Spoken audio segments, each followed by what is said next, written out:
Amuta. Mrs. Alison Amuta, you are the MD CEO of Beauty Green Africa Limited. You are the president of the Benue Fashion Designers Network, all the way from Makurdi in Benue State. Again, I told you that this is a national conference and we are having delegates from all over the country. We've recognized from Enugu, we've recognized from Ekiti, we've recognized from Benue, we've recognized from Niger.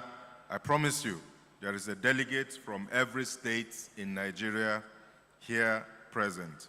Afyong Lili Onwumeru, you are the Deputy Director of Procurement at the National Sugar Development Council.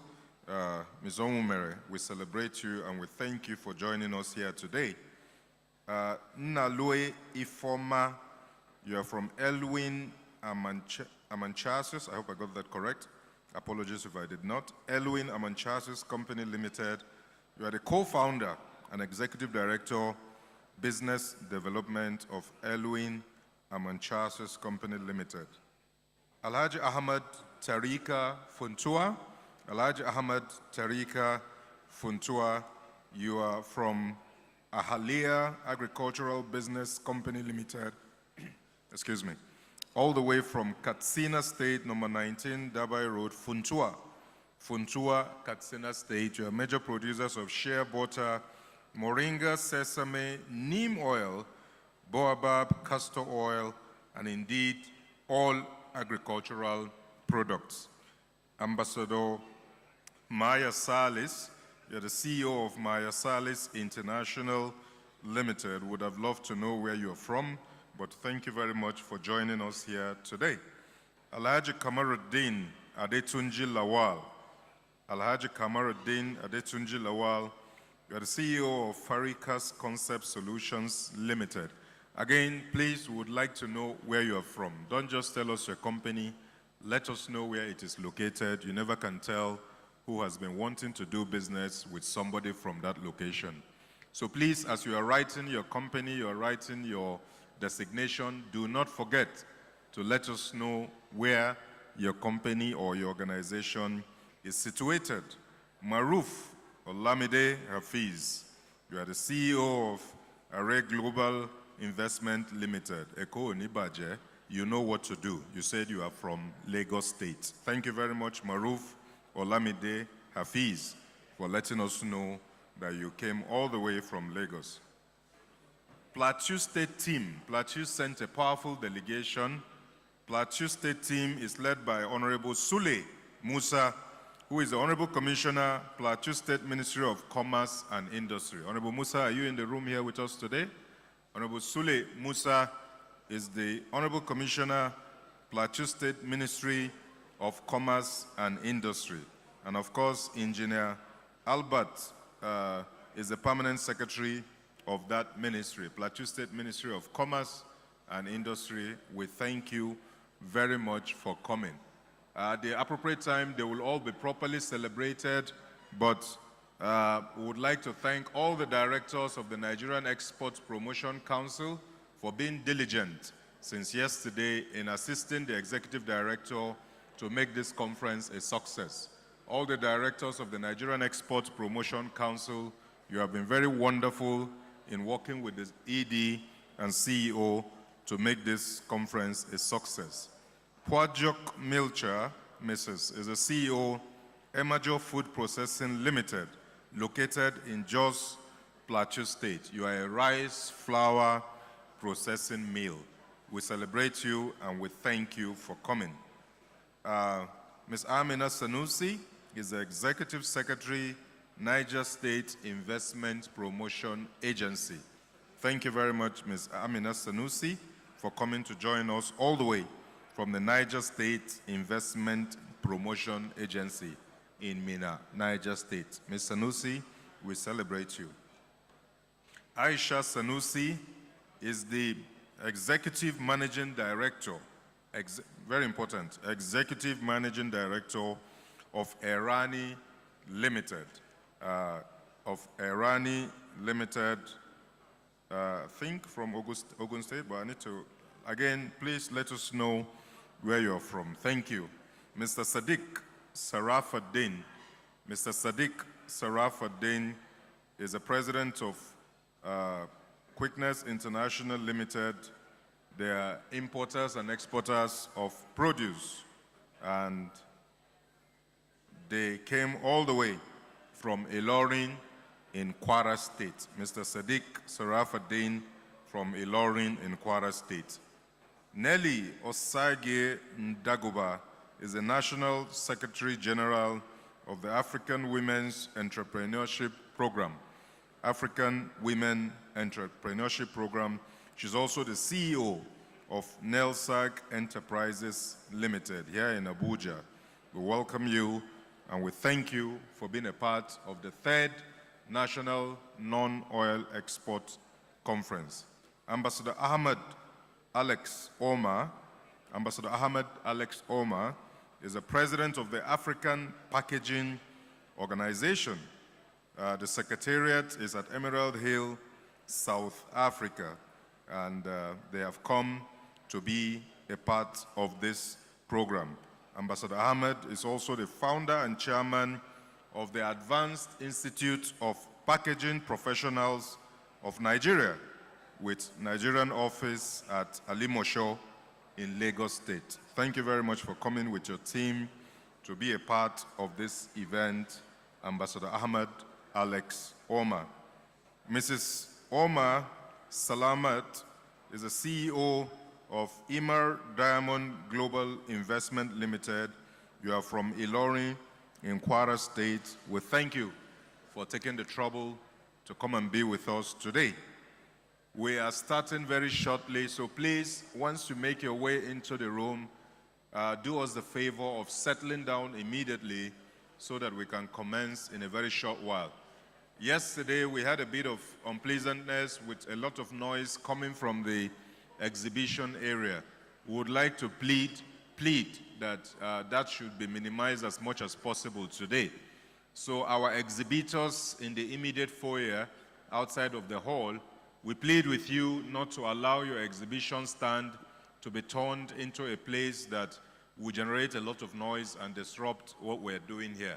So please let us have a bit more decorum today, even while you are inspecting the exhibition stands while the conference is going on.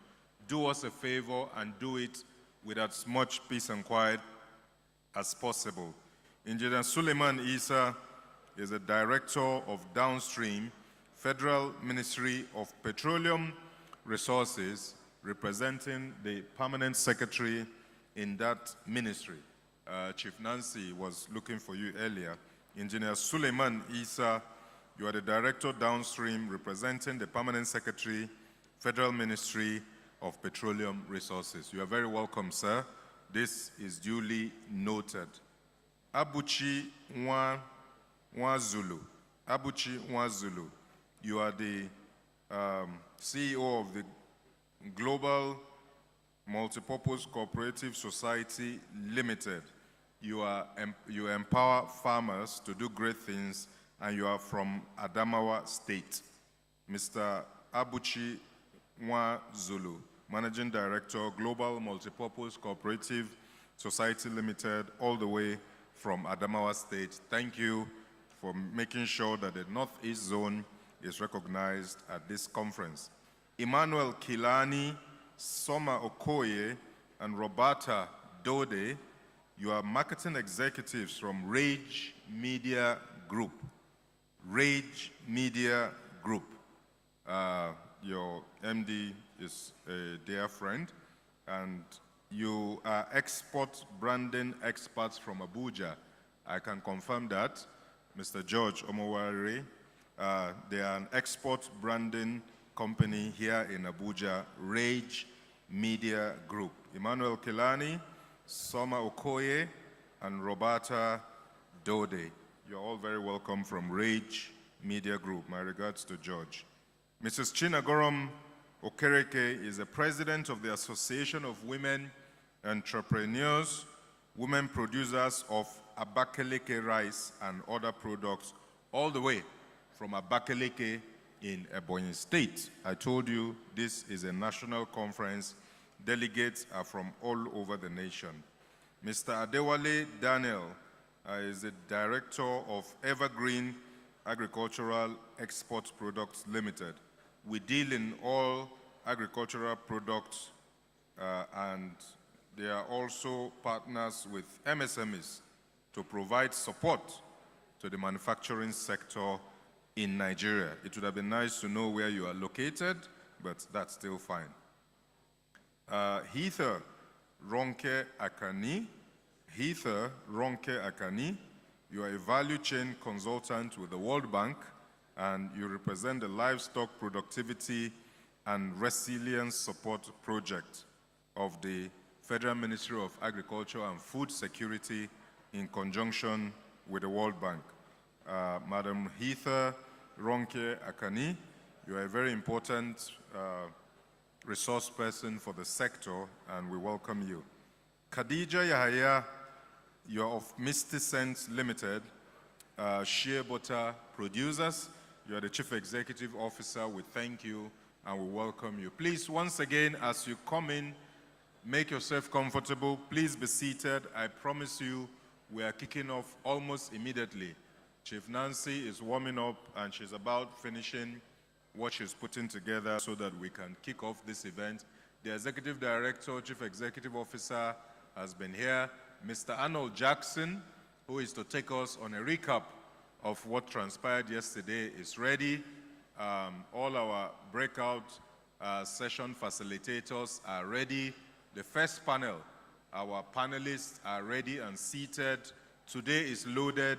We are ready for you. Once you're done, please come in and sit down. Hajia Hadiza, I'm sorry, the surname Hamida, is a founder and CEO of Zandaria Concepts Limited, all the way from Gusau in Zamfara State. Thank you very much, Hajia Hadiza, for coming all the way. Oh, okay. Great. Distinguished ladies and gentlemen, in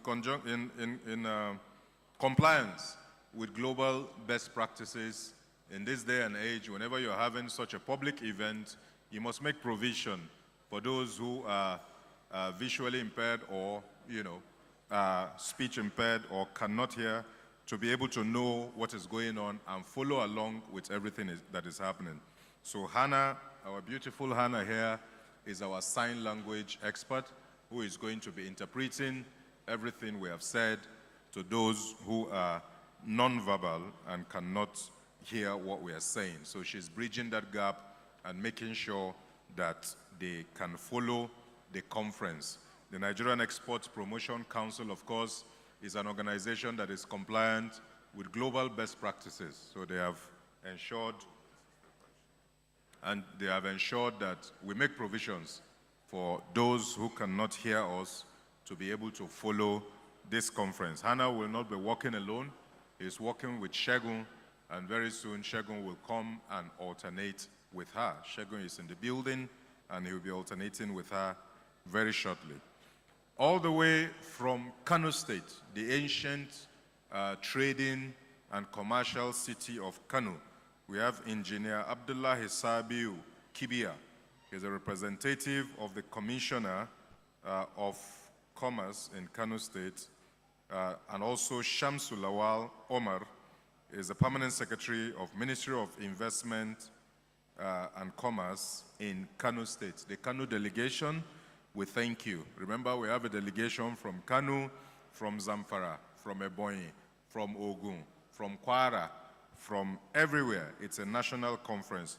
Also, all the way from Zamfara, we have Aliu Salisu, is the CEO of Agrivid Limited, all the way from Zamfara State. Yunusa Gabriel Enemali is a National Publicity Secretary of the Association of Cashew Farmers, Aggregators and Processors of Nigeria, and they are producers of cashew matters. Again, if you write us your name and your organization, let us know where you are coming from. We would like to know that. It's for the rapporteurs, it's for record purposes, so that we can capture all the places that our delegates came from. Once again, if you are passing a paper ensure to indicate where you are from. Fatima Azare is the CEO of Al-Fasa'a Multi-Business Resources Limited. She is from Adamawa State. Thank you very much, Fatima, for complying with that. Fatima Bapich Azare is all the way from Adamawa State. Dr. Audu Suleiman Adebayo is the CEO of Stardom Horizon Global Ventures Limited. I think I've done this before. Located in Wuye, Abuja. You're a former director of export commodities, and you're a former director of trades. It's just that he didn't tell us where. Is it the federal ministry? Is it NEPC? We would have loved to know.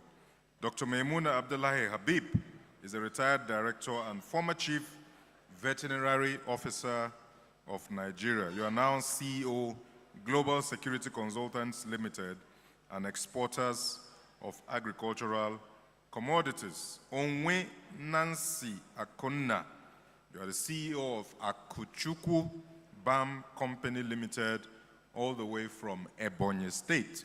Onwe Nancy Akonna is from Ebonyi State, Akuchukwu BAM Company. Ibidunni Roberts, you are the CEO of IB Roberts and Company, food and cosmetics wellness producers here in Abuja. Dr. Mrs. Okwi Ohagwa Efyong. Dr. Mrs. Okwi Ohagwa Efyong, you are the MD CEO of Artists and Okwi, Aids and Okwi Limited. You're also the president of export of Unique Nigerian Products. You came from Mina in Niger State. We celebrate you, ma'am. Dr. Jamilu Hussaini is of the Kebbi State University of Science and Technology, Alero in Kebbi State. Dr. Jamilu Hussaini, Doc, we welcome you. We have delegates from the academia too, research institutes, and all of that. Mary Sakaba, you are of Main Shem Limelight. You are Limelight, okay.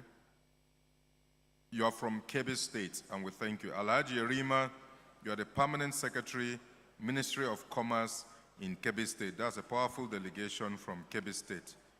Mariam Danhabu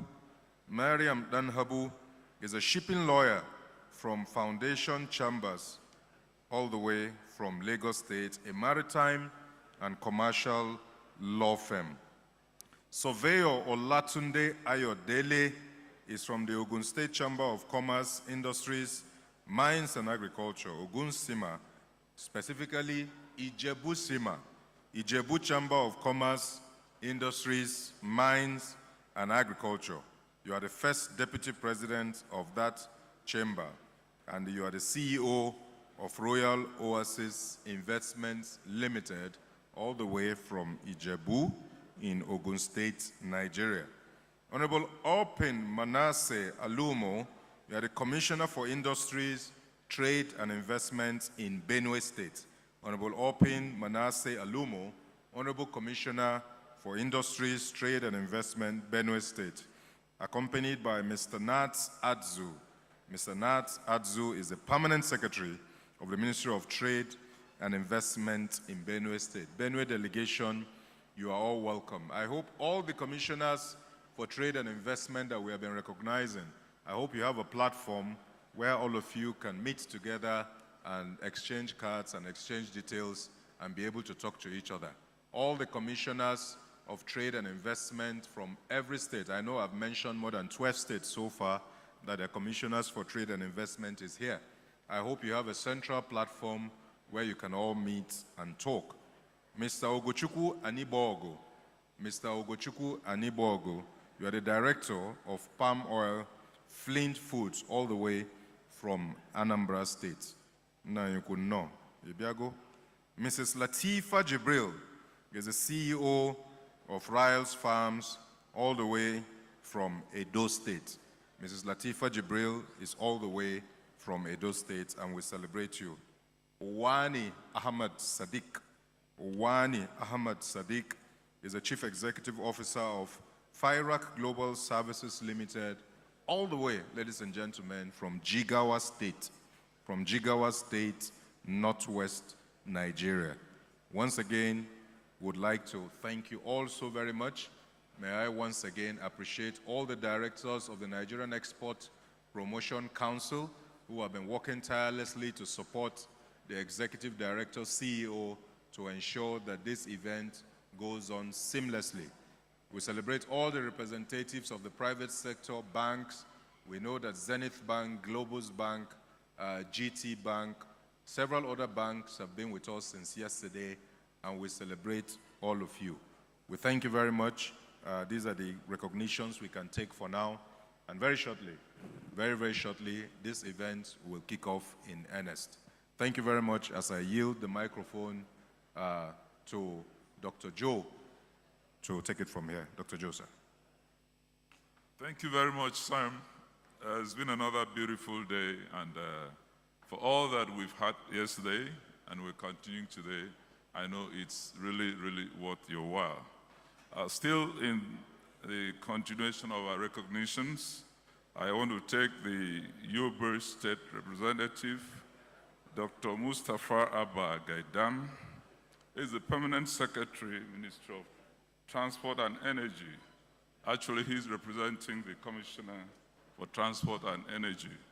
I know they will have a platform where all the permanent secretaries will talk, because in one of the sessions, one of the breakout sessions, the one that has to do with OSOP, one state, one product, we'll have all of them to come together. We also have all the way from Osun State, Reverend Bumi Jenyu. Bumi is the Commissioner for Commerce and Industry, Osun State. Reverend Bumi, you're highly welcome, and we know that you have come with good things from Osun State. All the way also from Ondo State, the contingent is quite a sizable one. We have Honorable Ola Akinjeji, who is representing the MD Olatunde International Limited, a cocoa processing company from Akure State. We also have here to recognize Professor Mutaka Usman. Professor Usman is of the Department of Economics in Ahmadu Bello University, Zaria. I'm sure he's going to give us a flair from the angle of those from the ivory tower. Thank you, Professor, for being here with us. Managing Director, Majunus Limited, all the way from Zamfara State, is also here with us. His name is Mohammed Sanusi. Sanusi, you're welcome to the third Non-Oil Export Conference. Mrs. Sadigat Suleiman, she is the CEO, Arewa Bele Natural Nigeria Limited. They produce skin and hair care products from Oyo State.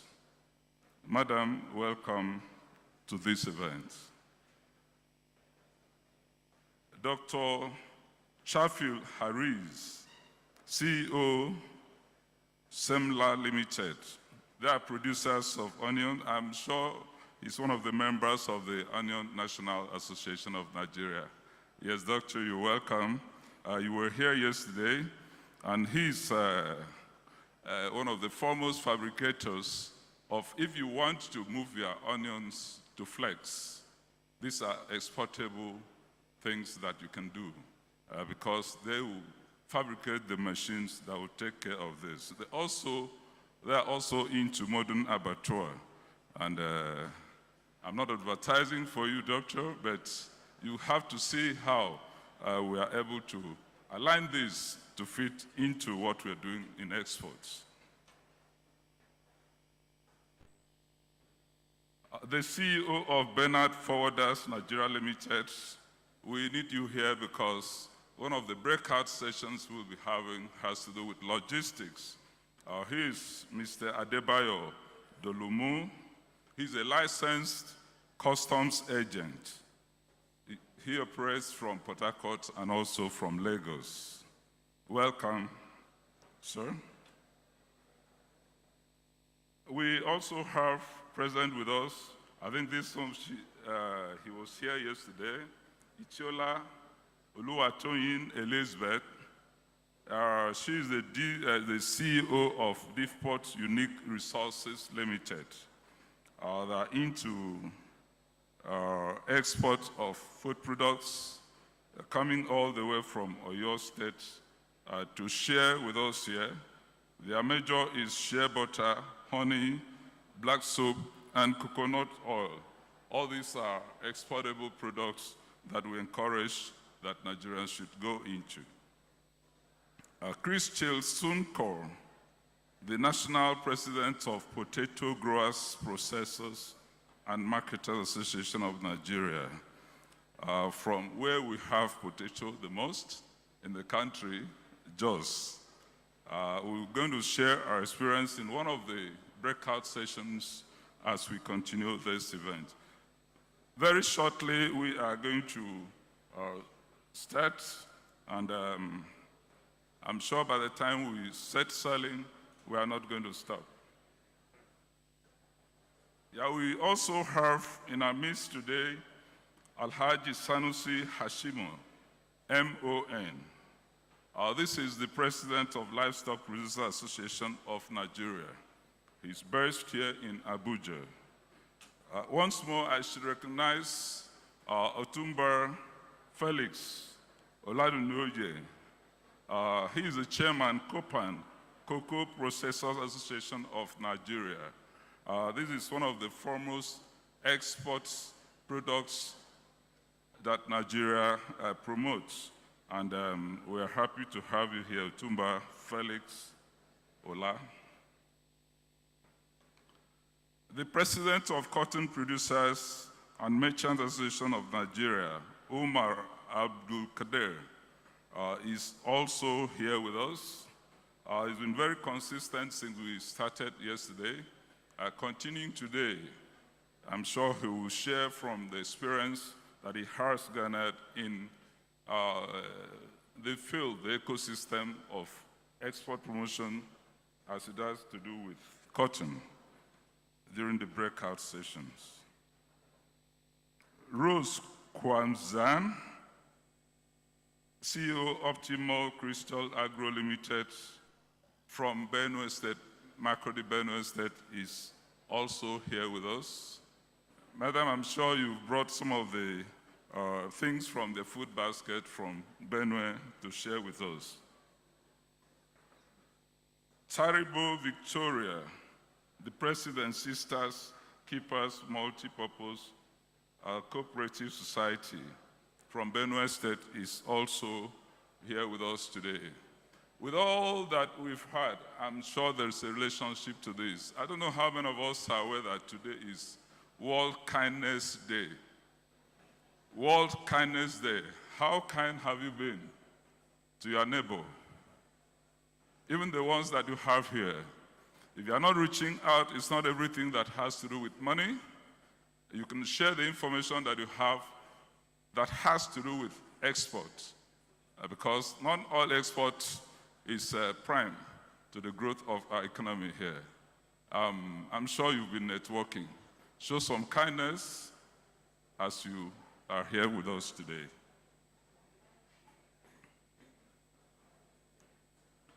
Patrick Izuguzo, he's of the Ngopat Global Company Limited from Ibadan. He's also here with us at this third conference.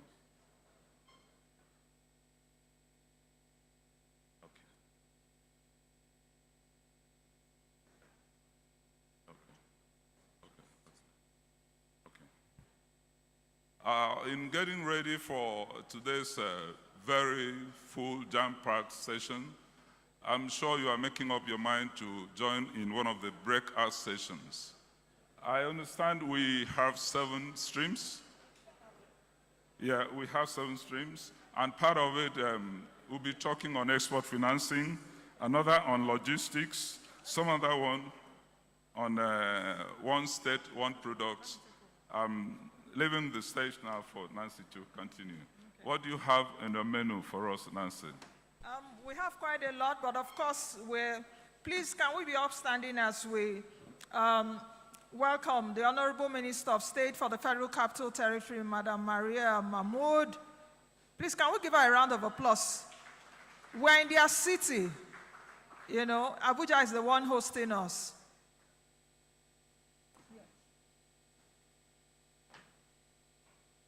Please, let's make another welcome to Dr. Maria Mahmood, the Honorable Minister for State for the Federal Capital Territory. All right, please, I want to crave your indulgence again for us to be upstanding to take the national anthem. Nigeria, we hail thee, our own dear native land. Though tribe and tongue may differ, in brotherhood we stand. Nigerians all and proud to serve our sovereign motherland. Our flag shall be a symbol that truth and justice reign. In peace or battle honored, and this we count as gain. To hang on to our children a banner without stain. O God of all creation, grant this our one request. Help us to build a nation where no man is oppressed, and so with peace and plenty, Nigeria may be blessed. Thank you very much. Please, another round of applause for ourselves. We've been here since yesterday. Please make it louder. And today is the final day. Thank you, everyone. Thank you very much. Please, may I also crave your indulgence because I can see that there are a few chairs in front. So I've been asked that permanent secretaries and representatives of permanent secretaries should please make their way to the front seats. And commissioners of states present, I think Lagos, Benue, Osun states, please do make your presence in front. Of course, there are NEPC officials that would direct you on where to appropriately sit.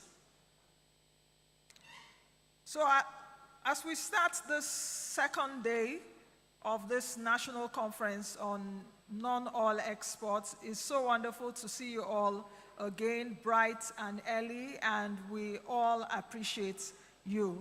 Please, let's make welcome again the Honorable Minister of State for the Federal Capital Territory, Dr. Maria Mahmood. Thank you, ma'am, for gracing us with your presence. I was told you were going to be here yesterday, but I know that the affairs of the states, you know, are so enormous, but thank you very much for coming. We appreciate you, and we appreciate what you and Barrister Nyesom Wike is doing in Abuja. Please, can you give them a round of applause?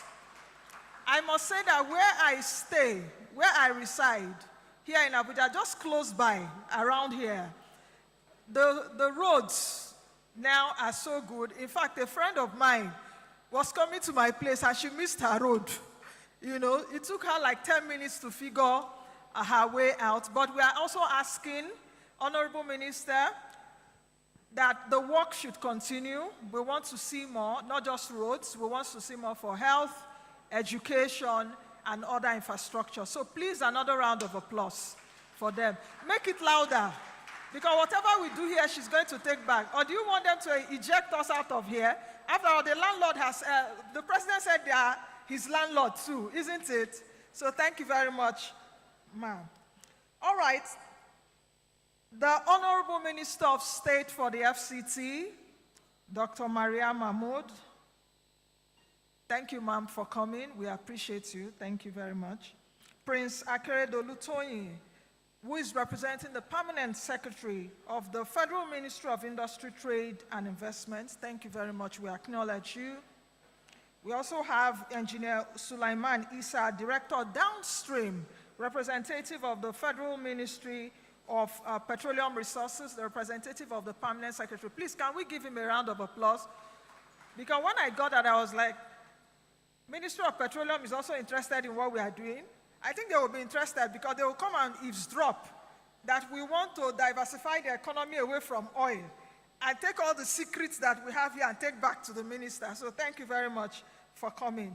Of course, our chief host, Ms. Noye Ayene, the Executive Director and Chief Executive Officer of the Nigerian Export Promotion Council. I thought I would hear a very resounding, thunderous round of applause for her. Thank you very much, ma'am. State Commissioners of Industry, Trade and Investment here present, like Sam acknowledged earlier, that of Osun State, Lagos State, Benue State, and some other states here present, we acknowledge you. Former executive directors and CEOs of NEPC here present, please, another round of applause for them because it takes a village, like I mentioned yesterday. We have Elder Tunde Abolaji, former ED CEO of NEPC, sir. We acknowledge you. Thank you for coming. And I have to also acknowledge especially directors, former directors of NEPC, current directors and former directors of NEPC here present, and the staff of NEPC here present. Please, a round of applause for yourselves, because sometimes you don't get acknowledged when these kind of events are going on. Thank you very much. We acknowledge you. And just walking in is Dr. Nneka Onyali Ikpe, OON. She's the Group Managing Director and Chief Executive Officer of Fidelity Bank PLC. Please, a round of applause for her. Dr. Nneka Onyali Ikpe, OON, GMD, CEO of Fidelity Bank PLC. I will tell you something about her shortly when I bring her on stage for her goodwill message. Representatives of banks here present. In fact, since yesterday, Zenith Bank, I think Union Bank, and some other banks here present. Thank you very much for coming today. Her Royal Majesty Adaku Chidube Okoro, she's the GMD Gum Arabic Company, Nigeria. Please, a round of applause for her. Presidents of trade associations and produce associations here present. There are too many to mention. It's your day. You know, if I start mentioning them now, we won't go out of here. But I know we have national presidents of Onion Producers, Processors, Marketers Association of Nigeria. We have for gum Arabic. We have for cashew. We have for different products. Thank you very much. We acknowledge you, of course, Alhaji Aliyu Isa, the national president, Onion Producers, Processors, and Marketers Association of Nigeria. We also have Alhaji Sharif Balogu, president of the Federation of Agricultural Export Promotion Group. Thank you for gracing us with your presence. Presidents of Chambers of Commerce here present. Professional bodies here present. Sponsors. I thought I would hear a round of applause. Sponsors, partners, exhibitors here present. And let me also use this opportunity to say that we have our exhibitors here in the hall at the back of this place. Please do ensure to patronize them. Invited guests, delegates, members of the Fourth Estate of the Realm, ladies and gentlemen. Good morning, everyone. Your Excellencies, distinguished ladies and gentlemen. Like we mentioned earlier, welcome again to Day 2 of the 3rd National Conference on Non-Oil Export for Rapid National Economic Growth. We are happy to see you all back here with us and eager for what today has in store. I am Nancy Naji. I am the anchor of Moneyline with Nancy on African Independent Television, AIT. I anchor the flagship business program in the country, and I'm joined, of course, by two anchors, Mr. Sam Hart, MNI, and Dr. Joe Ita. So today we'll be taking you through today's session like we mentioned earlier. And of course, as we continue, we will definitely be taking you through a few sessions. We'll be having a panel session shortly, and there will be 7 breakout sessions within the program. I will come forward again to announce what those sessions are, the topics of those sessions, and those that are supposed to be part of those sessions. You know, in Nigeria, we are a very, very unique people. It's a Nigerian that will say, when your phone rings and you say, oh, I'm coming, the person will be saying, I'm coming on the phone, yet the person has not left the house yet, you know, and we'll get there to in 30 minutes time. We are very, very unique people, but we are such a blessed people. So without further ado, I think we really need to get into the nitty-gritty and the business of the day. And I will introduce our first speaker. I've been given the instruction that this first speaker will give us a goodwill message just before we usher in the minister also. We will be having Mr. Richard Akamode, is the Chief Executive Officer of Gamut Shea Products Limited. Please, can you come over to the podium? Please, can you encourage him with a round of applause for the goodwill message? And it should just be 1 minute. 1 minute, please, for the goodwill, because our Honorable Minister of State for the FCT has to leave soon too. She has issues of the state to attend to. So 1 minute, and we'll get the remaining program on the road. Thank you very much. Please, another round of applause for him.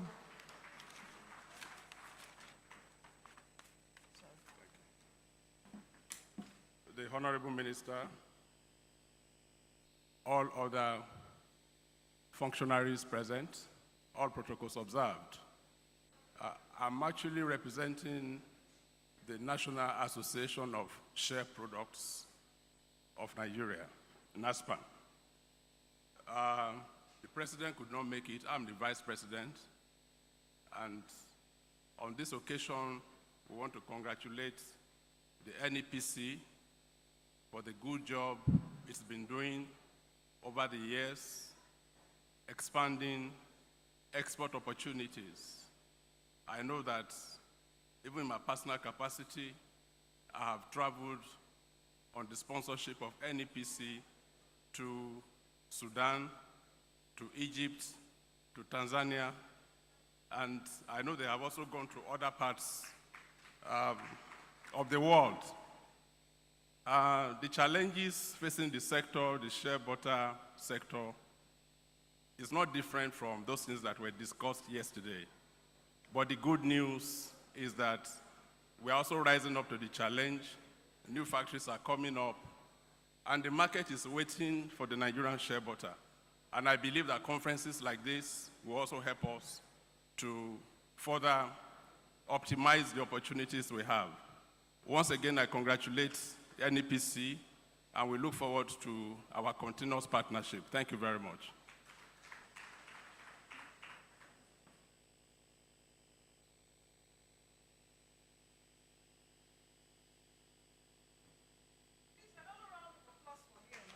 Back to his seat. Thank you very much.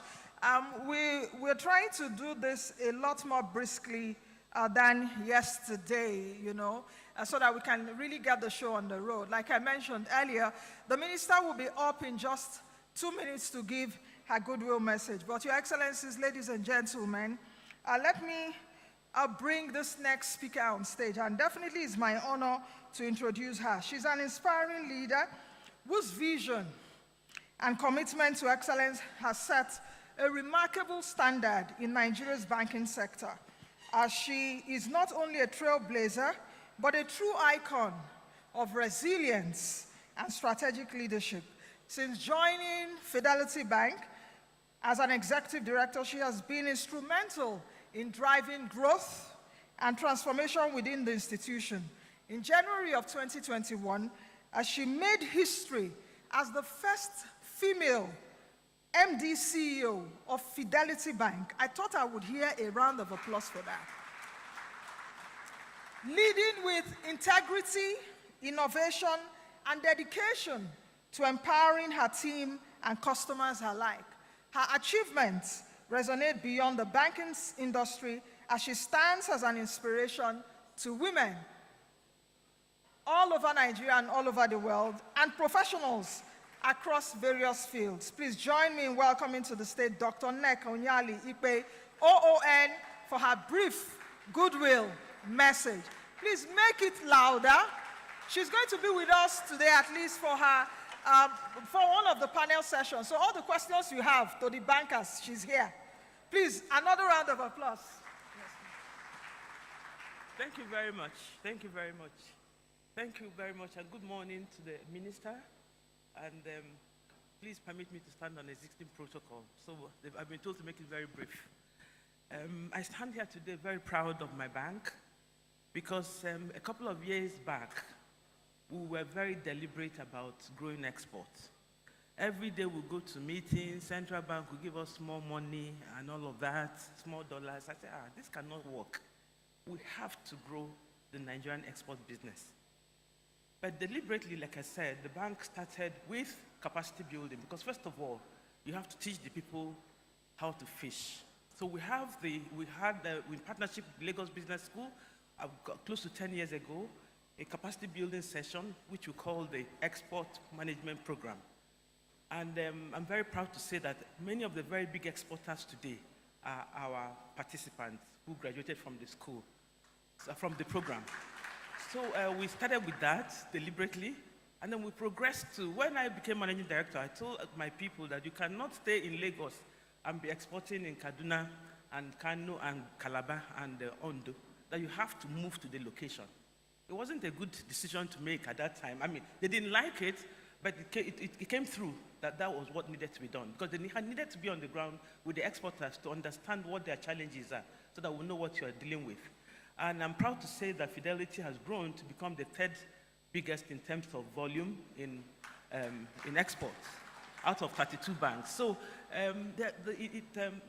what we noticed was that Nigeria was not doing well in terms of, even on West African comparison with West African small countries like Ivory Coast, Ghana, and Nigeria. Nigeria exports 350,000 tons of cocoa in a year, while small Ivory Coast exports 2 million, and Ghana does 700. So it was not acceptable. So we continue to encourage the exporters.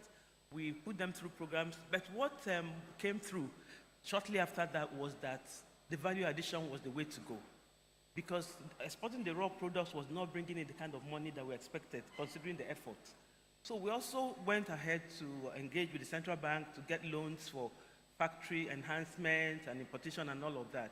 But another problem came through, which is that the products itself, the cash crops that they need for the factories, they could not sustain it at the capacity that they need to do it to be profitable. So another problem threw up, which is the fact that we need to go back to the farms and grow the products. So I think that's where we are now.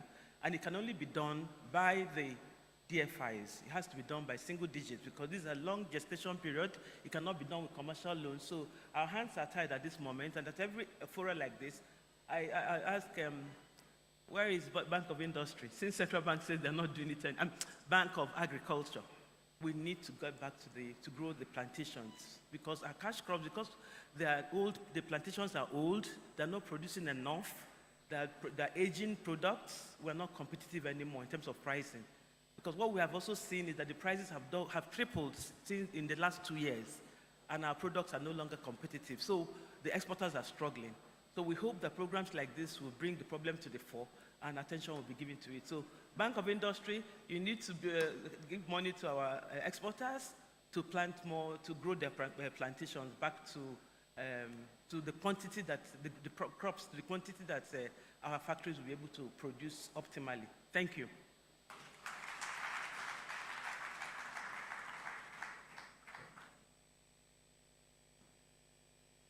I thought we would encourage her more with Another round of applause. At least for the commitment, that means that our banks are committed to non-oil exports in the country. And like we mentioned yesterday, it is very, very important that we need to move away from oil. We need to begin to tell the story of Nigeria beyond oil. And for us to tell the story of Nigeria beyond oil, Nigerian banks have to be in the equation because we can't do all that we can do without finance. And a lot of those questions were raised here yesterday, and I'm sure that Dr. Ekpe OON will be with us at least for a few hours to answer some of those questions because she will be in the panel. So just calm down and keep your questions, start incubating them for her because I can imagine that you have a lot of questions for her. And madam, let them get you a jotter so that you start jotting a lot because I know that a lot of questions will come to you today. So thank you very much for coming. Let me also quickly recognize in our midst, we have a few people in our midst. Let me quickly recognize Mrs. Odire Rewa Megasin. She's the chairperson, Manufacturers Association of Nigeria Export Promotion Group. Thank you very much, ma'am, for coming. You were here yesterday, so thank you again for coming. Please, another round of applause. Thank you very much. Well, Dr. Ikpe OON also mentioned Bank of Industry. We have a representative in the room today. They were also here yesterday. We have Mr. Obaro Marvel Osa. He's the Divisional Head, Business Development, MD CEO Office of the Bank of Industry. So please extend our regards also to the MD CEO of the Bank of Industry. All right, as we move along, like we did mention at the beginning, of course, we've been here since like 9 a.m. and we've been doing a lot of summarization of what happened yesterday. But to give us a formal recap of what happened of day one, the Honorable Minister of State is definitely here with us, Dr. Maria Mahmood, for her to understand at least what we did yesterday. Please, with a resounding applause, can we welcome Mr. Arnold Jackson? He's the Director, State Coordinating Office Department at the NEPC, to just give us a brief recap of day one. Please, a round of applause. Thank you.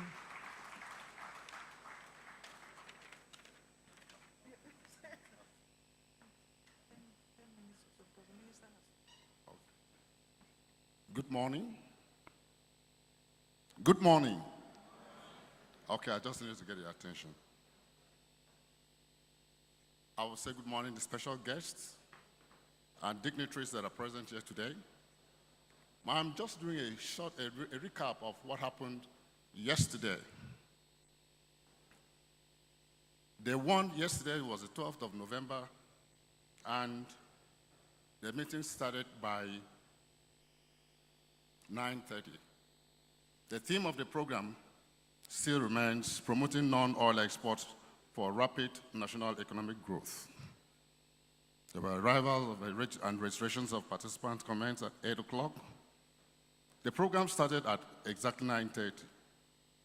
And of course, the welcome address was delivered by the ED CEO of Nigerian Export Promotion Council, Mrs. Noe Ayeni. In her address, she welcomed the people, the dignitaries that were present, and part of the key points she raised in that was the activities that the NEPC is embarking on to promote non-oil export. One of such was Operation Double Your Export. The next was, another one is Export 35 Redefined. Then we have NEPC Connect. She also talked about Export Mentorship Program and Export Skill Acquisition Program that the NEPC is doing in collaboration with Luluk. The keynote was delivered by the Vice President of the Federal Republic of Nigeria, His Excellency Senator Kashim Shettima, GCON, who was represented by the Deputy Chief of Staff, Senator Ibrahim Hassan Hadeja.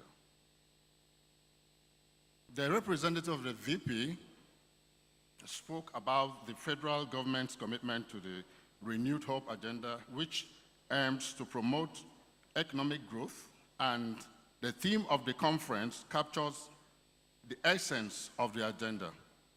He further spoke about the opportunities in global trade, which is estimated to reach $32 trillion by the end of 2024. He then declared the conference open. Immediately after that was the Honorable Minister of Trade and Investment, who gave her speech. She spoke on Dr. Jumoke Oduoye. She spoke on the over-dependence of the Nigerian economy on oil and emphasized that non-oil export should be a key driver in the diversification of the economy. She further talked about the synergy between the government and the various stakeholders through collaboration to ensure the growth of the economy. She emphasized the need for value addition of the Nigerian product. Finally, she also talked about the president's agenda, the 8-point agenda of the president, and also the need to optimize the importance of African Continental Free Trade Agreement. There were a series of goodwill messages yesterday. Top on the number one of that message was the national president of NASIMA, Chief Dele Kevin Oye, who was the first to give the goodwill message, followed by the national coordinator after Mr. Olusegun Awolowo, the president of the Manufacturers Association of Nigeria, MAN, Otumba Francis Meshoyin, special assistant to the president on export promotion, Ali Obunu Sheriff, the chairman, Senate Committee on Trade and Investment, Senator Sadiq Suleiman. Special address delivered virtually by Her Excellency Dr. Ngozi Okonjo-Iweala, GCON, Director General, World Trade Organization. The chairman, House Committee on Trade and Investment, Honorable Ahmed Munir Lere, also gave his goodwill. The Controller General of Custom, Alhaji Bashir Adeniyi, Accountant General of the Federation, Dr. Oluwatoyin Medein, His Excellency, the Ambassador Alfred Miranda of Mexico, the Honorable Commissioner, Ministry of Trade and Investment, Akwa Ibom State, Dr. John E. J. Etim, the representative of the MD of Nigerian Export-Import Bank, the representative of the Governor of Central Bank of Nigeria, Mr. Olayemi Kaduso. Special remarks by the ED, CEO, and Nigerian Export Promotion Council, commending former executive directors of the council on their contribution to the council. There was a technical session. The theme was $1 trillion economy in 2030, non-oil export as a major driver.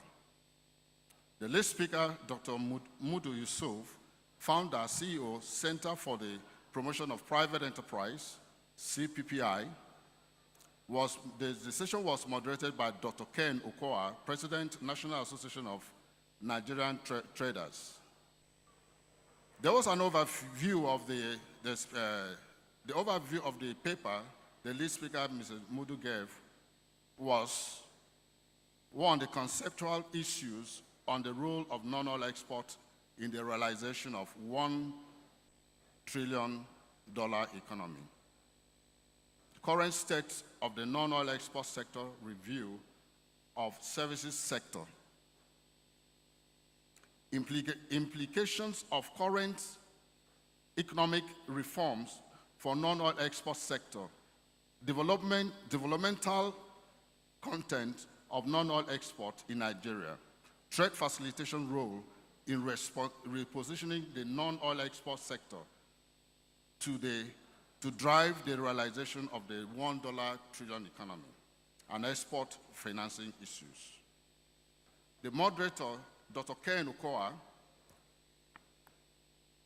also there were panelists for yesterday's session. The representative of the Permanent Secretary of Federal Ministry of Trade, Trade and Investment, Chief Dele Kevin Oye, National Chairman Nasima, Sadiq Kasim, Director Corporate Affairs, Tropical General Investment, TGI. Mr. Louis Ode, Executive Director, Zenith Bank, PSC. Ryan Cochran, CFO and co-founder, Lemfi. Honorable Commissioner for Commerce and Industry, Osun State, Reverend Bun Genio.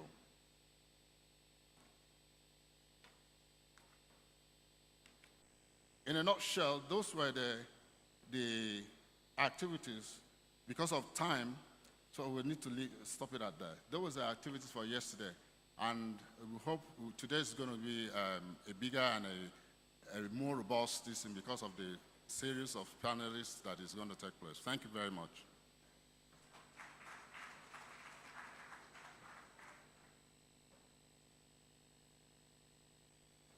Thank you very much, Mr. Jackson, for that recap of day one. Please, if you agree with Mr. Jackson, can you say aye? At least for those of us that were here. Did he miss anything out? The no is very low. Okay, thank you very much. Please, another round of applause for him. Please, let me crave your indulgence and just quickly recognize the Manufacturers Association of Nigeria. Of course, we had them here yesterday also, but they are also in the room today. The representative of the president of the Manufacturers Association of Nigeria is Mr. Kayode Alonge. He's the branch vice chair, National Council member. Thank you very much, Mr. Alonge, for coming. Please, a round of applause for him. And I think this is the moment we've been waiting for because our special guest, our landlady, and we have to do things very properly since she's in the room with us. So, Your Excellencies, ladies and gentlemen, it is my absolute pleasure to introduce a distinguished figure.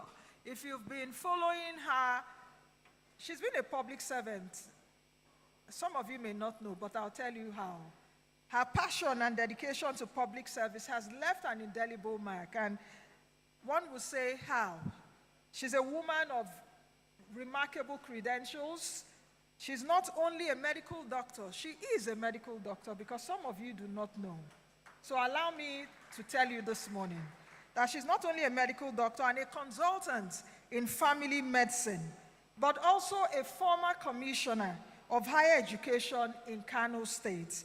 In her current role, thank you very much. Please give her a round of applause. Why are you holding it?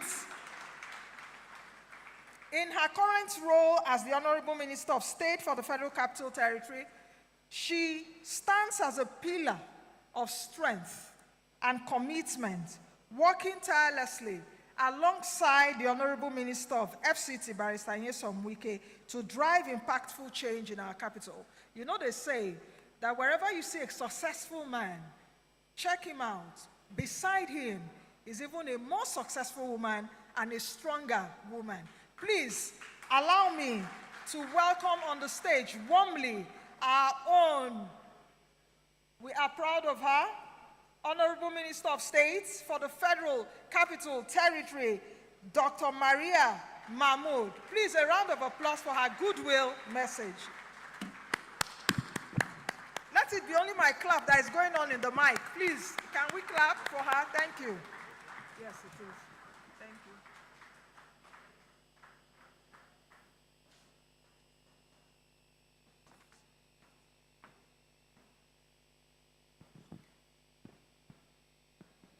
Thank you very much, the master of the ceremony. And I want to also thank you for acknowledging what our administration under Mr. Project Barrister Nyesom Wike we are bringing to the people of FCT. And I assure you that you are going to see more and more in terms of our educational sector, health, agri, and many others. The representative of Honorable Ministers of Industry, Trade and Investment that is here, and also that of Honorable Minister of State Petroleum, the Executive Director, CEO, Nigeria Export Promotion Council, Mrs. Noinye Ayeni, all directors of the Nigerian Export Promotion Council that are here present, all head of federal establishments that are here, all state representatives, the members of the private and public sectors that are here, all members of the National Association of Nigerian Traders that are here, members of the Commodities Association of Nigeria, other stakeholders, distinguished guests, gentlemen of the press, ladies and gentlemen.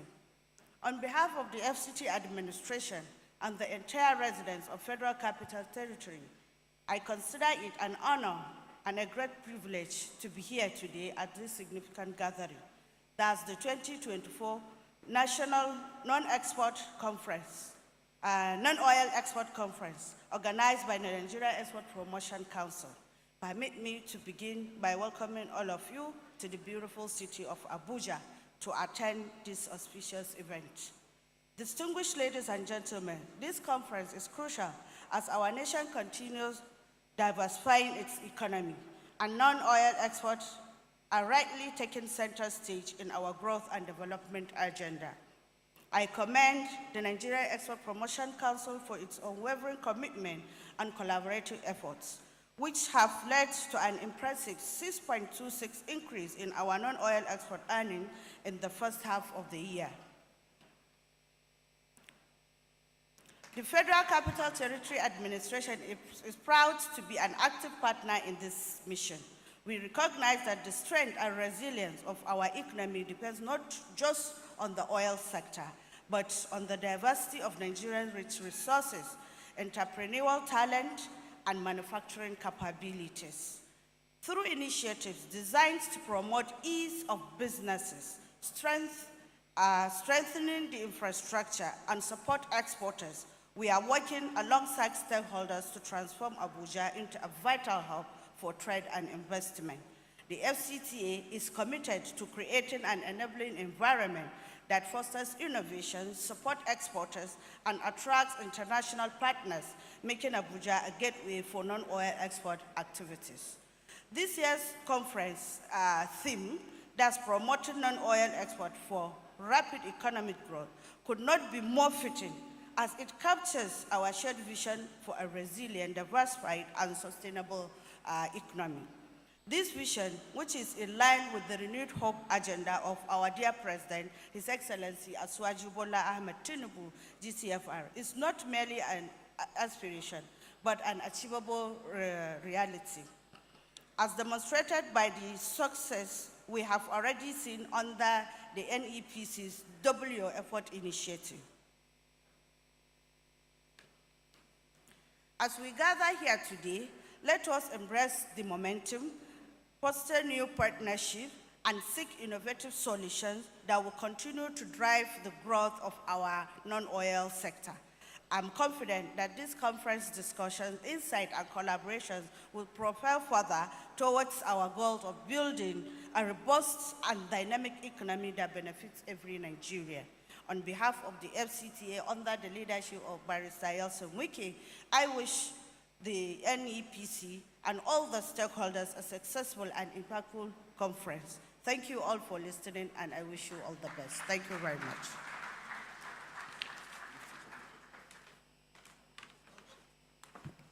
Let's put our hands together once again for the Honorable Minister of State, even as we invite the Executive Director to join her on stage for a group photograph.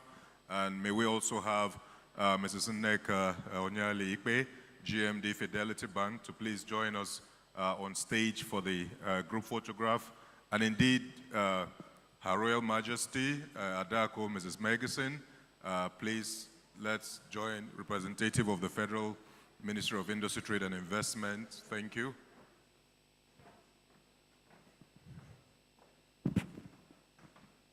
Thank you very much.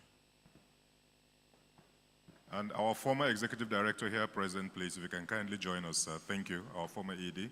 Thank you very much, sir. And our commissioner from Osun State, too, Reverend. Thank you. Thank you. Yes, Representative Nexim Bank. Thank you. The tallest man in the room. Thank you very much, sir. Thank you.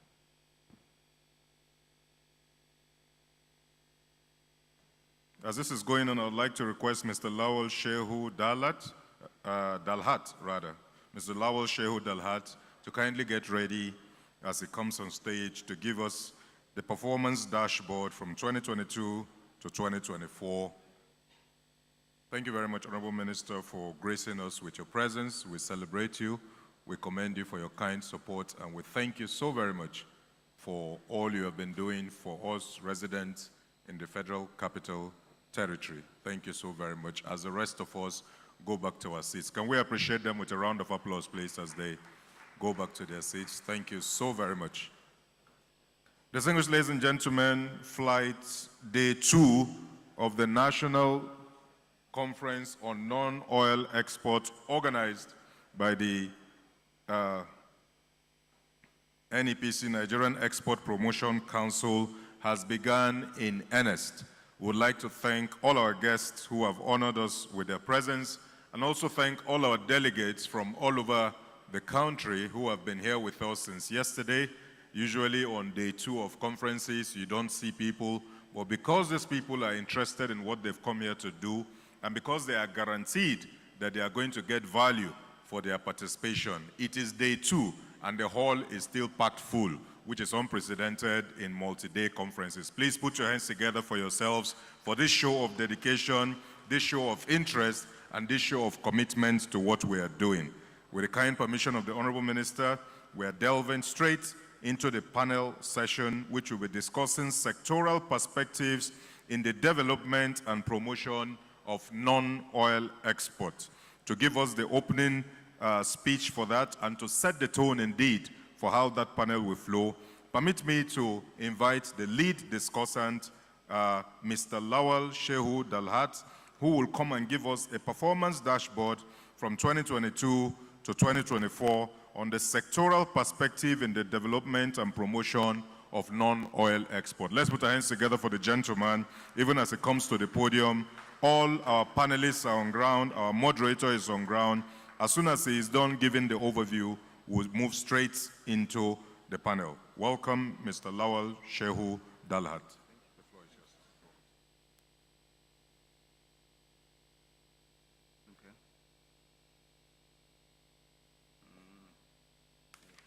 Okay. So you go in my, I just, okay. Thank you. The Honorable Minister of State, the FCT, my Chief Executive, all other protocols observed. Mine is to present a performance dashboard of the NEPC, or the non-oil export sector for 2022 to 2024 up to this third quarter. It's a very brief presentation. I'm not the moderator, and I'm not talking about the sectoral issues that will be discussed by the panelists that will be coming in the next few minutes. The NEPC has actually done a lot in the past few years to see that we improve the performance of non-oil export and its contribution to the GDP. The non-oil export sector has been very resilient and is shown and made so much contribution within the last 3 or 4 years in terms of our performance. The contribution on a sectoral level indicates that in 2022, our performance was one of the best in the last 40 years from the time the NEPC was set up. Our performance reached 4.82 billion in terms of total value of non-oil export that was repatriated back to the country. And in terms of sectoral distribution, the semi-manufacture sector had the highest of about 47.8%, which gave a total of about $2.3 billion, while the agri-commodities contributed 30.12% of the total export in the country. In terms of value, it's for $1.4 billion, while other sectors and the extractive industry contributed a little bit between 16% and 6.0%, respectively. The major commodities in terms of export, the top 10 for that particular year covered commodities like urea, cocoa, sesame seed, aluminum ingots, cashew nuts, cigarettes, gold ore, copper ingot, lead ingot, and cement. Like I mentioned, the semi-sector and semi-manufacturer sector contributed 47.8%, highlighting strong potentials for value-added processing. This is a great opportunity for people to come in. While the agri-commodity performance emphasizes agricultural role and the opportunity to increase value through processing. These are opportunities for investments in those sectors.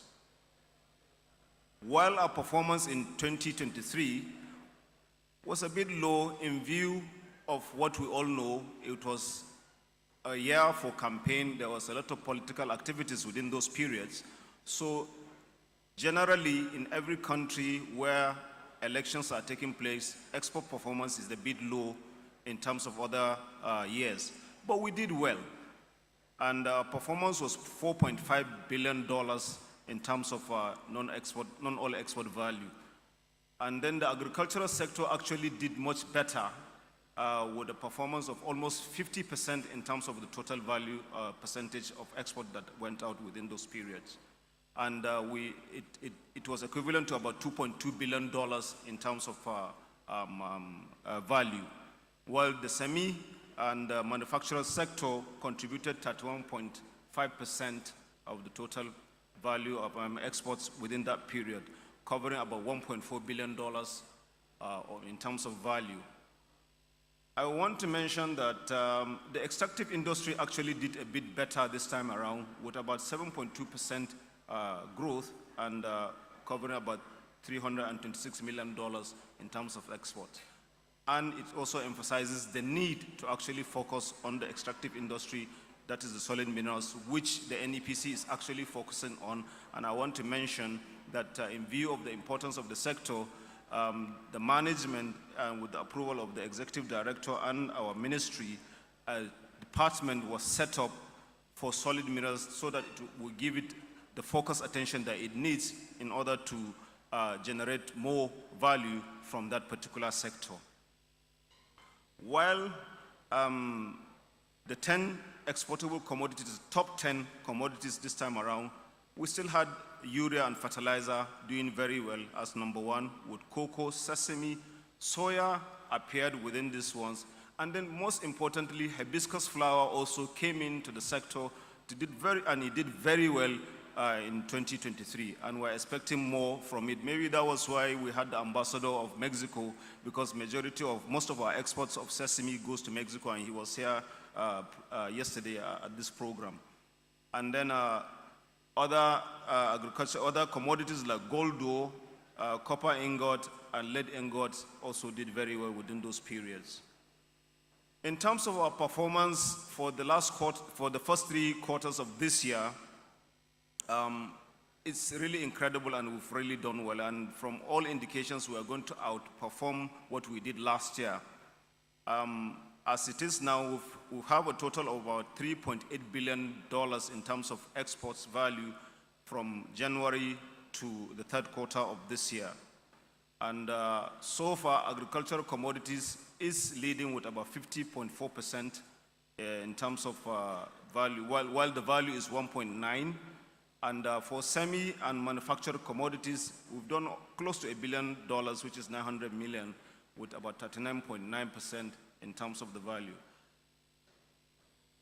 I want to now digress a little bit and talk about 1 or 2 things that are very important for us to kind of digest in terms of what, and this time around, I'm not going to talk about dollars, I'm going to talk in terms of naira, so that we're going to convert the total exports that took place in 2023 so that we can at least appreciate what we're talking about. In 2023, we had a total of $4.8 billion in terms of our exports. When you convert that in the current exchange rate, we're talking about 7.6 trillion naira. And when you look at that in terms of value, it's more than the total budget of the 19 northern states of this country. The total budget for the 19 states, northern states, 19 northern states, it's about 6.2 trillion naira. So it's for us to appreciate what non-oil export is doing and the importance of non-oil exports in Nigeria. And then when we now look at also some of these commodities, I want us to look at it from this perspective. Hibiscus flower, we all know hibiscus flower is zobo. Most of us drink it at home. Hibiscus flower last year did about $142 million, which when you convert is over 239 billion naira. Jigawa State is one of the major producers of hibiscus flower as it is. And Jigawa, when you look at their budget, Jigawa's budget for last year, total budget for last year was 298 billion naira. So hibiscus flower could have contributed the whole of the budget for Jigawa State. And the capital budget for Jigawa State was just 176 billion naira. So if Jigawa would have focused on production of a hibiscus and through their investment agency, they actually go into export itself, you could have imagined the kind of revenue they would generate. Jigawa State is also one of the major producers of sesame seed. Sesame seed last year did about 693 billion naira in terms of value, which is equivalent to about $408 million. So two commodities as it is. If I may also add, those two particular commodities actually contributed much more than the capital and the recurrent budget for the Federal Ministry of Agriculture. The total budget for the Federal Ministry of Agriculture for last year was 362 billion naira. Hibiscus flower did 239. Sesame did 693. So we want to emphasize and re-emphasize the importance of agricultural commodities and non-oil exports. If the state actually take into cognizance and take the one step, one product program that NEPC is promoting, where each of the states will promote one particular commodity and another one that they have comparative and competitive advantage, I'm sure those states would not be coming cap in hand to the federal government every month for allocation. We want to encourage all of us to go into non-oil exports. Thank you very much.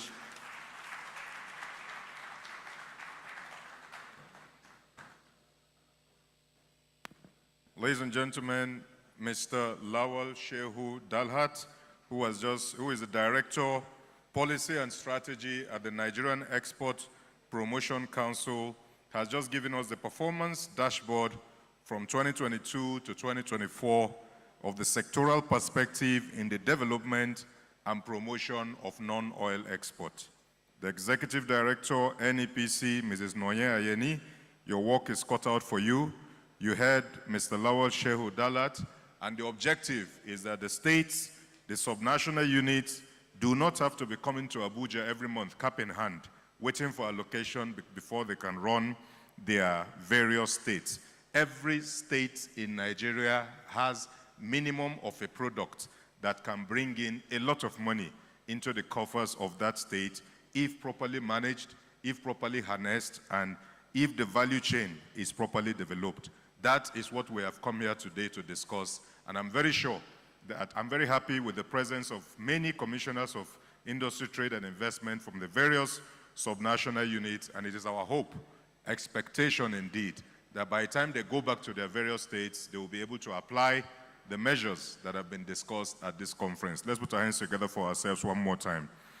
Distinguished ladies and gentlemen, at this point, we're going to go straight into the panel session, and I'll start by inviting the moderator of the panel, Alhaji Sherif Balogun, who is the president of the Federation of Agricultural Commodity Associations of Nigeria, FACAN. Please, let's put our hands together for Alhaji Sherif Balogun as he comes and takes the stage as the moderator of this panel, while I will go ahead to invite the panelists.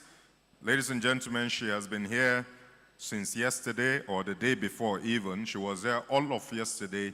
She has been here since morning again today. She has been very attentive, very interested in everything that has been done here. Join me as we welcome Mrs. Odiri Erewa Megasin, the chairperson, Manufacturers Association of Nigeria, Export Promotion Group, MANEG.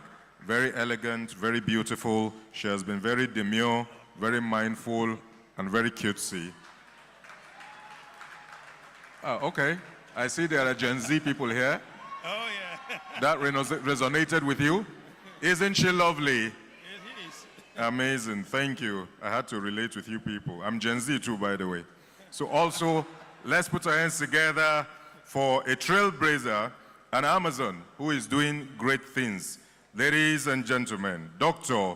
Nneka Onyali Ikpe, Managing Director, Chief Executive Officer, Fidelity Bank PLC. The women are here, and they are making their voices heard, and they are doing big things. They are taking their rightful place by dint of hard work, by merit, not by any other consideration. They have worked hard, they have earned their place, and they are taking their position. Let's put our hands together for them. Mrs. Nonye Ayeni, Dr. Maria Mahamoud, Mrs. Nneka Onyali Ikpe, Mrs. Megison, amazing women who are owning their space and earning their place wherever they step into. Please also make welcome, and God help you in the midst of these women, Mr. Patrick Odiegu, Managing Director, CEO, Polyguard Mining Investment. He looks confident, he looks sure, he's a guy man. He can hold his own place and is not shaken and moved at all. Welcome, Mr. Patrick Odiegu, MD CEO, Polyguard Investment Limited. Distinguished ladies and gentlemen, another Amazon, a strong woman in her own right, who has stepped in doing big things. Let's make welcome Her Royal Majesty Adako Chidume Okoro, Group Managing Director, GOM Arabic Company, Nigeria, GACON. An Amazon, a powerful woman. She is synonymous with GOM Arabic in Nigeria. Her Royal Majesty Adako Chidume Okoro. Please, let's make welcome Alhaji Aliu Meitasamu Isa. He's synonymous with onions in Nigeria. He's the national president, National Onion Producers, Processors, and Marketers Association of Nigeria, NOPMAN. Alhaji, you're very welcome. We welcome you, and we are glad to have you here with us. And then, last but by no means the least, please let us make welcome another very strong man. We've been watching him in the documentary earlier on. He has been a stakeholder in this sector. Ladies and gentlemen, Your Excellencies, make welcome Mr. Femi Taiwo, co-founder, Chief Executive Officer, TerraWalk, as he joins them on stage to dissect this topic, sectoral perspective in the development and promotion of non-oil export.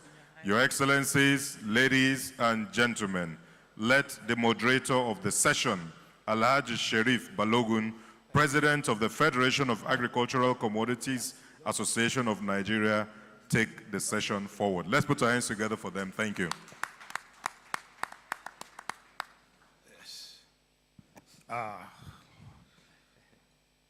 The Honorable Minister of State for the FCT, the Chief Executive of Nigerian Export Promotion Council, distinguished guests, ladies and gentlemen, I'd like to sit on existing protocol.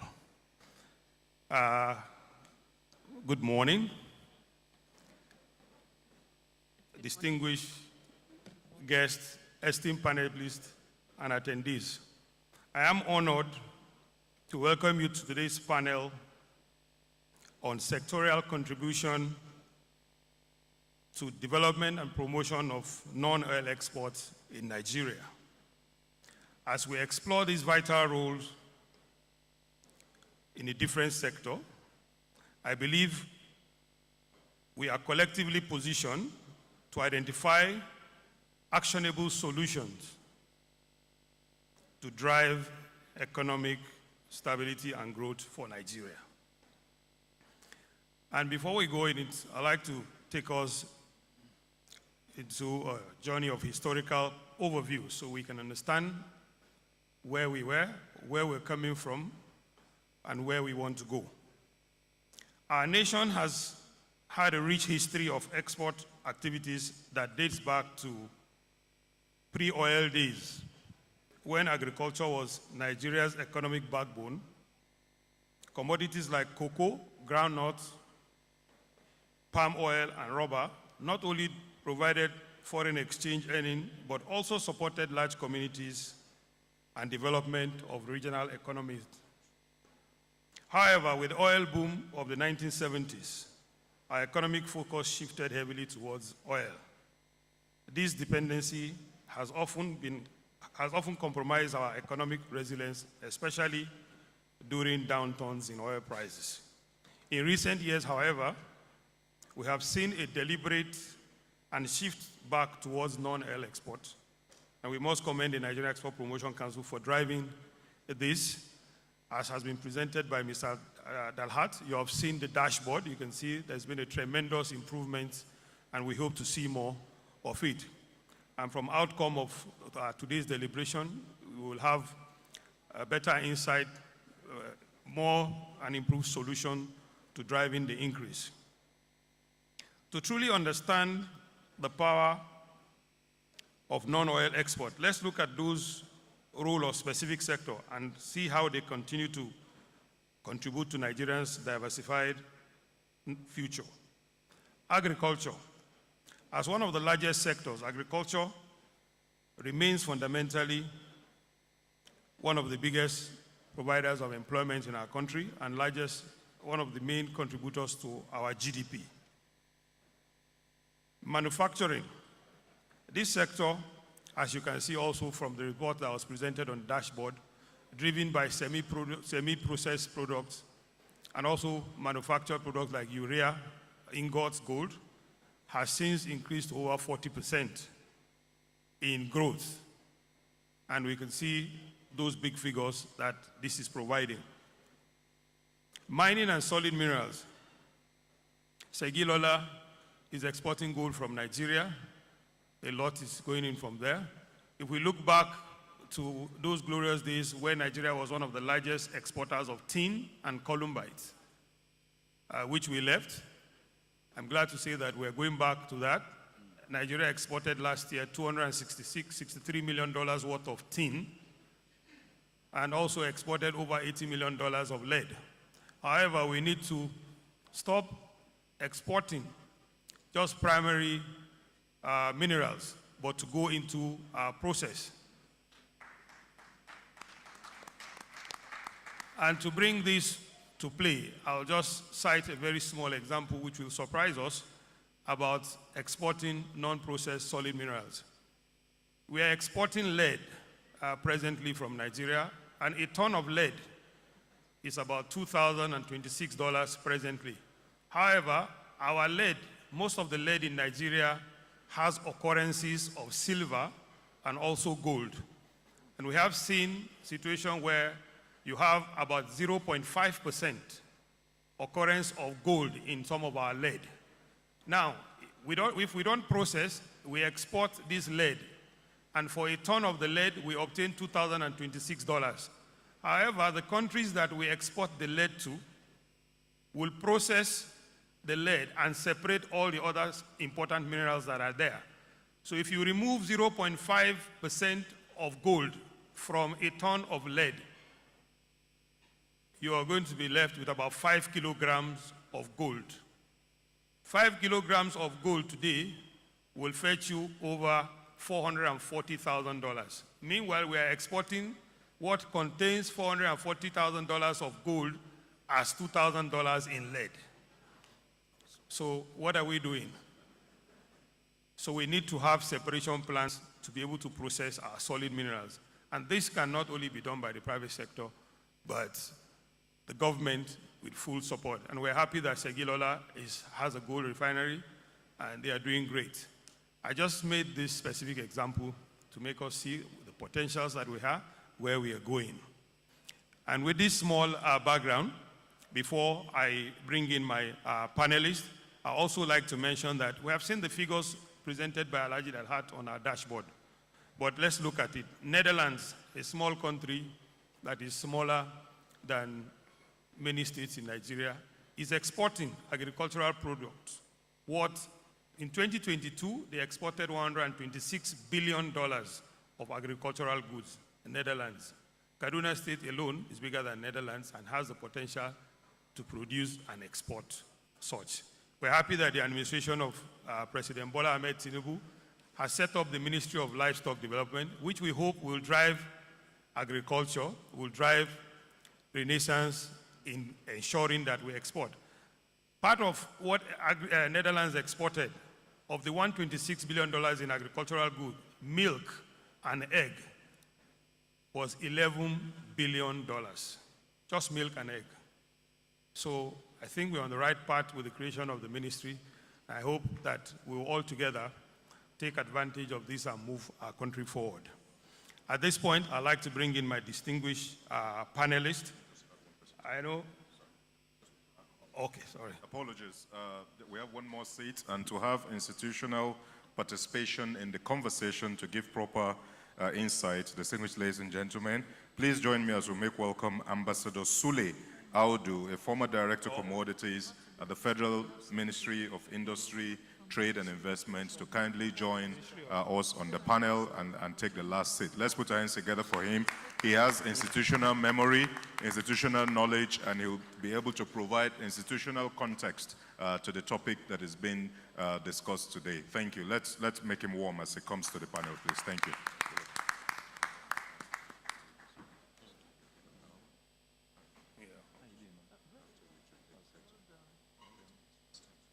Okay, how are you? All right. That's right. Okay. Thank you very much, and we welcome Alhaji Suleiman Audu, our new panelist. So to welcome my panelists on board, I'd like to start by introducing the Group Managing Director of Fidelity Bank, an Amazon in the financial sector. Fidelity Bank has been contributing to the growth of commodities and export in Nigeria. Like you heard, she did mention when she earlier presented her goodwill message. I've looked at the figures of what Fidelity is doing in that sector.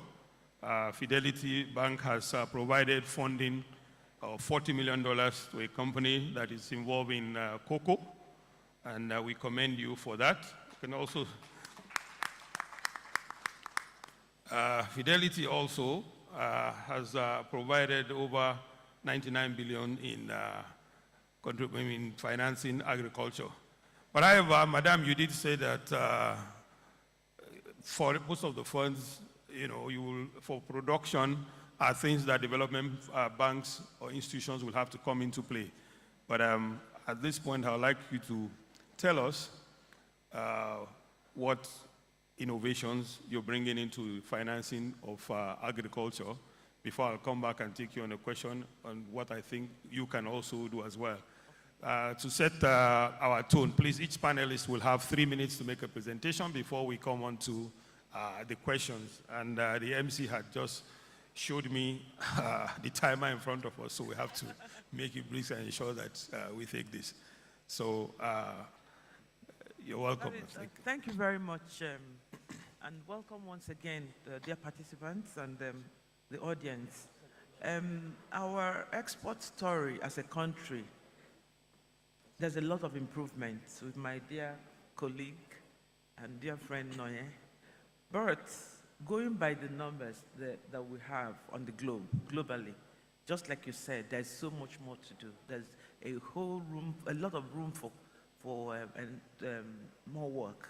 And they say success brings more success and more work. So well done, NEPC.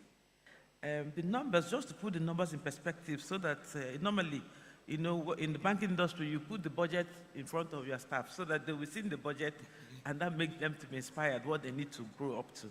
From the numbers that we have, Morocco has non-oil exports of 42 billion. Egypt has 35 billion.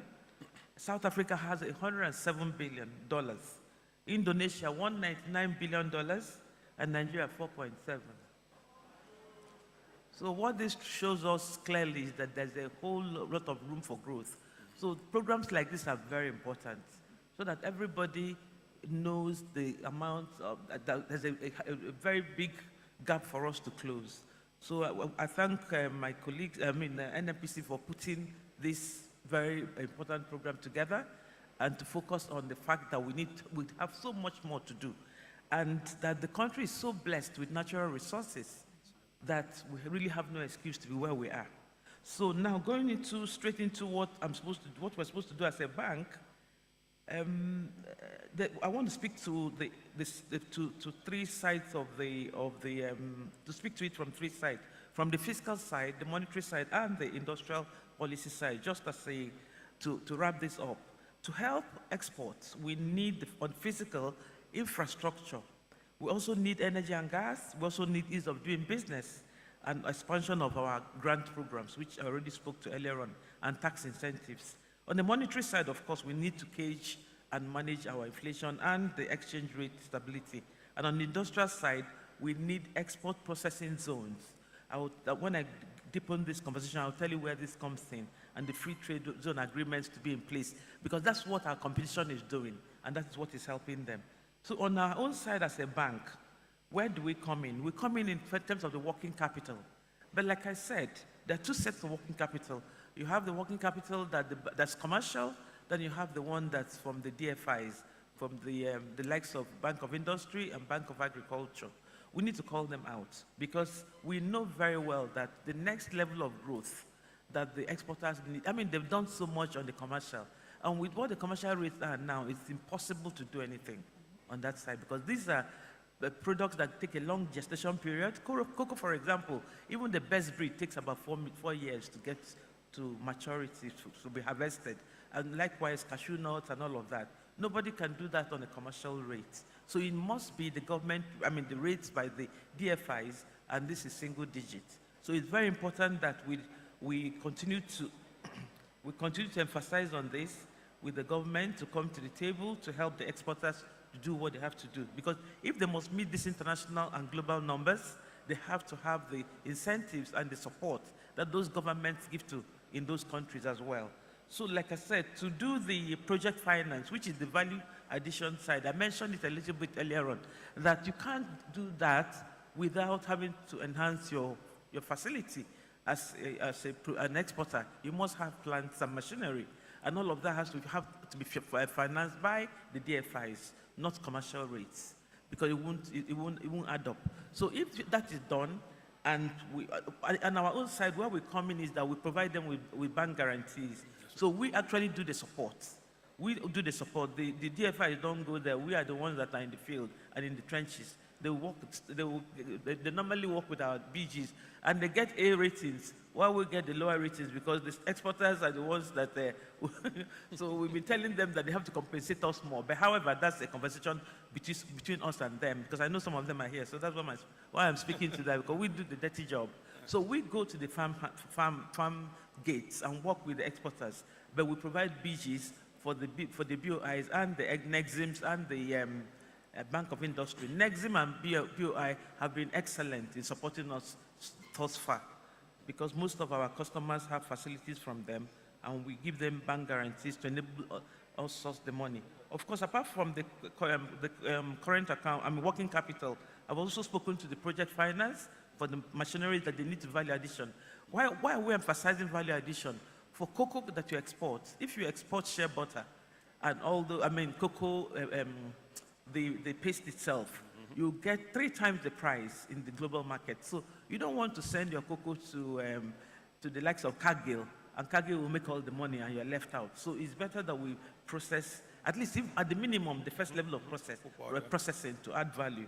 Then we talk about the sustainability of the raw material flow. I already spoke to that. The supply end is thinning out. And what this does is that it puts pressure on the pricing. The prices have tripled in the last 2 years from when we started to, the last 5 years. We know what we started cocoa with and where we are now. So increasingly, we're not becoming competitive because these cocoas are coming in cheaper from West Coast. Okay, so we can't continue to work without having to go and deepen our supply end. And it takes time for it to mature. So if this is not done urgently, we are going to have a major issue in another 2 to 3 years. So there's absolute need for NEPC to collaborate with Bank of Industry and Bank of Agriculture, not industry this time around, Bank of Agriculture, to enhance to make sure that monies come out to start to regenerate our aging cash crop plantations and to add new plantations in all the new products that we have that are coming to speed like that we spoke to earlier on. So on the capacity building, I already spoke to it. We have the Fidelity export promotion. In collaboration with Lagos Business School, we've done amazing things with that. And like the gentleman you just mentioned earlier on, he's one of our graduates. They started from ground zero to learn the business of exporting and the value chain management because there's so much involved. Even the export side, the import, the NSP side, all that you have to learn, and that's what the program teaches you. Then we also have speak to the market access, which is very important. What we have also done, and we are a leader in this, leading the trail, so to speak, is that we also now have what we call the Fidelity International Trade Connect. That we did in London and in the US, London and Houston. What is this about? It's the market access. Because if you produce and you don't sell, you have done nothing. So what we did was that we took our exporters to the United States and to London, and the essence of that was for them to have a handshake, especially with the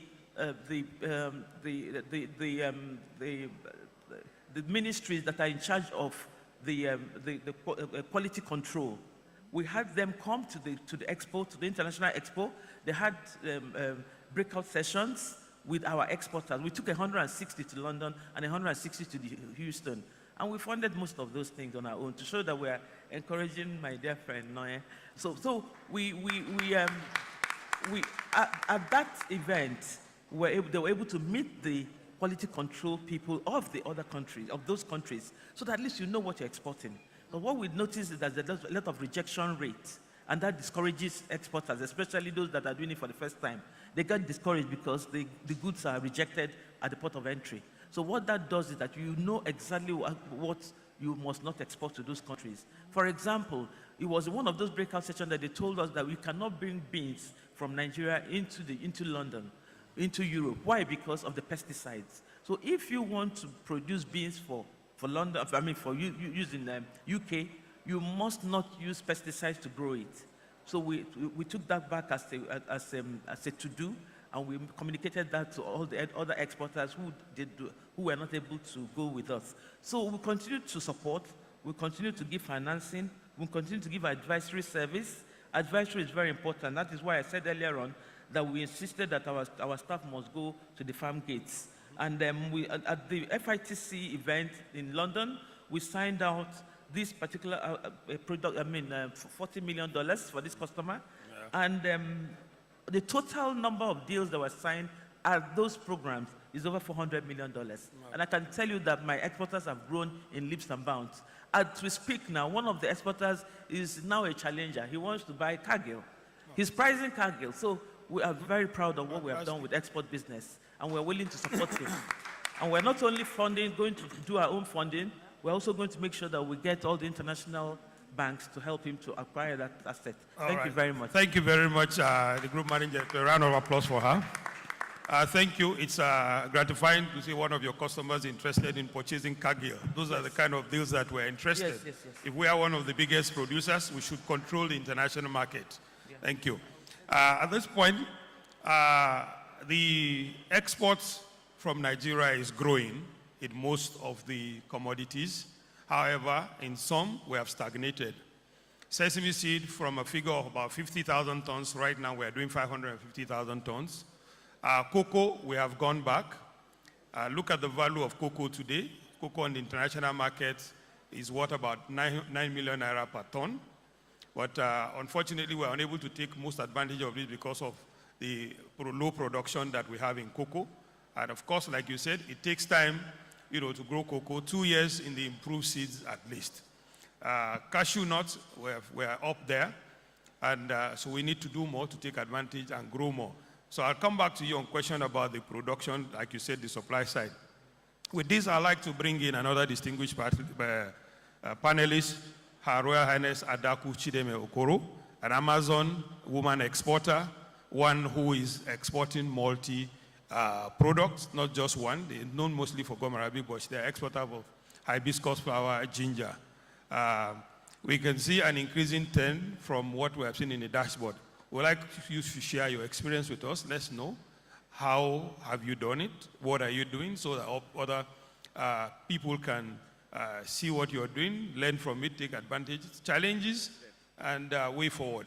Thank you. Thank you. Thank you, my moderator, and thanks for the opportunity also. I use this opportunity to thank Nigerian Export Promotion Council for consistently organizing this national conference. I will start by saying, well, I'm here on this panel to speak mainly on the case of agricultural commodities. Well, from what the director at Export Promotion Council, the numbers he gave, you can see that agro-commodities is in the lead for non-oil exports. And I don't think we want to take a second position.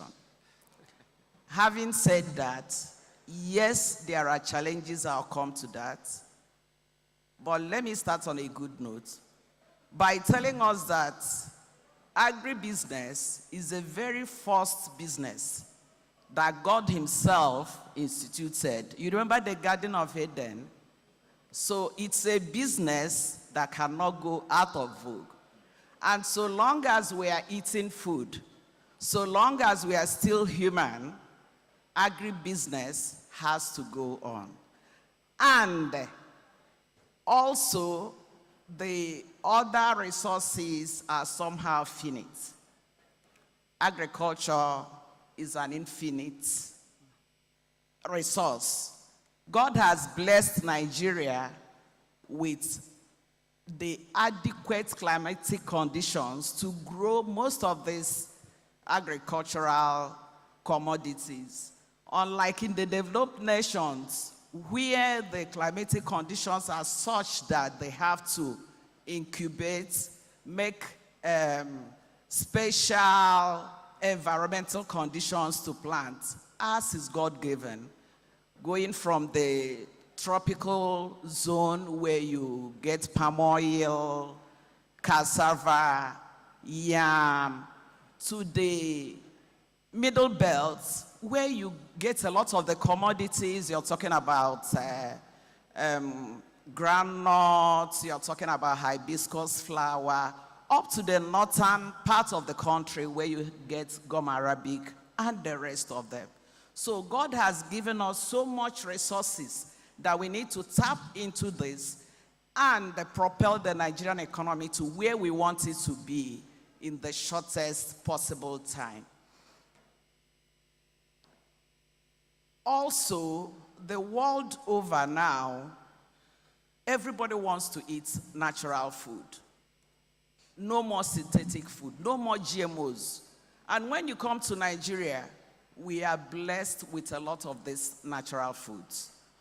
Also, looking at the world over too, they are shifting away from all manners of consumptions, focusing to plant-based proteins, which is healthier nutritionally. Factories all over the world are also focusing on Nigeria because they want to source their raw materials from source instead of patronizing middlemen. When they get it at source, they're able to control what is going in and what is coming out. Globally also, there's huge demand for agricultural commodities. So this is the time for us to tap into this opportunity so that we can earn for Nigeria the much desired foreign exchange to boost our economy. To ask whether there are challenges, yes, there are a lot of challenges. But the good thing about speaking at a forum like this is what we have said in the past, we see them implemented. And that encourages us to talk more. The challenges, I start by something like a NEPC fee. The exporters are made to pay NEPC, which is a certain percentage of the value of what they are exporting. And that's huge. Sometimes a container of product you're paying up to 500,000 as NEPC fee, as levy. We are looking at a situation whereby such levies should not exceed, say, 20,000, 30,000, a flat rate for the whole container, instead of telling us to pay huge amounts or based on value. We also have challenges when it comes to bilateral agreements. A country like China, I can't export gum arabic directly to China because of the local levies. They pay as much as 35% to import gum arabic coming from Nigeria because it's believed that Nigeria is a rich nation. What do? We send the gum arabic to America or Europe, and then the same Chinese market now imports it. It's cheaper for them. We also need trade facilitation. We want our own country to handhold us to the international exhibitions. Let's have Nigerian pavilion. Let's see Nigeria shout, Nigerian pavilion. And then, when we are such conferences or exhibitions, you know, you are proud, you're proud to be a Nigerian. I remember recently at an international exhibition, my company happened to have participated in that exhibition. A customer, a potential customer that wanted so much orders, but his restraint was because we are Nigerians. I did my own talking, but good thing, our agency, they were on ground.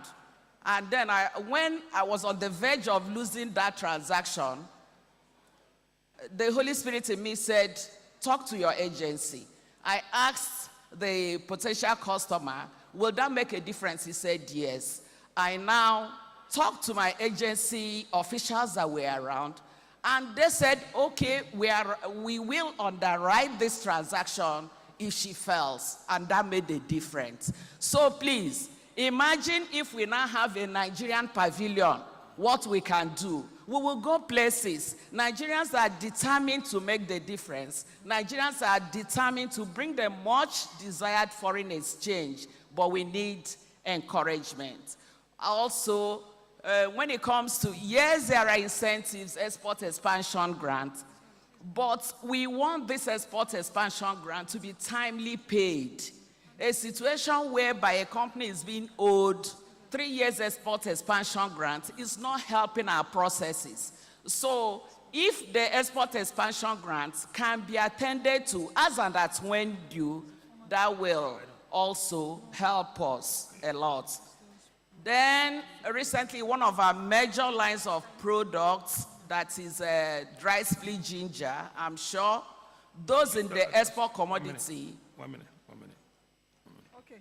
So sorry. Please, we just want to crave your indulgence. The Honorable Minister of State for the Federal Capital Territory is about to leave. Please, can we give her a round of applause, at least for staying with us for a while, Dr. Maria Mahmood. Thank you, ma'am, for your presence with us.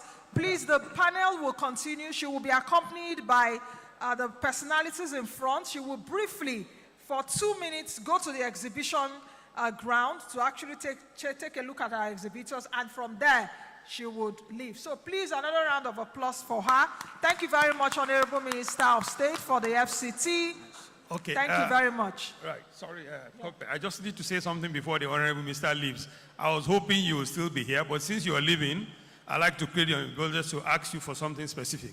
The FCT is fantastic. Both of you and your senior ministers are doing great. But one of the things as commodity associations that we would like to have in the FCT, and that is very possible, is to have a common processing center. This you can do through your Department of Agriculture. Yes, so that's one. And then secondly, also, there's great potential for agricultural, for plantation in FCT. Cocoa, cashew, and palm oil can do very well here, and you have the land, and we hope that the FCT will establish this working together with us and the NEPC. Thank you. I just thought I would say that before the Honorable Minister takes her leave. Thank you. Oh, okay. Okay, excellent. Okay, thank you. Thank you very much.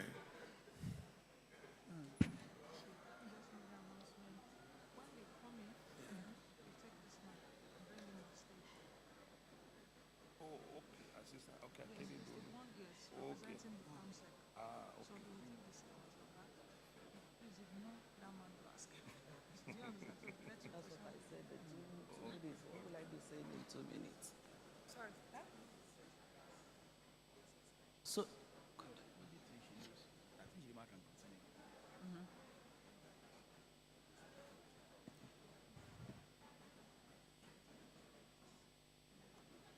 okay, please, Madam, yes, let's go ahead.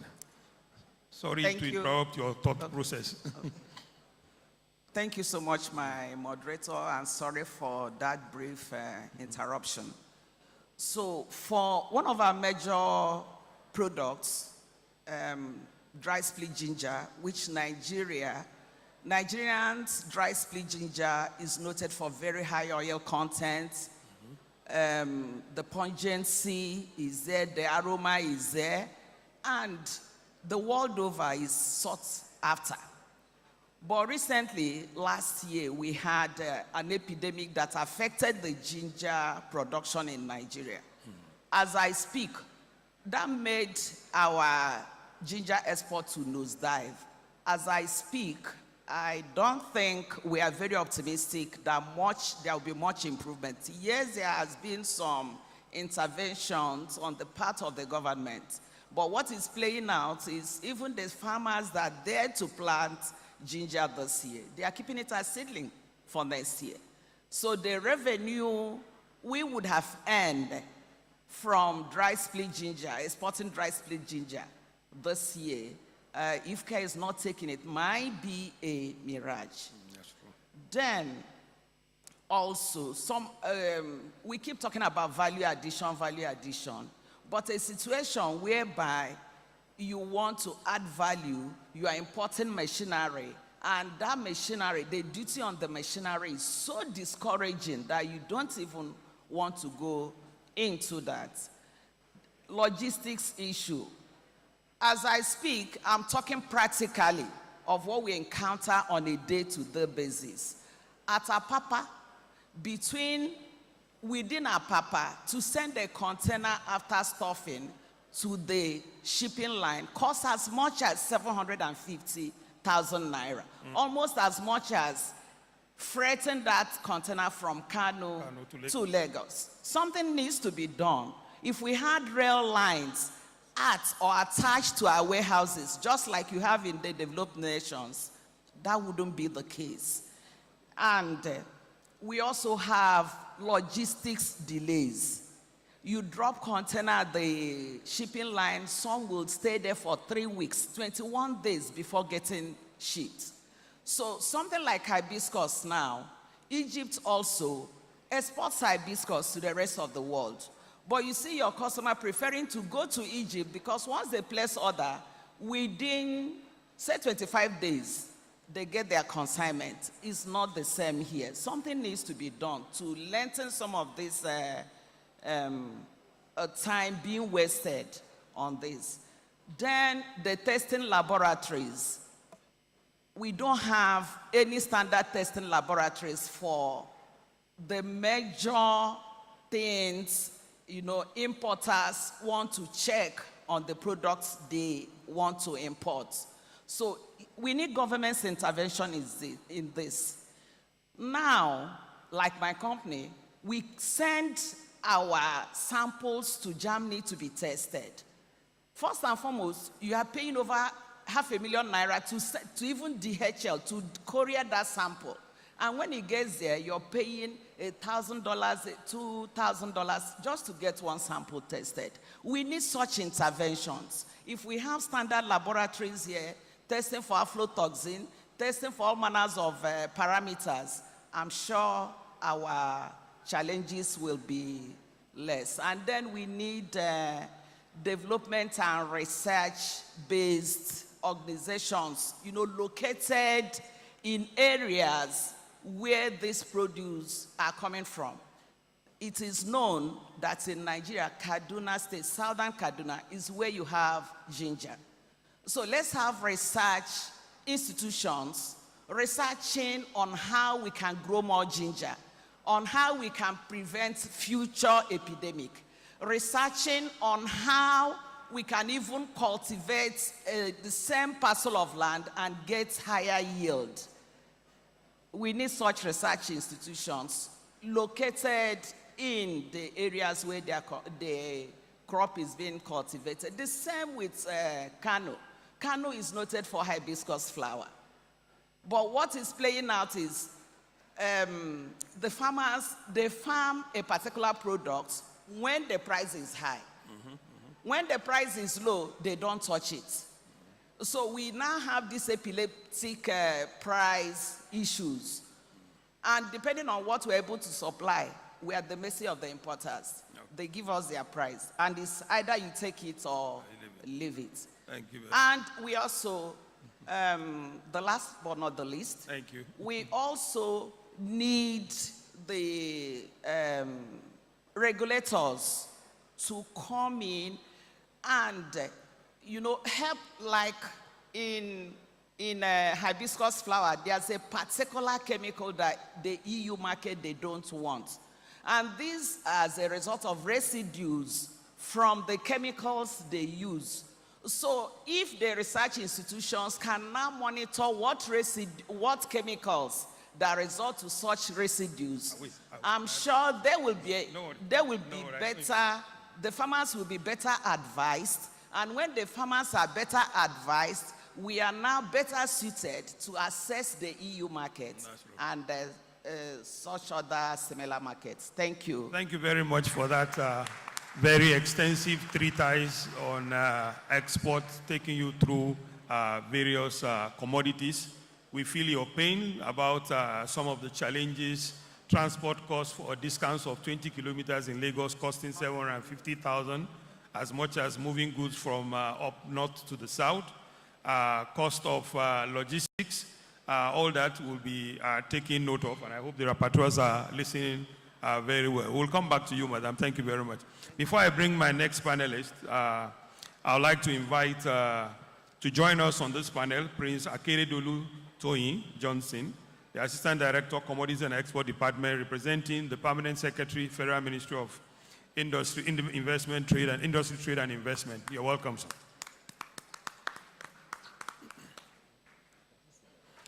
Thank you very much. Now, to continue on our commodities sojourn, at this point, one of the commodities is getting a special mention today, and that is because of the special potential that that commodity will present to Nigeria. And that commodity is no other than onions. As we know, onion is consumed in every household, or virtually every household worldwide. The global market for onions today is $57 billion. And it is expected that it has a compounded annual growth of 3.3%. By 2030, the annual onions business will be worth $77 billion. Africa has only a share of $7.2 billion. And in Africa, Nigeria is the second largest producer after Egypt. And the market in Africa is $7.2 billion. So if you look at it, From the dashboard, we've talked about overall export of $4 billion. If onion alone is doing 7.2 in Africa and Nigeria is number 2, if we put all the necessary attention to it, all the necessary requirement, look at the potential that that portends for us in Nigeria. Currently, onion is going out as undocumented export, but I'll leave it at that. And at this point, I'd like to bring in the president of the Onion Association of Nigeria, who also doubles as the regional president for Onion Production Association in West Africa. I'd like to bring in Alhaji Aliu Metasamu Isa. Mr. President, you'll be telling us today, I've just mentioned briefly the global size of onion business. I'd like for you to share the Nigerian perspective, what is happening in that sector. I know only recently you took us to Sokoto and brought all the players from West Africa to come and discuss very important issues about the onion business, the challenges from the borders, lack of effective payment systems. The floor is yours to tell us the potentials, what are the issues, and what do we expect going forward. Thank you very much, Mr. Moderators, and my delighted audience. Onion is one of the most widely cultivated and consumed vegetable throughout the world. There is no household that does not consume this commodity. Onion is essential not because of its nutritional and medicinal value it offers, but because of the significant role it plays in supporting the livelihoods of the rural farmer, in contributing to the food security of the nation and the non-oil economy. Sir, Nigeria, I think, produced more than 2 million metric tons. We are the largest in sub-Saharan Africa. We are the second in Africa after Egypt that are producing 3 million metric tons. We are number 7th in the world after India and China, producing 24 and 23. But do you know what will interest you? When there is any global onion crisis, the largest onion producer currently is India. They always run to Nigeria through their high commission in search for onion. That means even the production of more than 2 million were underreported by those agencies. Now, one thing that used to happen, every March and April of every year is the harvest season for onion. There is bumper harvest, onion is abundant. Like this year, in March and April, onion was sold for 22,000. And the same onion in October, it was sold for 230,000 naira per bag. Now, you ask yourself, what is wrong? What is wrong is we lack modern storage facility to be able to save our post-harvest losses. Now, imagine any one of the audience decided to set up an onion storage facility that we just store with an investment of 10 million naira.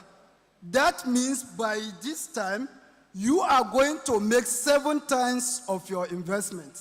7 times.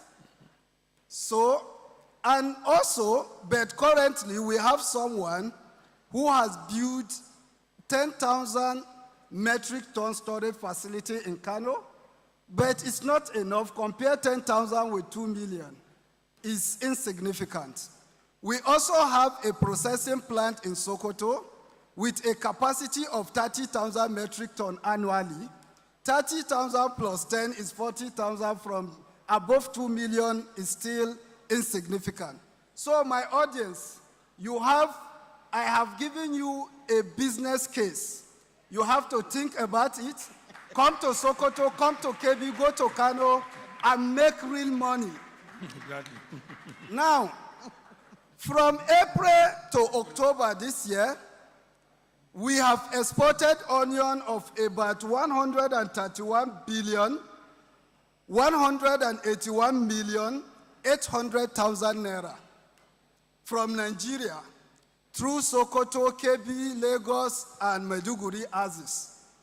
And we have also exported onion of less than 10 million US dollar. But the equivalent of 430 billion, which is about 82 million US dollar, that onion was exported informally. Informally. Why is it informal? The government makes it to be informal. Sometimes, government are the saboteurs of their own policies.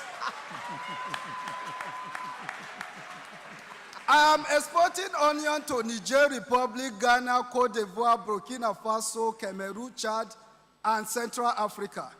And government is asking me to repatriate my export proceeds using third-party currency, dollar. What affinity do you have with America? I don't see. Why would someone is using our brain to think for us? I am doing a business with somebody just 20 kilometers away from me. You are asking me to change his own money to dollar? Haba. So, I decided to become an advocacy of the Pan-African Payment Settlement System. Thank God, the CBN has included the CFA in the trade portal window. A kudos to them with the courtesy of Nigeria Export Promotion Council, but it is not yet over. I did an NSP with CFA. Do you know what UPA is telling me? That they will not approve my NSP because they don't know how to settle transaction with CFA. So my challenge goes to the MD of Fidelity Bank. I have a company with you today. If you guarantee me now that you are going to approve my NSP with CFA, tomorrow I will fill it today and submit it to your bank tomorrow. Second, the second problem now is on the documentation process. I am an onion farmer. My number one man, if he wants to buy onion, he will send 1 billion naira to us. We will start buying onion till the onion of that particular state finish. His money will not finish. But that man cannot read. He cannot write. Now, you are asking that same man to go to bank to fill NSP that most of the official, the desk officer of export in those various banks, they don't even know how to fill NSP. You are asking that man who cannot read and write to go and fill NSP. Let's as if NSP is not even the problem. Go and do CCI, Certificate of Origin, quarantine, movement. This is too much. What I'm suggesting to Nigeria Export Promotion Council, if they can do it for us, use my onion subsector as a pilot. Get a theory and practical one-stop shop, not a theoretical one-stop shop. Practical one-stop shop. Where Alhaji Abdullahi, who does not speak English, will run to Sokoto. We ask for Mr. Akoyi. Akoyi, come.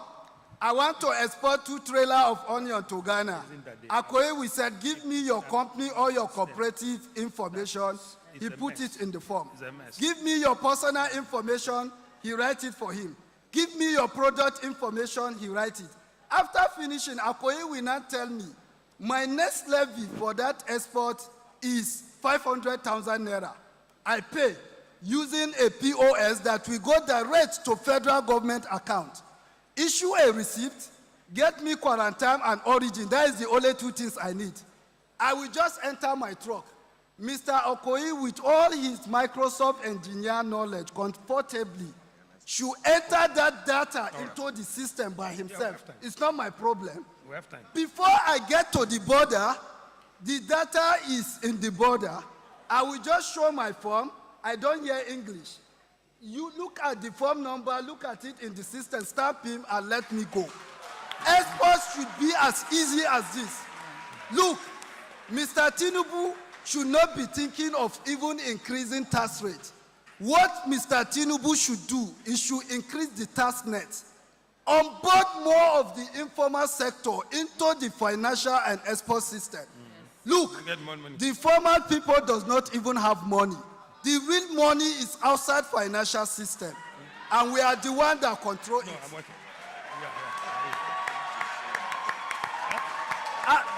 And number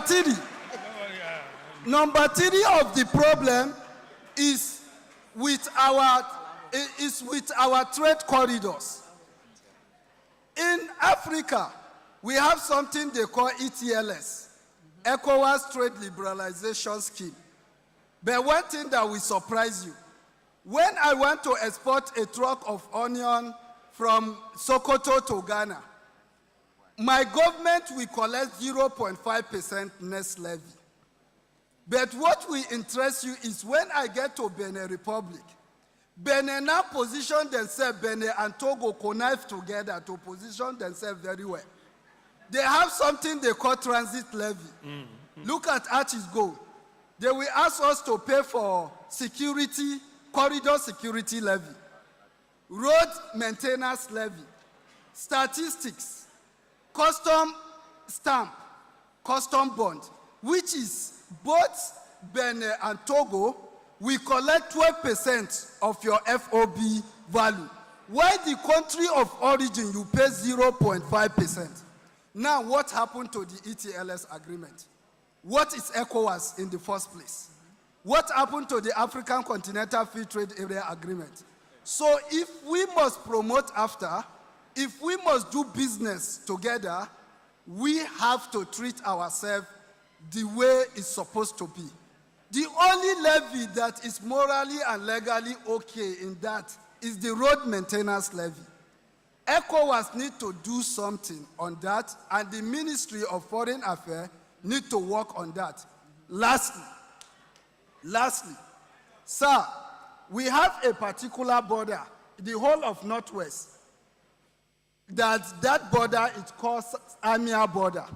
Because the border that is open currently is Ilela, Kamba, and Jibia. But that border in conjunction with Niger Republic. And Niger are in conflict with Benin Republic. So the only official border that is open to us, when we pass through it, we cannot proceed to any other country because of the conflict between Niger and Benin Republic. Now, the only border in the northwestern Nigeria that we can use to access all the African countries is one border in Amia in Kebbi State. Mr. President, in his own goodwill done, that is President Ahmed Bola Tinubu, made a delegation led by the Minister of Foreign Affairs that they should look at the possibility of opening that border. After doing that, both the Minister of Finance, the CG of Custom, and Kebbi State Governor, for 2 months now, nothing has happened. I'm using this medium to beg our father, the president of this nation. Please, they told me that some people are blocking that border should not be open. Mr. President, you are the father of this nation. We are all your children. And we are just little smallholder farmers putting our commodities together to export across this corridor. Mr. President, please open Amia border for us so that we can contribute to the economy of this country. Thank you very much.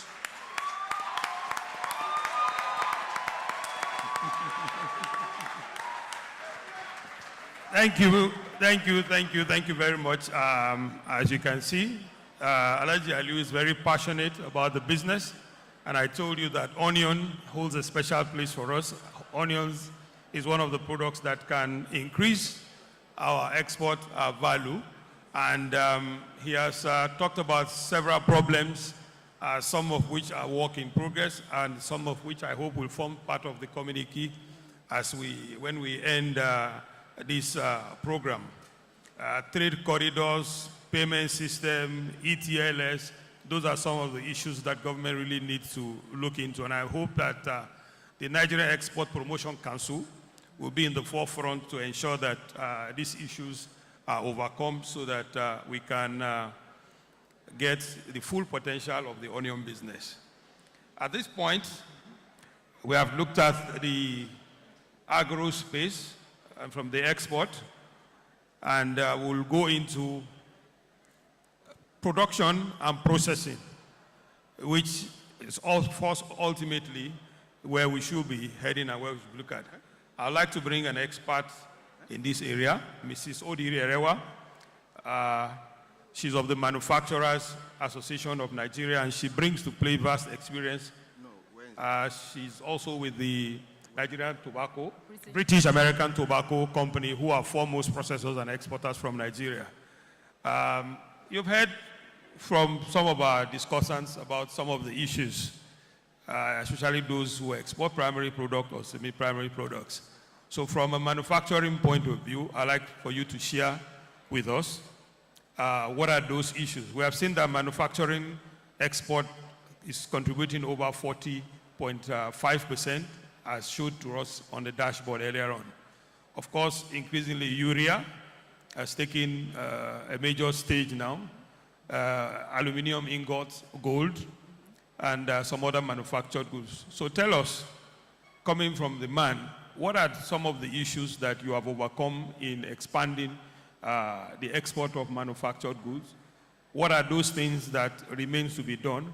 And do you have some innovative solutions? I know back end we did speak with you about some of these things, and already they have been discussed indirectly by some of the exporters.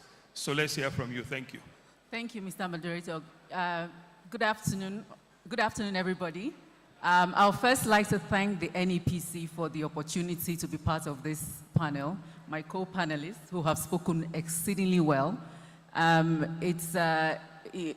First of all, it's important and it's great that we're having these conversations about what are the issues. We realize that non-oil exports really is the solution to get Nigeria out of the woes we find ourselves in. And we have all it takes here to be able to get ourselves out of that. Now, speaking from a manufacturing point of view, some of the issues, have been discussed here, but I put mine in three top buckets, right, in terms of the issues that we're facing. And then I also talk about what it is that we are doing to address those issues and some recommendations. Top on the list for me is cost of doing business, right, and financing. I know that recently there has been an agreement whereby Bank of Industry is going to give 75 billion naira for purposes of manufacturing, right, with a cap of 1 billion per applicant for a 5-year period of time, which is great, single digits loan, because there's no way you can compete on a global scale if you are getting access to funding at a double digit and you're competing versus other competitors on the global scale who are getting between 0 and less than 5% interest rates on their funds, and you're able to sell and make any headway in that space. So cost of funding, cost of doing business, attached to that, we look at electricity. It's a lot of manufacturers now are only able to manufacture for 2 hours, 4 hours a day because they can't afford diesel, they can't afford petrol. So Minister yesterday talked about going green, sustainability as well, in terms of making sure that we bring sustainability into the manufacturing space. So looking at electricity, how can we infuse green electricity to help reduce the cost of doing business? I'll tell you, in British American Tobacco, one of the things we are doing is we have actually transited from diesel to gas and also introduced solar panel. Yes, it's capital intensive, but what it does in the long run, it helps you to be more competitive from a business angle. So there's need for the government to help. There are a lot of companies that are already in that green space to help to reduce the cost of electricity for factories operating in Nigeria. We talk about access to market. That's top priority for me, right? And access to market, also good rejection of goods that we're seeing when you get so if you're able to produce your goods here, you try to get it out of the country, you don't have access to the market, or when the goods get to the ports, it's rejected. I know that the Fidelity CEO spoke about a lot of phenomenal things that they're doing in that space. I want to say that, look, we have 109 diplomatic missions across the world. How can they play a role to help manufacturers? You have a lot of banks who have affiliates, who are affiliated in a lot of countries. How can these banks and these missions come together to help to liaise and ensure that that access to market, we understand what are the things that we need to do to be able to break into this markets? How can we overcome the hurdles that we face?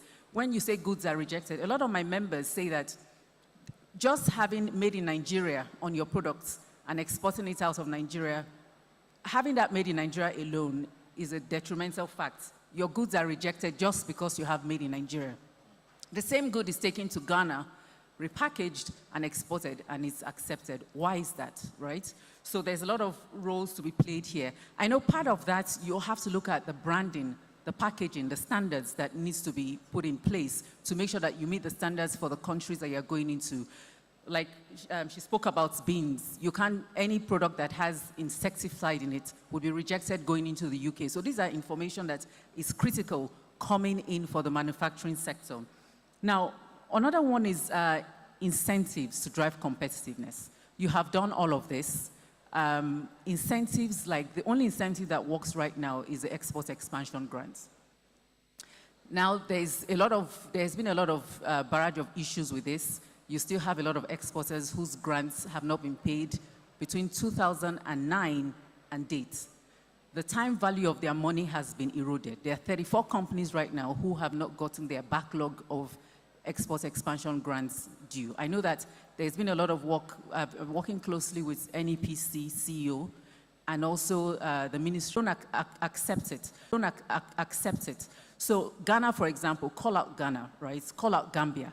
So these countries, they give excuses, maybe your HS code or some excuse why they reject these goods. We've had to step in to help manufacturers to address these problems, to make sure that they're able to get their goods into those countries.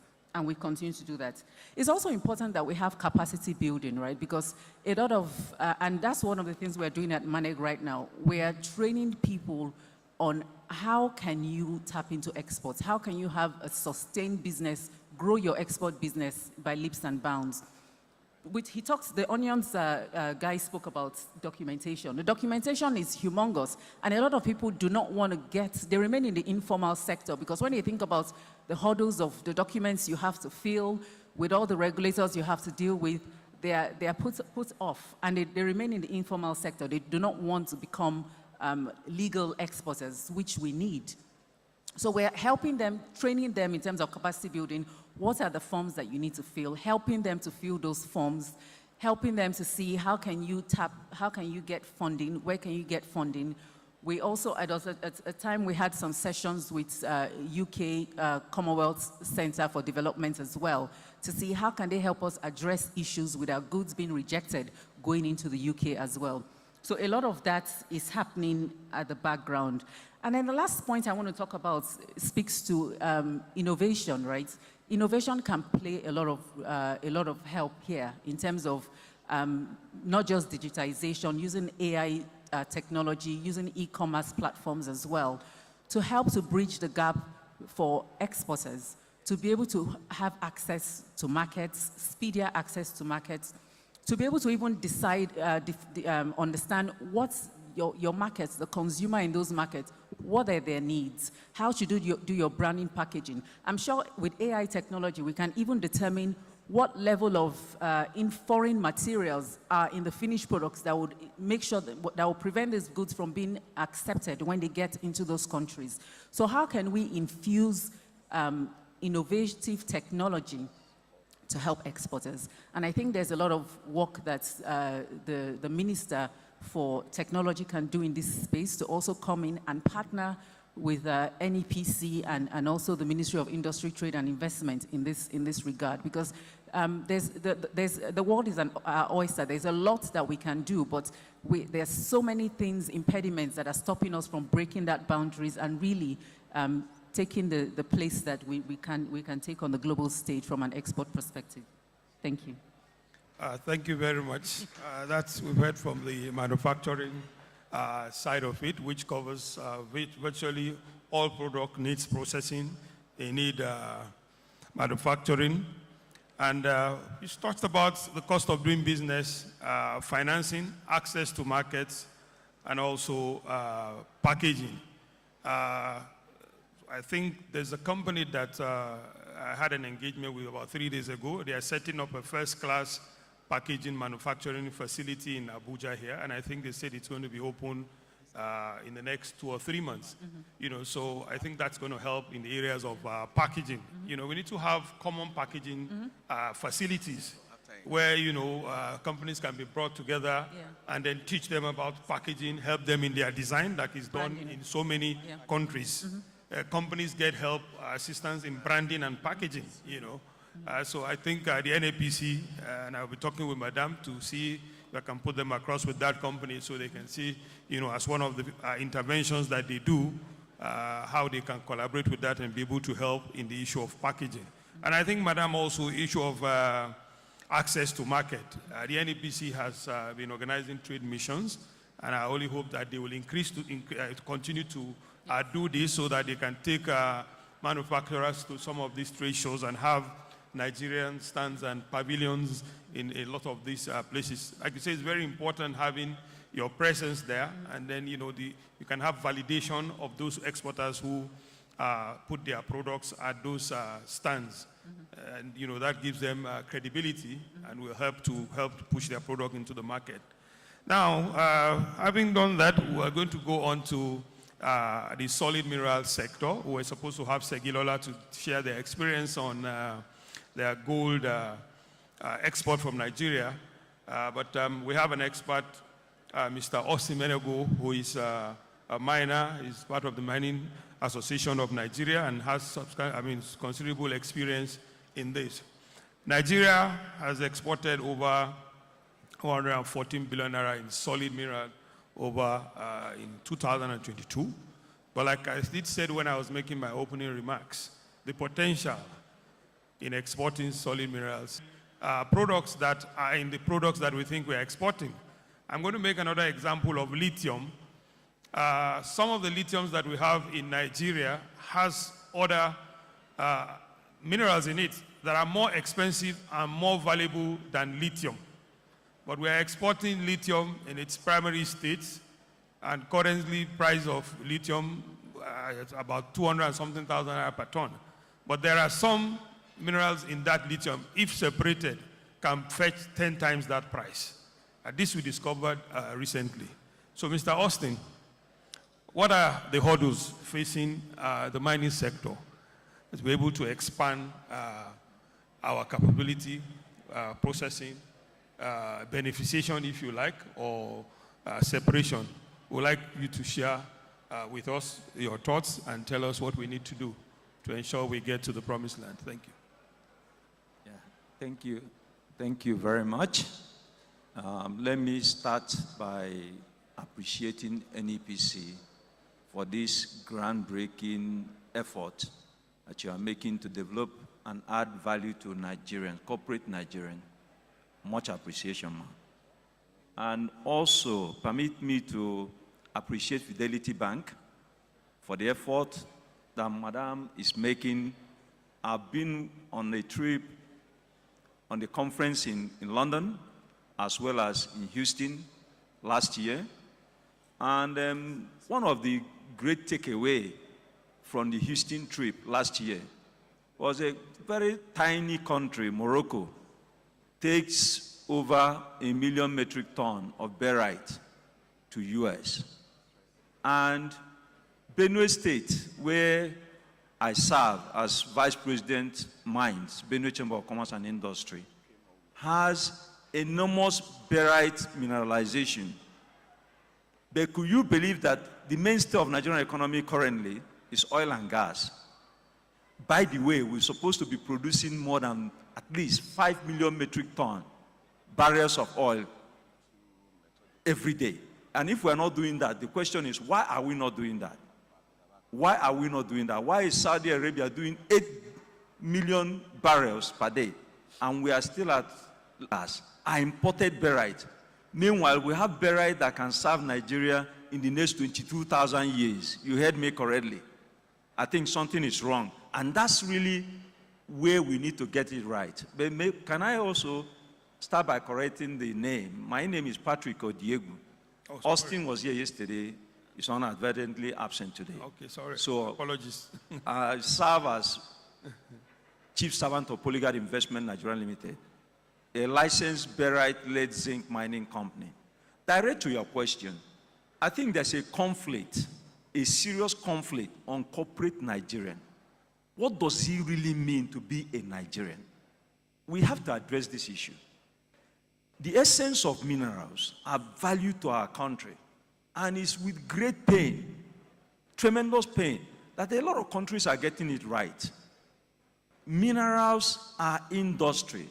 When you mention rare earth, what are you talking about? You're talking about magnet. You're talking about metal, which is what we use for everybody today has mobile phone. Everybody came from a house. Without minerals, you cannot have all these supporting systems that support lives. So Nigeria has been playing pranks with what is really, really, really important.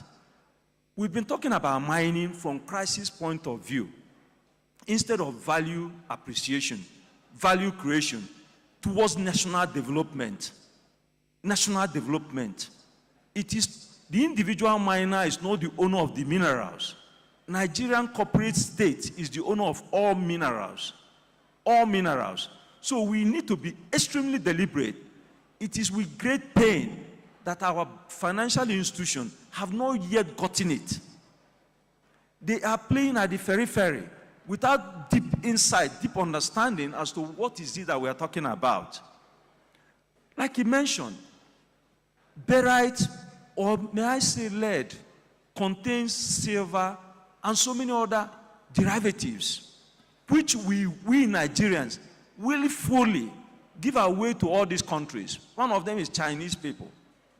And when people say that you cannot fund mining, we don't really understand mining, what a load of baladash. What exactly are you talking about? Are you saying that you have not started a car, and what you started that car with is battery? That's your lead, primarily. The military that are roaming around, right, serving and saving Nigerians, are using bullet. That is battery. That is that lead that is inside that bullet. So we must unpack it and reduce it to the least reducible level so we can understand what we are talking about. Export is actually when you overproduce and you have met the demands of your local economy, and then the overproduction goes to export to earn foreign proceeds. So we have to really, really get to grip and understand these things. And when we do, it is really against human common sense that you have roadblocks that are making export extremely difficult. You have tire-jacking systems that is not really understanding what we're talking about. Personally, let me reduce it to personal contact. I have a customer that wants to import 100,000 metric tons of lead and zinc. Reduce quality, because we can't say that we don't want to send out ore. What you are mentioning is metal. This ore is transformed to metal through processing. Now, there are pathways in processing. You can process to upgrade to a higher grade, which attracts better payment, or you can go straight to metal, which gives you the optimal price that you've mentioned in the London Metal Exchange. Why can't we have Nigeria Metal Exchange? Is this something that anybody is going to protest? It's about being deliberate. It's about being creative. It's even about understanding what is the value in Nigeria. And if we understand this thing, most of the crises we have, we will seize. The insecurity that we have, we can apply technology and monitor everything from the point of truth. You will see everything. How can you say you are yielding space? Or somebody will be talking about illegal mining. I was with the minister yesterday, and he was saying that he's asking Federal Executive Council to approve money for exploration, and he's not getting his way. And I'm saying, do we really understand what we are talking about? If you don't search, will you find? You won't find. So as a deliberate policy, government need to really reduce itself and understand what value is. And by the time you understand this value, we will start building a new Nigerian, a Nigerian that is respectful, a Nigerian that is commonality to Nigerians. And when we understand this thing, Nigerians will start making serious money. Now, to your question, what do we do to expand this space? It's very simple. Lithium. How much money is the Chinese companies that are coming and setting up a lithium plant? What are they doing? They're actually pulverizing lithium. That is value addition. What a joke. We need to ask questions. How do you use this lithium which goes into your phone? The battery that goes into your phone. Can we make it in such a way that you bring those phones, because I'm talking about primarily about Nigeria, so that when we understand the Nigerian component, we can now delve into export. And when we delve into export, we will not challenge our financial institution. We challenge people that are working for us, which are the public and civil servants, that are really not. If my buyer wants to give me an LC, can Exim instrument by discounting it so that I can produce. If I go to Exim Bank with an instrument and say, look, this is an inward LC that is confirmed, can you be able to give me 30% of this value? Not immediately, because I don't need the money. I need to get, if it's machineries, if it's feedstock, to be able to produce. Exim Bank will be speaking English until tomorrow come. Is that how we're going to develop a country that is going to be egalitarian, that is going to serve the interests of Nigerians so that we can prepare for the future? The future is America. Listening to what Donald Trump is telling us, that he's going to start yanking people out of US, right? What are they going to do? We need to build this country so that all this insult will cease. And when it ceases, they will understand the true power in this world, that this power is in Nigeria. I was in Michigan last month with the president of NASEMA, and we went to the state of Michigan. We sat down with the Senate, the person in charge of appropriation in the state of Michigan. She's in charge of $80 billion. There is no trade relationship between Michigan and Nigeria. We're trying to develop something there. Now, there's a port of Monroe. It's similar to River Benue. And it's a shame that this country does not really understand the importance of logistics. If you don't dredge River Benue, what you are doing, even River Niger, if you don't dredge it, the cost of business will become so exponential. So we need to get it. We need to go granular to understand what we are talking about. And when we do, there will be billions and billions of dollars that will be available for Nigerians. There will be peace in this country, and these things are not rocket science. They are not difficult. Look at somebody like Tesla. Today, at our site, we are using Starlink for communication, right? Starlink, what is inside it? These are things that are made out of minerals. How can we not have the confidence in ourselves to project ourselves that we can put China where they need to be? We can challenge India properly. We can challenge Britain. What are they doing that we cannot do, for goodness sake? So what we need to do is to tell ourselves the simple truth. Nigeria needs to start working. Nigeria currently is not working. We are not placing the right value in driving the corporate existence of Nigeria. So when we go to export, there's no leakage. I was making a case to you about having a corporate Nigeria that de-risks every export. What am I saying? I'm saying that if an exporter have a contract, and that contract is confirmed, there will be a crack team, maybe one-stop shop, at my brother the Onions mentioned, that will take you to solve every conceivable problem until export comes. When the proceed comes into that port, because we're talking about wealth of Nigeria, every citizen here is an asset of Nigeria. So why is Nigeria allowing these leakages? That's a question we need to find a way to solve. And if we solve this, you will see that there is really no conflict between Hausa, Yoruba, and the rest of it. All these things are artificial because we are not solving primary problem. Thank you. Thank you very much. That was another passionate discourse that took us through the issues about export of minerals, what we need to do, what are those challenges and all of that. Logistics, that's very key. Only recently we came back from China where they are interested in importing on a monthly basis, amazing figure, 50,000 tons of groundnuts, 100,000 tons of kaolin.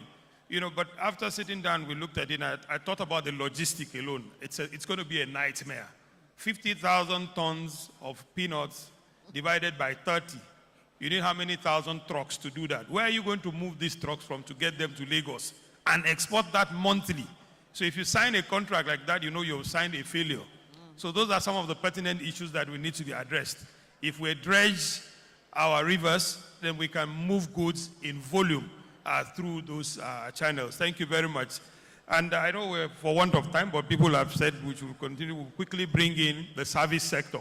I left that for the best because service sectors affect everything that we're doing here. They provide services, and service sector, creative sector is huge.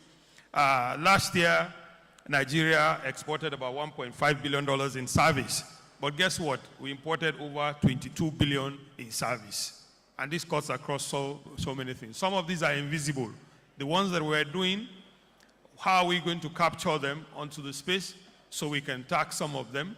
How are we going to ensure that there's a platform that serves all of this? Our Gen Zs are versed in AI. They are versed in ICT. And this service sector creates an opportunity for them to be able to provide different services, creation of content, even some of the packaging and so on that we're saying. Now you can sit down at the comfort of your office and design a package, and come up with 3D dimensions of different type of packaging. To share and talk with us, it's Gen Z, I'm sure, Mr. Femi Taiwo of Digital Service, is a digital service and freelancing expert, who has a platform that addresses some of this service sector. So I'd like you to tell us, how can digital platforms be leveraged to promote Nigerian service internationally, and how can this help to further provide leverage to improve our products in terms of packaging and branding? You have the floor. Thank you. Yeah. Thank you very much for the opportunity. First, I want to celebrate NEPC under the leadership of Mrs. Nonye Ayenim, the Executive Director and Chief Executive Officer of NEPC, for putting this kind of program together. Since yesterday, honestly, I've been taking notes in my mind and also, with my phone, and capture things and opportunity and ways to improve export, for this country, and for the opportunity given to me, to be speaking at this kind of audience and at this level. Thank you so very much for the opportunity. Once again, my name is Femi Taiwo, and I'm a co-founder and a chief executive officer of TerraWork. And what we do at TerraWork is to primarily connect Nigerian young guys and talent to global job opportunities. And what I mean by that is we connect them to opportunities to do freelance job locally and internationally. As you speak, we have good numbers of them getting jobs, freelance, remote job, short-term contract, outsourcing with companies in the US, in Japan, in Germany, and different parts of the world. And over the years, these guys have earned millions of dollars, in revenue, in income, for them, which come into their accounts, working for companies not in Nigeria, but in other African countries and Europe, America, Asia, and the rest of it all. And every day, that is increasing, in demand and all of those things. And over the time, seeing this thing that we do, TerraWork has been seen as a regional leader, connecting people in Nigeria and Africa to global opportunities, right? And we've been supported, and partners with the likes of Google, the likes of Amazon, Amazon Web Services, Microsoft, GIZ, locally in Nigeria, partner with us to see how we can upskill a lot of Nigerians and provide opportunities for them to get jobs that are, exportable, in the sense that working for companies outside of the country and then earning that FX. And of course, Oxford University and so many institutions that have seen the beautiful work we are doing in trying to see how we can increase export of services, in this category, talent, which is very key. We all know today that, Nigerian music is consumed all over the world, everywhere. We know entertainment industry, We know what good things we are doing there. We know these days that when it comes to jobs, opportunities like technology, is on the rise, because every company nowadays, they are tech-enabled, and in one form or another, there is demand for all this, and we have the youngest median age all over the world, which is 19 years. And Nigeria today, we have more than 60% of our population that are below the age of 25, compared with other parts of the world. And then we have our median age to be 17 to 19-year-old. Unlike other countries that you see their median age as high as 44, 45, 40 years old, and then meaning that their working age population is depleting, and their dependencies is increasing in looking for talent from Africa and from Nigeria. And that is a very huge opportunity for us. Another thing is that most of our young people are acquiring digital skills, learning how to write programs, software development, learning how to do things like AI programming, how to do user experience, UI, UX, data science, data engineering, and all sorts of things. We speak English as our official language, right? That positions us to be able to communicate with potential companies that we work for all over the world, since most part of the world can speak English. And a favorable time zone in Africa that aligns with most of Europe and is good enough for the US market. And rising demand in this digital scale, create opportunities we can tap into, which we have not done so well, in this regard. And there's also a rising popularity in the concept of global value chain, which is the process where manufacturing of goods and services, span across geographical boundaries. I'll give you an example. A company could be in US, and they are manufacturing and assembling their product in China, and their marketing team is sitting somewhere in Europe, and their customer support is sitting somewhere in India, right? And these are where most companies are working nowadays, meaning that a lot of Nigerians can sit down in Nigeria, work for this kind of company, earn FX, live good life, reduce unemployment, spread prosperity, and earn FX into the country. And these are opportunities that lies within the service and talent export space, which we are not, tapping into. And for one thing, reduce unemployment, meaning that if you play well in this space, when we're talking about employment, most of the time we are looking at companies within the country that can hire, our young people or people who are employable. But with people and conscious development of services and talent in this space, we can see the entire world, as a place where we could, have these people working for and earning money. These are opportunities that are within the space. And of course, the market is projected to be as high as $2.5 trillion, which, of course, Nigeria position itself very well, could be the global talent hub for the world. And we can imagine if we target 10%, 15%, 20% of that market share, the kind of income that can come into the country. And telework, we play in a little way we can. And of course, there's room for more of this thing, of involvement of everybody to make this happen. I take, for example, today, because of scarcity of platform or digital platform that provide means for these young talent and young people, Gen Zs, to be able to offer their services, creative designs and all sorts, they resort to platform outside of the country, the likes of people make movies, put them on Netflix, right? People make content, put them on YouTube or Instagram, which are not on air. People who want to work, leverage a platform that are foreign, like Upwork, Fiverr, and the rest of them all, to sell their services. It becomes difficult for us to be able to harness, to see how much of service exports we are doing, if the country is not supporting having its own indigenous platform for these kind of things to happen, and for them to connect our young people, to global opportunities. And in this area, to grow this, challenges I'm talking about right now in terms of capturing data, there is need for, less reliance on foreign platform, and then kind of building our own, which can project and project more talent and people to offer services through a platform they can monitor and see what is happening. Not for tax purpose only, but at least, I guess at some time there could be tax holiday or tax incentive or kind of reduction for people to encourage them, to leverage this platform, and then we'll be able to see a lot of dollars of foreign effects coming into the country through this. So we can achieve traction with government through NEPC, through throwing its weight behind service and talent exports. And we have a unique advantage of being the global talent hub for the world, right? And then if we check today, cases of countries like India, right? We started something like this like 20, 30 years ago. We all know today that when we're talking about medicine, like medical services, medical tourism, a lot of people go to India to seek help medically because there was a conscious and deliberate attempt to grow this service, right?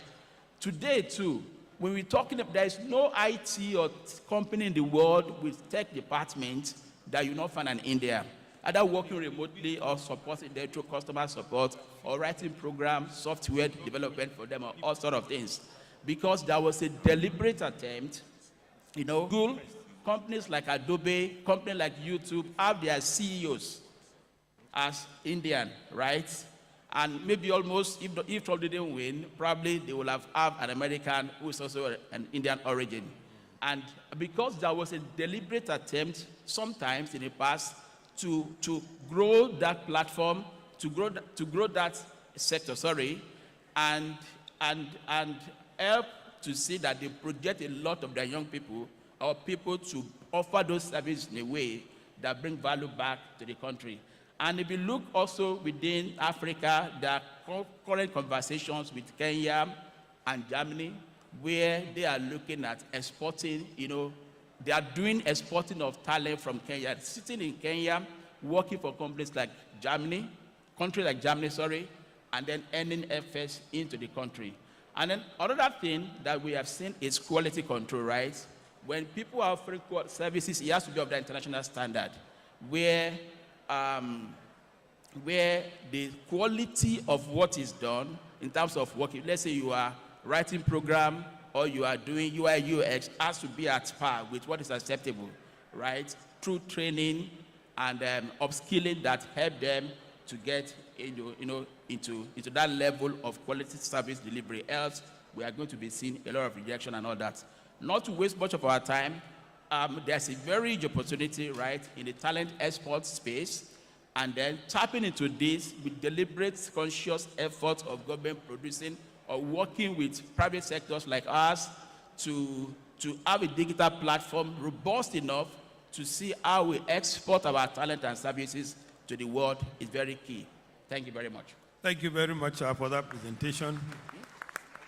Deliberate policy on service export development, digital backbone platform, global talent hub. These are key takeaways that we need to look at, and hopefully they form part of our community.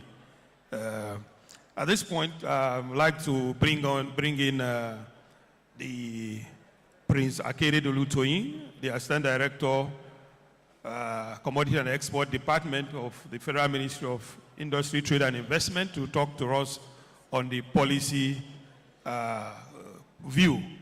I know your ministry has the mandate, like you say, on trade, investment and industry. So we'd like to hear from you. What policies or what exactly are you doing as part of your mandate to increase our non-oil export in Nigeria? Thank you.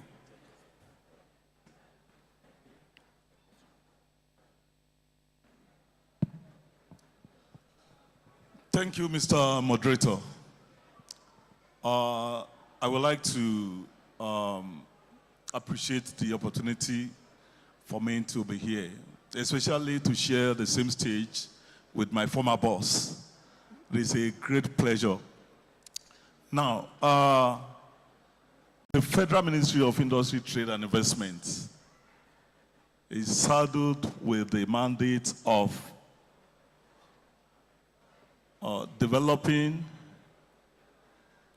and building commodities in Nigeria.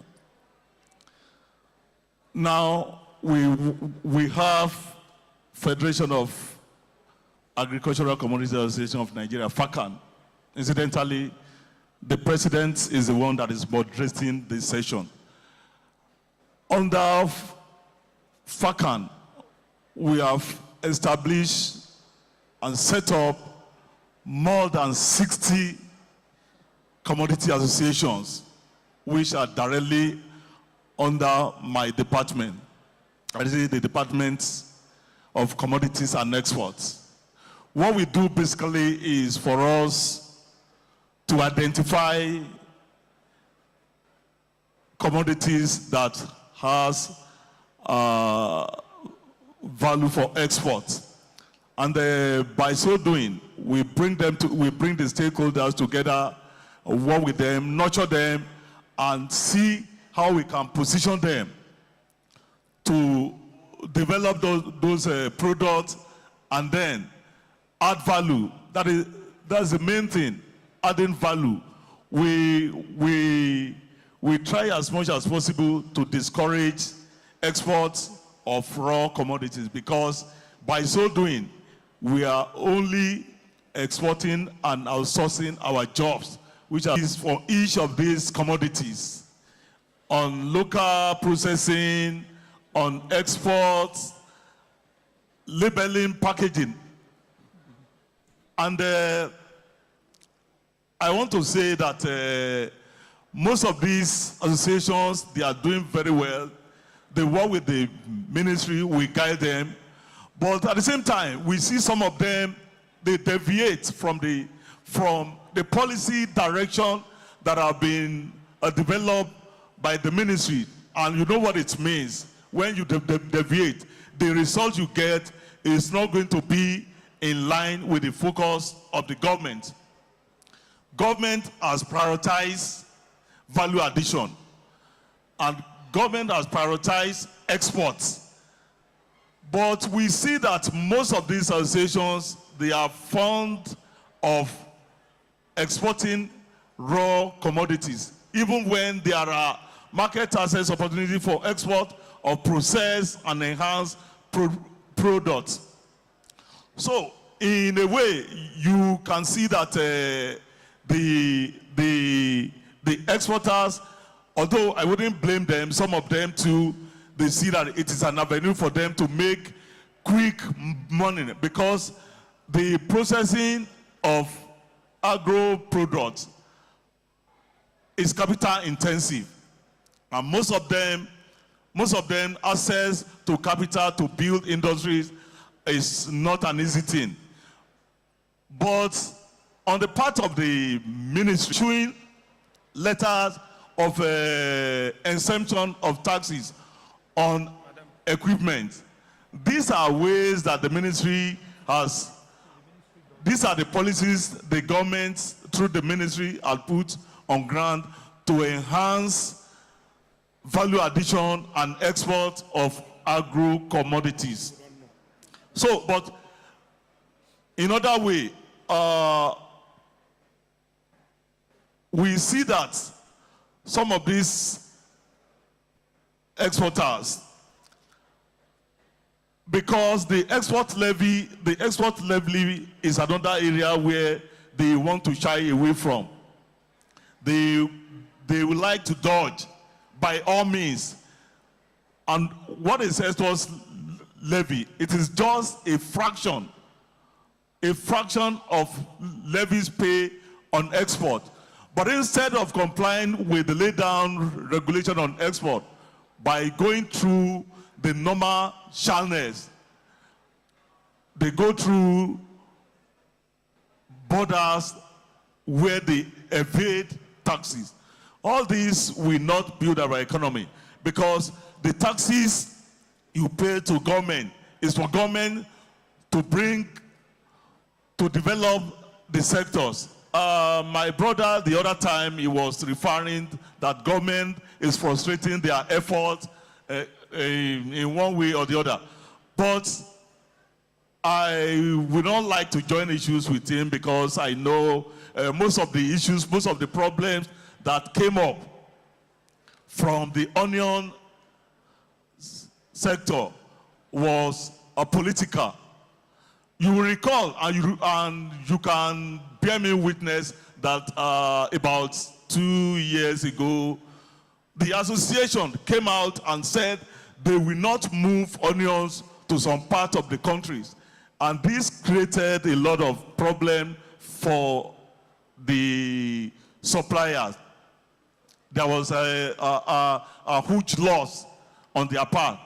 So what we preach and what we want the sector to know is that we cannot do it alone. You can't do without government, and government is trying everything possible to support you to see that our export to our trading partners gain prominence, and they comply with the laid down rules. I think with that, you can be rest assured that the ministry is there to support you and grow the sectors. Thank you. Thank you very much, Director. We'll continue to work with you and work with you to put in policies in place. And you've made one very important clarification from your speech. I was just whispering to the lady from MAN, which is that you help manufacturers to get exemption certificates for imports of manufacturing equipment. And I think that information needs to go out. A lot of people don't know about that. So it's good that you mentioned it, and I'm sure people are listening. And I suggest that you disseminate this information through either NACIMA or the Manufacturers Association so people can know and take advantage of this. Thank you. Well, at this time, what we have done is about presentation and the questions all together. So I'm sure our distinguished panelists have dealt with this topic and issue diligently. However, for want of time, I will ask just one question, and that goes to the Group Managing Director of Fidelity Bank, because that question is universal if a solution will come out from that. And then Mr. Alhat will make a few clarification before we go into questions and answers. Okay. So the question is, Badam, I know previously the banks, there used to be a policy where the banks invest certain percentage of their profit into manufacturing. It's either they take, this is used as either equity or given as concessionary rates to industries. That policy, I think, was a very effective one, but over time, it's gone quiet. Can't such policy be brought back and used to go into production or processing, giving those loans to either manufacturers or producers at single-digit interest rates? Since I know it was a part of their profit that was set aside to be used for that program previously. Thank you. Okay, thank you very much for that question. The banks used to invest equity in companies. It was not a very good experience because of very poor corporate governance. And you know, when you make an investment and it doesn't work out very well, the tendency is for you not to do the next and the ones thereafter. But however, the banks have also invested in some companies that we have seen that have very good corporate governance. I'm just saying that it didn't grow that much because of the experience and all that. But that doesn't mean that it's not something that can be revisited again. You know, definitely. So the banks will always try to help any way they can. The problem with being able to lend at single digit is that the funds are coming to the bank at much more than that. You know what the MPR rate is today. Everybody knows it's absolutely impossible for you as a bank to lend at single digit with the way the rates that are in the market now. That's why we continue. Even giving BGs to the manufacturing companies on the back of which they come, it helps the economy. For example, transactions with BOI is only 1%. Yeah. Meanwhile, you are carrying the whole risk of that transaction. Ideally, that's not what a bank would want to invest in, but because we are interested in corporate Nigeria and helping things to work. Because the private sector is working very well, if you ask me, but the manufacturing sector is struggling. And any way that we can help, we will help. But we still think that to put effort in the DFIs like Bank of Agriculture and Bank of Industry is the way to go, because the money will come. It is absolutely impossible for a bank to lend money now at 9%. Even interest rates on a savings account is more than that now, or close to that. So it's very difficult to lend money at 9%. Bank funds, that's commercial funds, no. All right. Thank you. Thank you very much for that insight. I'll bring in Alhaji Dalhat to make some clarifications on certain points. You can make it from over there. Then after Alhaji Dalhat speaks, Mr. Audu, who is a trade expert who's been with the WTO for so long, will give us in 1 minute his perspective on some of the trade issues and how they affect exports before we take questions from the audience.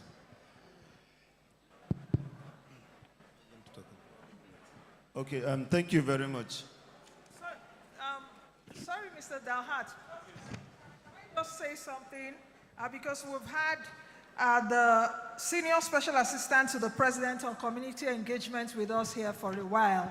And I think it's nice for us to acknowledge her because she wants to leave. And for coming, please, can we give her a round of applause? She's been here listening to the panel. Thank you very much.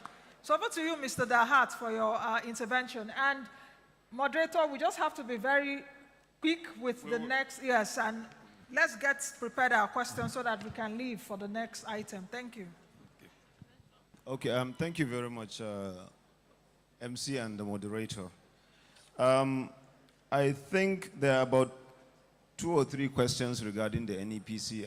One has to do with the export expansion grant. And I'm sure the chairperson, Manek, probably wants the audience to know what is going on, but she's definitely in the picture of what's going on regarding the export expansion grant. But, well, we know on the part of the council, we've tried to, let me start from the positive side. We've called for baseline, at least for the current year and the previous year, so that at least we can be able to capture those ones that are, current claims that we're working on. But regarding those 38 companies and even the backlogs for 2020 and 2021, those are beyond us. The processes have already taken place. We finished our own part. It had already gone to Federal Ministry of Finance, and I understand Finance had also taken it to FEC, where approval had been granted by the previous government. And the point we were, as at then and up to now, was for it to be communicated officially from the presidency to the National Assembly because of the debt issue, that the promissory note issue. So at the council, we've been trying severally to at least, because as it is now, is beyond what the NEPC can do, except to advocate to those agencies or our parent ministry and the Federal Ministry of Finance to move this thing, to remind let me use this word, our orgas, to move it to the National Assembly so that at least those backlogs can now be paid.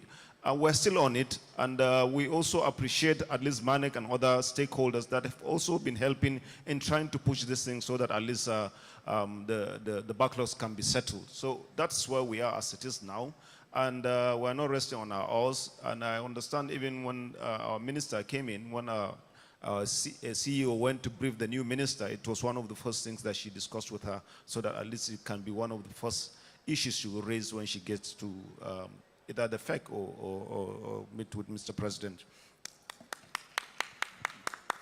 Thank you.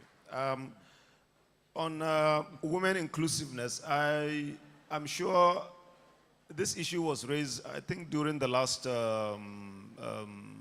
national conference, and it was part of the key things that were raised as a communique. And when we got back, we created a new division called inclusiveness. This actually comprises not only women and youth, but also people with disability, so that at least we also capture that.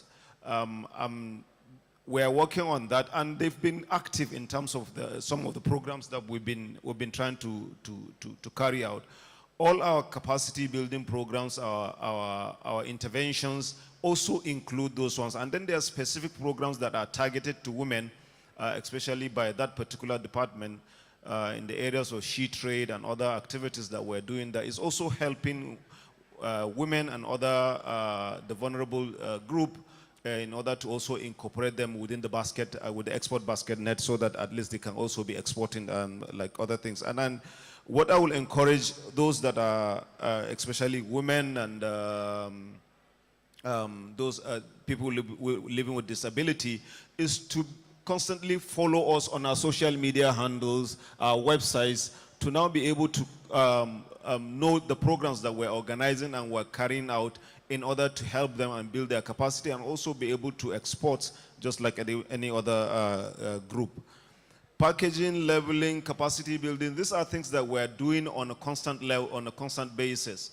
We've been, let me mention this thing. I know on the packaging level, we have packaging specialists that are there to help and address issues relating to packaging. I recall when we started a program, when we were trying to get into export of yam from Nigeria. Specifically, the council engaged a consultant that developed the packaging carton that will be used for exports of yam. And we actually allowed, it wasn't patented, we allowed it that anybody can actually go and use that particular carton using those specifications. Once you contact the NEPC, we'll give you those specifications and you produce it so that it's produced standard that can be accepted or is acceptable in the international market. So these are things we're also still doing in regards to packaging, building capacity, bringing in experts from the US and other countries to be able to build the capacities of our exporters to be able to export to those countries using the right packaging material, the right packaging and labeling in order to access those markets. We're still doing that and we'll continue to do that. Capacity building, we're doing that across the whole of our 36 states. In fact, and more. The figures we have in terms of the total number of participants in those programs and exporters or stakeholders that we've actually been able to train within the last 9 to 10 months is over 900, how many capacity? Over 9,000 participants have participated in those particular training programs, and I think about 200 to 300 programs have taken place across our 36, because we have offices in all the 36 states of the Federation, including Abuja, where we do these programs constantly. What I will encourage our stakeholders to do, or participants to do, is to follow us on our social media handles, on our websites, and other, visit our offices over there and be able to now get information regarding programs that we're doing on capacity building and other activities that will help in terms of promoting our exports from Nigeria. Thank you. Thank you very much. And I have Mr. Suleiman. I'll do 1 minute, please, to give us your probably from. That's a tough one.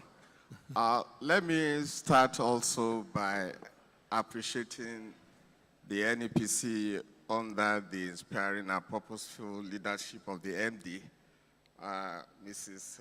Noyen Ayeni, particularly for keeping and sustaining the annual conference. I was also privileged to attend the last one, and I'm privileged to attend today's own that started yesterday. We believe today's zone we celebrate the transformative strides of the NEPC under the purposeful and inspiring leadership of the MD in promoting non-oil exports and also facilitating trades, both in goods and services. If I'm to speak directly to the WTO contest, there are several linkages. But before then, let me also recall that on 12 March 2024, some of us witnessed the launch of the WTO ITC partnership and support to Nigeria in terms of trade support program, which also addresses some of the issues raised here in terms of export rejects, standardizations, and the rest. And we're happy, even from what the MD said yesterday, in terms of the implementations of that particular program, which is a plus to Nigeria. I think we commend NEPC for that. Now, going further, there are several issues bordering on market access. And most of the panelists mentioned the issue of market access. Market access is one thing. Taking advantage of the market access is another one. It's difficult to say that we don't have market access. We do, but there are barriers that perhaps did not allow us to sufficiently benefit from market access opportunities. And there are several market access opportunities, not only limited to WTO. We have market access opportunity in the context of AFCFTA. We have market access opportunity in the context of ECOWAS. Many even spoke to trade liberalization scheme. It's still there. So the question is, why are we not taking advantage of those market access opportunity, despite the fact that there are barriers to such opportunity? I think my approach and my recommendation, sharing experience, haven't been in this game for a long time, is that as we are looking at the problems, let's be looking at the solutions. There is hardly a problem that will not have solution. And in every problems and solution, we also need what? We need partnership, we need collaboration, we need cooperation, we need synergy. Even from what was said yesterday, that no agency of the government should work in silos. So we also need interagency collaborations and cooperation. Let me conclude by referencing some WTO agreement that will be very relevant to our conversation. WTO Trade Facilitation Agreement that many of us are familiar with. We also contributed to that agreement. The agreement deals with a lot of custom and other border issues, matters. And so long as we continue to implement that agreement, it will also facilitate our ranking in terms of ease of doing business. So trade facilitation is very important. And also recall, this March 2024, that the National Trade Facilitation Committee was relaunched and repackaged. And we have a very critical role for custom in terms of border agency collaboration and cooperation. Let me go further to mention two other agreements that is relevant to our discussion, particularly those of you in the agricultural sector. We have the WTO Agriculture Agreement. We also have the WTO Sanitary and Phytosanitary Agreement. Why do we suffer reject of agro projects in foreign markets? It's either we are not complying with the standards of the markets that we are exporting to, or that we still have issues in terms of our packaging and standards. I think we need to familiarize ourselves with this agreement. But more importantly, understanding the market dynamic and market situations. You recall, why was the Nigerian sesame seed rejected by Japan? Why was that Nigerian hibiscus flower rejected by Mexico and several other countries like that? I think, to conclude, because of time, we will need to sustain this dialogue, but we need to stop blame game. You cannot say everything is about government, and the private sector will also not have something to play. I think we need an answer between the government and the private sector, and we need that understanding, and we have to do it in good faith. Government will need to do more, but the private sector will also need to do their own part of the business. And in terms of regulatory challenges, we also need to address that.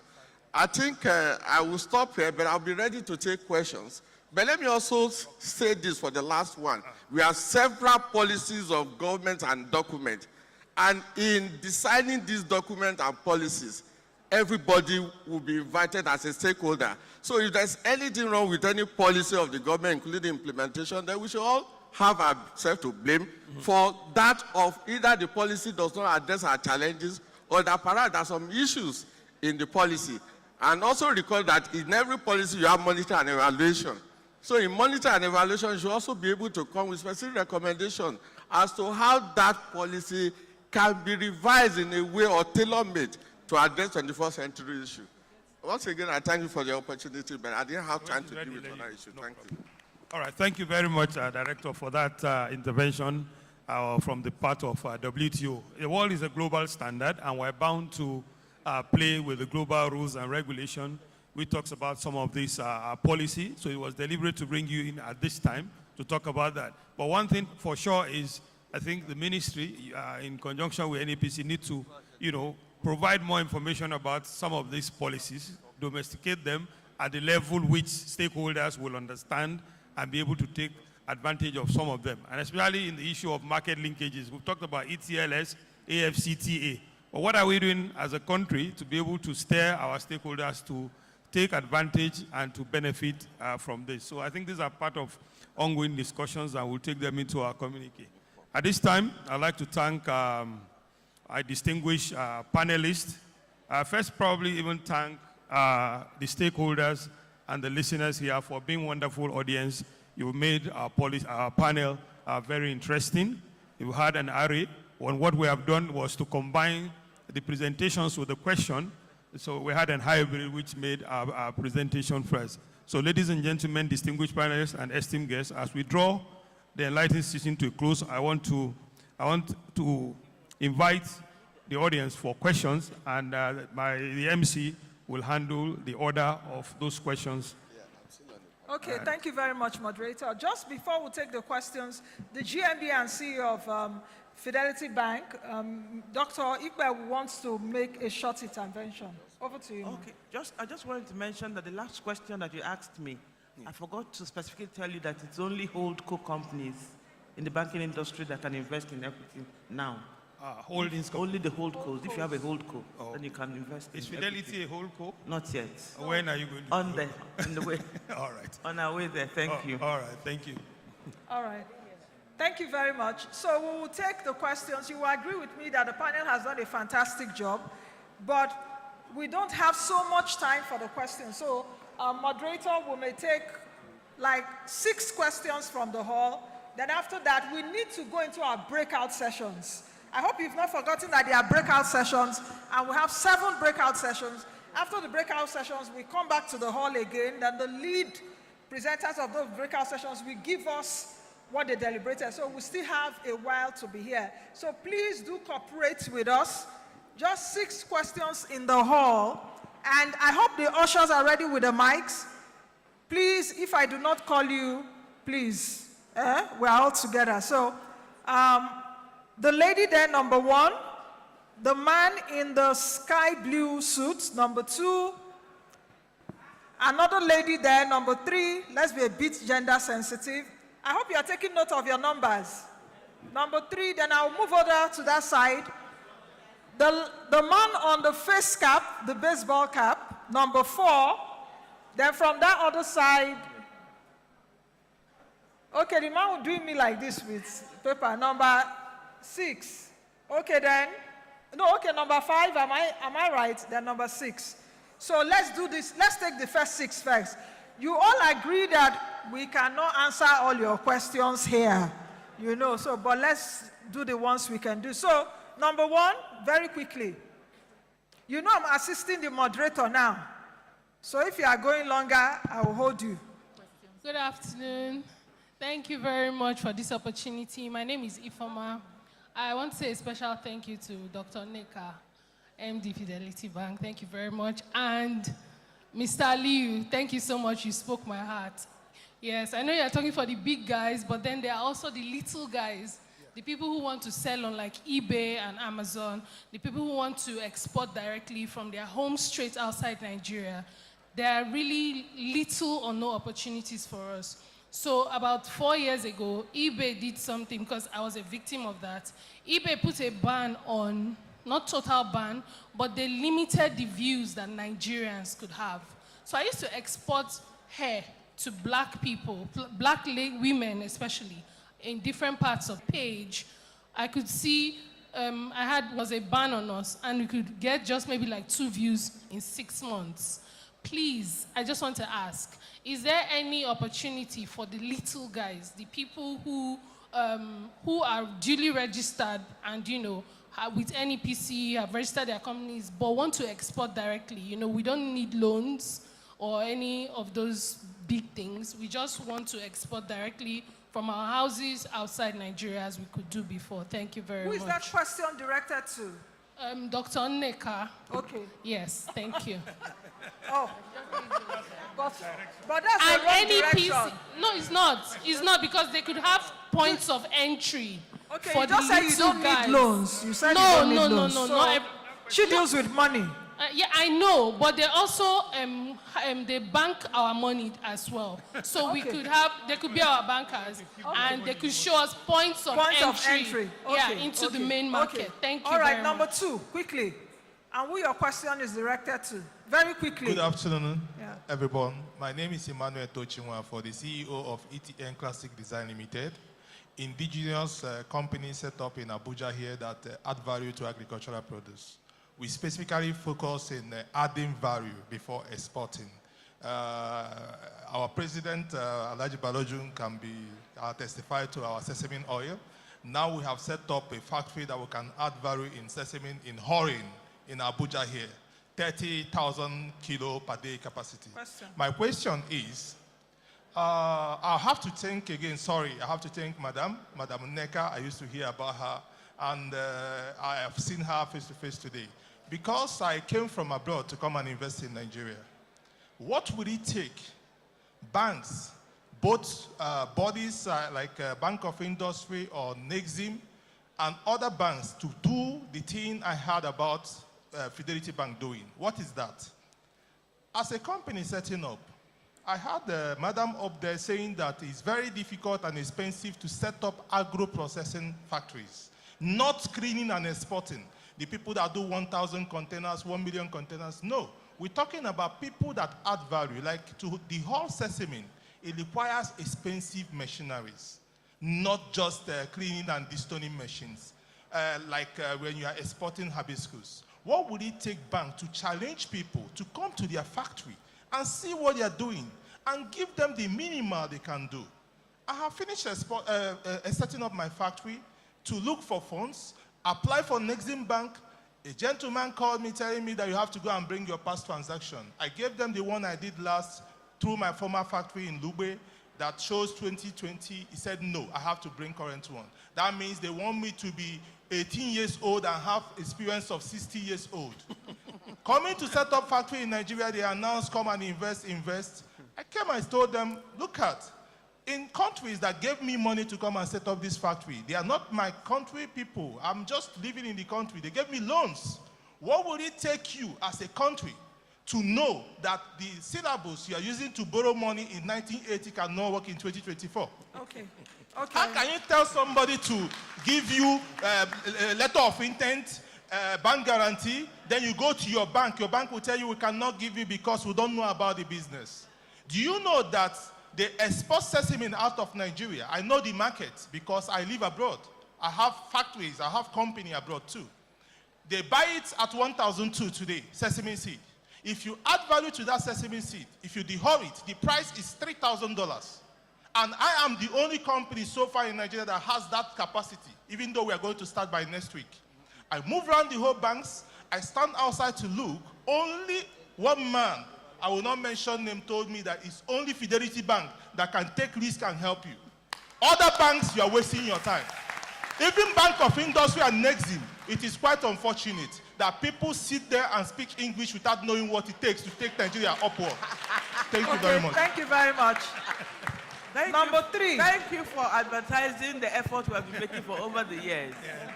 We actually, and honestly, de-risk a lot of export customers because they don't really know how to go about it. What you have just explained is very simple. It's very simple because two things. Is either you get accreditation and get all those products, you take them to there's a facility in Badagry, not Badagry, in Shagam, not Shagam. Which facility is that? That Afrexim has set up. Oh, the laboratory. Is it laboratory? Yeah, You take it to the Shagam. laboratory. Shagam. Is it Shagam? Yes, in Shagam. Shagam. When you take it there, it will go through the process. Once you have that certificate with you, that certificate, you don't even have to open those things at the border again because they will certify it and seal the what do you call it, the container. And with that, because it's done by SGS, that is resident there, you can export to anywhere that you want. So all you need is that certificate. So the sooner you take your product there and start to certify it, the better. With that, you can sell to anybody because they know that SGS is an international company and they have best practice. So that would be my advice. All right. And if you came to us, we would have advised you, and you won't have to be standing around in the sun. So, hold on, MC. If I may just redirect a bit here, Group MD. You know, part of what he's saying is about finance. working capital, he has the No, equipment. once he does that, Yes. and he has an LC, we'll finance it. Okay, so you refinance what he we'll has. finance the LC. But what about pre-financing? Because if he has equipment there and he needs money to buy raw material to process. We do all of that. Okay, so you can hear that. All They of can that, yes. finance your raw material as All well, of because that. that's the key point before you even get to presenting The your only thing I certificate. said to you, if you remember what I said to you, financing for manufacturers is expensive at commercial rates. So eventually, we would have to go back to Nexim. We would have to go back to, not BOI this time around. It's mostly Nexim that's working, that's doing stuff now. Financing. That has the facilities. So we'll have to go back to them to get them to finance it. So, but is and because we've been working with them, yes, with a lot of exporters, we're able to push the transaction through. If you go alone, you may not know what you need to do to get it done. Yeah. Okay, so let me ask something very important here so people get it clear. If I come to you and I borrow 30 million, for example, for a 90-day period, because you can work fast and give me that facility, I take it at 30%. Do you go back in the interim to Nexim Bank to look for the RRF facility so that my interest rate can come down? No, you are not allowed to refinance those loans. Oh, you're not allowed to refinance? No, it's against the law. So you have to wait with them. But can the law be changed? Because, I mean, laws No, are no, made no, for it's man, it's not man made for laws. It doesn't, no, the laws don't change because they have their own criteria. I can't determine their criteria for them. No. The criteria is that you have to apply to them. They don't want all of that, just avoid drafts. Do you understand? They don't also want banks to load their loans that are not doing well on them. They want to be able to appraise the loan and I'm sure that it works well. But what I'm saying here is that because we have expertise in this, it doesn't take that length of time. In 3 months, you can exit all of this. So it's just to start on time. All right, thank you very much. I just wanted some clarity. I just want to add to that. In terms of, MAN has negotiated 75 billion loan facility. The cap is 1 billion, right, for 5 years at single digits. So you can actually tap into that, and that can help you to reduce your... Tochi, I hope you can hear that. From Bank of Industry. Bank of Manufacturers Industry. Association, yeah. 1 billion at 5% for 5 years, single-digit interest rate. Okay. Right, thank you. All right, so we can go ahead. Number 3. Okay, good afternoon, everyone. Yes. My name is Frances Ndu, and my question is directed to Dr. Nneka Onyali, Fidelity Bank. I want to specially thank you for all you do. I mean, I don't expect less. The first female MD of Fidelity Bank. You've been doing a lot, and I want to thank you on behalf of everyone here. So my question is this. When you were speaking, I listened very well, and you made mention of a particular young man who went to Lagos Business School. I wouldn't know if Fidelity sponsored or not. But I'm asking, is there a program from Fidelity Bank that sponsors maybe partly funded or fully funded for exporters? Because I believe that these tools and skills are needed for the global world. Then I also want to ask on behalf of women. Now I'm speaking from the aspect of a woman, because I know that you're a mother and you're a woman and you are the first female MD of Fidelity Bank. Can policies and laws please be a little bit adjusted for us? I went to, they can actually assist us on this, our export business. And then they went ahead to say we should open an account, fine. And then they said we should keep funding the account. And then the question I asked myself is, I said, fund the account from where? From where? We are not being real. We go and borrow money and fund the account just for the banks to know that we are doing well. No. We are starters and we want to move from point A to point B. And these are women, very hardworking, industrious women. And remember, we are going to transfer these businesses from our houses, from our families to the upcoming youths. We are mothers and leaders of tomorrow. Please, can laws and policies be adjusted just a little bit for women in export? Thank you. Thank you very much. I said it at the beginning that Dr. Ekpe, we have many questions. You know, the beauty of it is that the Bible says that ask and you shall receive. Incidentally, Fidelity, we pride ourselves on being the best SME bank in Nigeria. And it's certified, it's not a wish. We have won several awards. In our half Fidelity product, are entitled to 50% discount on the fees. So You are speaking to the converted. Thank you. Women, the bank pays 50% of the fees for the women in our, as part of our product for the high fidelity product to encourage women to export. Thank you. So all you need to do is to apply for the next set. Thank you. Okay, number 4. Number 4 Yes. is the man on the... Good afternoon, everyone. Yeah. My name is Gabriel Yunusa. I'm a community reporter and a cashew primary producer. You look at your priority products, there are 10 there. And one that is standing tall, both food and cash crop, is called cashew. The only crop that the name starts with cash. You are talking about exporting. You are not talking about the people who are producing it for you to export. Getting $1 trillion economy is possible. But please, NEPC, we need you to do us a favor, to talk to the government. Her policies are killing the producers of cashew at the rural community. They don't have road. The economic of production on the farm, it has tremendously increased. I can assure you, I don't need any prophet to tell me that next season's cashew, if we are able to harvest 30%, we try. Okay. Please help us. The policy is killing us at the rural community. Everything has gone up in the name of subsidy. Gone. Thank you very much. Number 5. I gave someone number 5 there. No, and I know, yeah. No. I think it's the person at the back, number 5, yes. Oh, okay. Please, let's be quick with our questions and or comments. Yes. Olayemi Atakon. Good afternoon, everyone. I have 2 questions and observation. The first one goes to Mrs. Manek. Hi. Mrs. Wu? The chairman of Manek. Okay. So we have created an online platform that supports Nigerian manufacturers to trade across borders. Of course, we have created an online marketplace that enables Nigerian manufacturers to sell across borders. We're starting with Malaysia because I partly grew up in Malaysia. And I wanted to find out if there is any way that we can collaborate in terms of sharing database. And then my second question, again, goes to the MD CEO of Fidelity Bank, ma'am.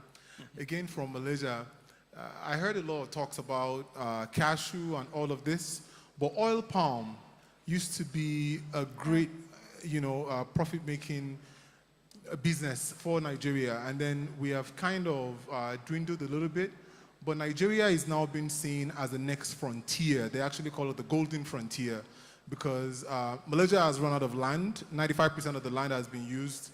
Indonesia, which is also like the largest producer in the world, is also facing the same problem. Then we are left to like South America and Africa. And Nigeria has over 5 million hectares of land arable that can contribute to this.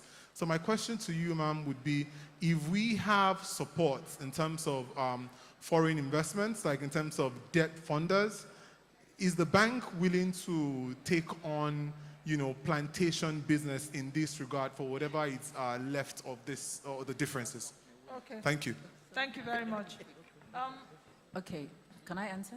Okay. Okay, thank you. So mine is easy, yes. So definitely we can see how we can collaborate, right? Because we've revamped a website whereby we want to make it a one-stop shop where exporters can get information, they can get access to the market, they can link it with the government in terms of documentation. So definitely, yes, we can. Okay.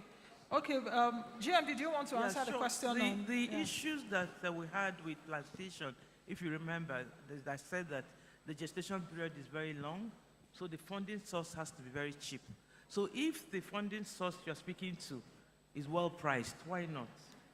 We right now we invest in the plantations of the palm companies that are already established.